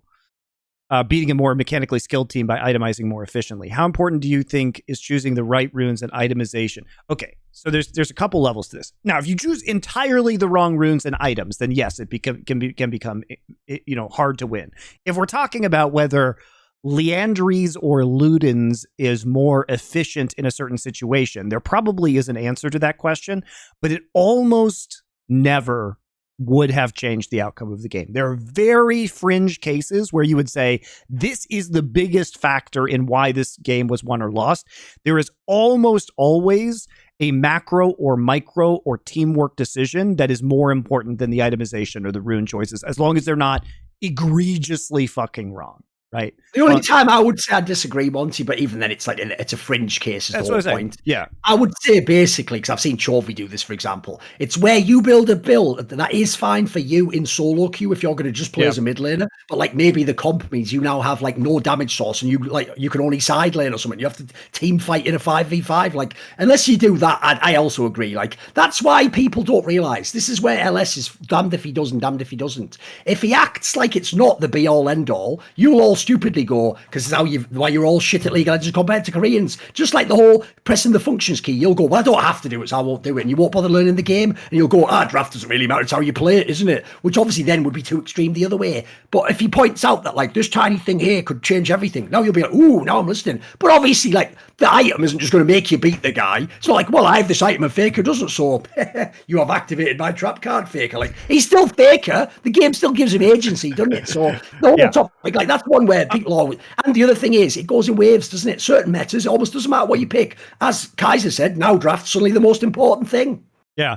Also, here's a story about LS. When I lived in Korea, LS, like, I went over to LS's house one time because he wanted to talk about runes. And this was when runes were still like rune pages with big thing, well, they were like the attack speed and everything like that.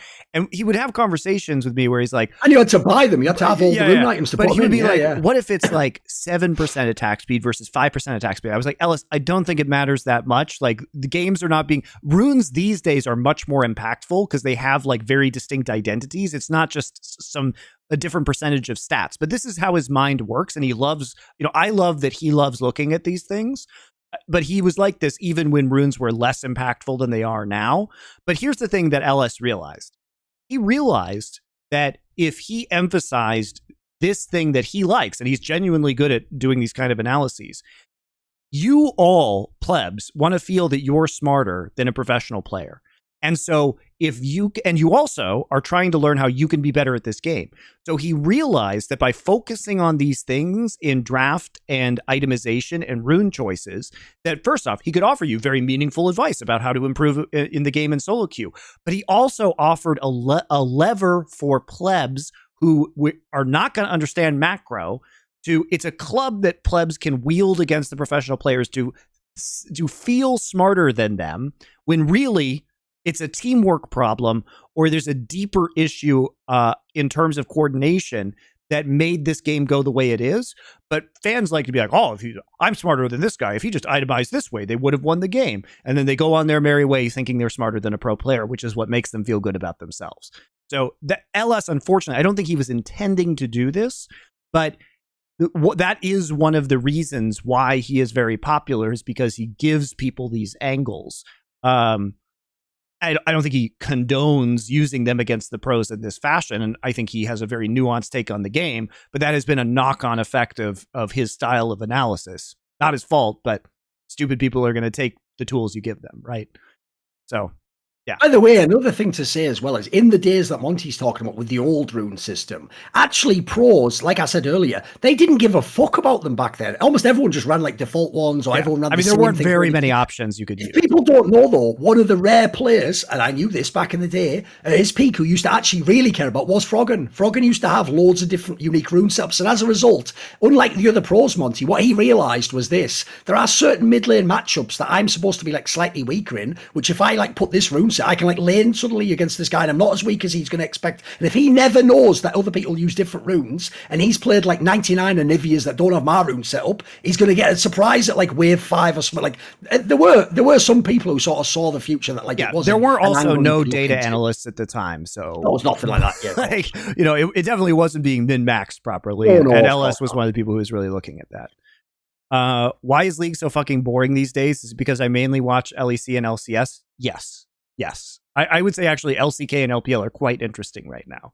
In my opinion, it's not the game, it's the format. Like I say this all the time about Counter-Strike. You make Counter-Strike into a league, mate. We've had it with Pro Leagues. Like, it's not interesting. Round robin Counter-Strike's not that great, mate. It gets pretty boring. I mean, the game's out as meaningful. Plus, this team's not out, and then who cares? That was a middling team. If you have tournament formats, League will get way more interested. Just will. Yep. Just will. And then the last question, are there many more bugs in Tournament Realm compared to live? I think it's on the same patch, so I don't hear about a lot more bugs on Tournament Realm than live. I think they're basically the same as far as I'm aware. Occasionally there might be some bugs that happen, like the champ swap bug that we saw delaying games. I haven't seen any instances where that was happening in live, so I guess that was very specifically a Tournament Realm bug. But for the most part, I think it's basically the same. Maybe there are occasional issues that pop up in one or the other, but I'm not overly knowledgeable about bugs in which bugs are happening at which times, nor do I particularly care unless they're affecting the competitive scene. So, yeah, that's about it. All right, guys, thank you very much for watching. That's this episode. Subscribe to the channels, obviously. Appreciate you guys watching the show. Best Ad League show will be back this week. Monty Wolf show already out. And we'll be continuing for the rest of the split. Goodbye.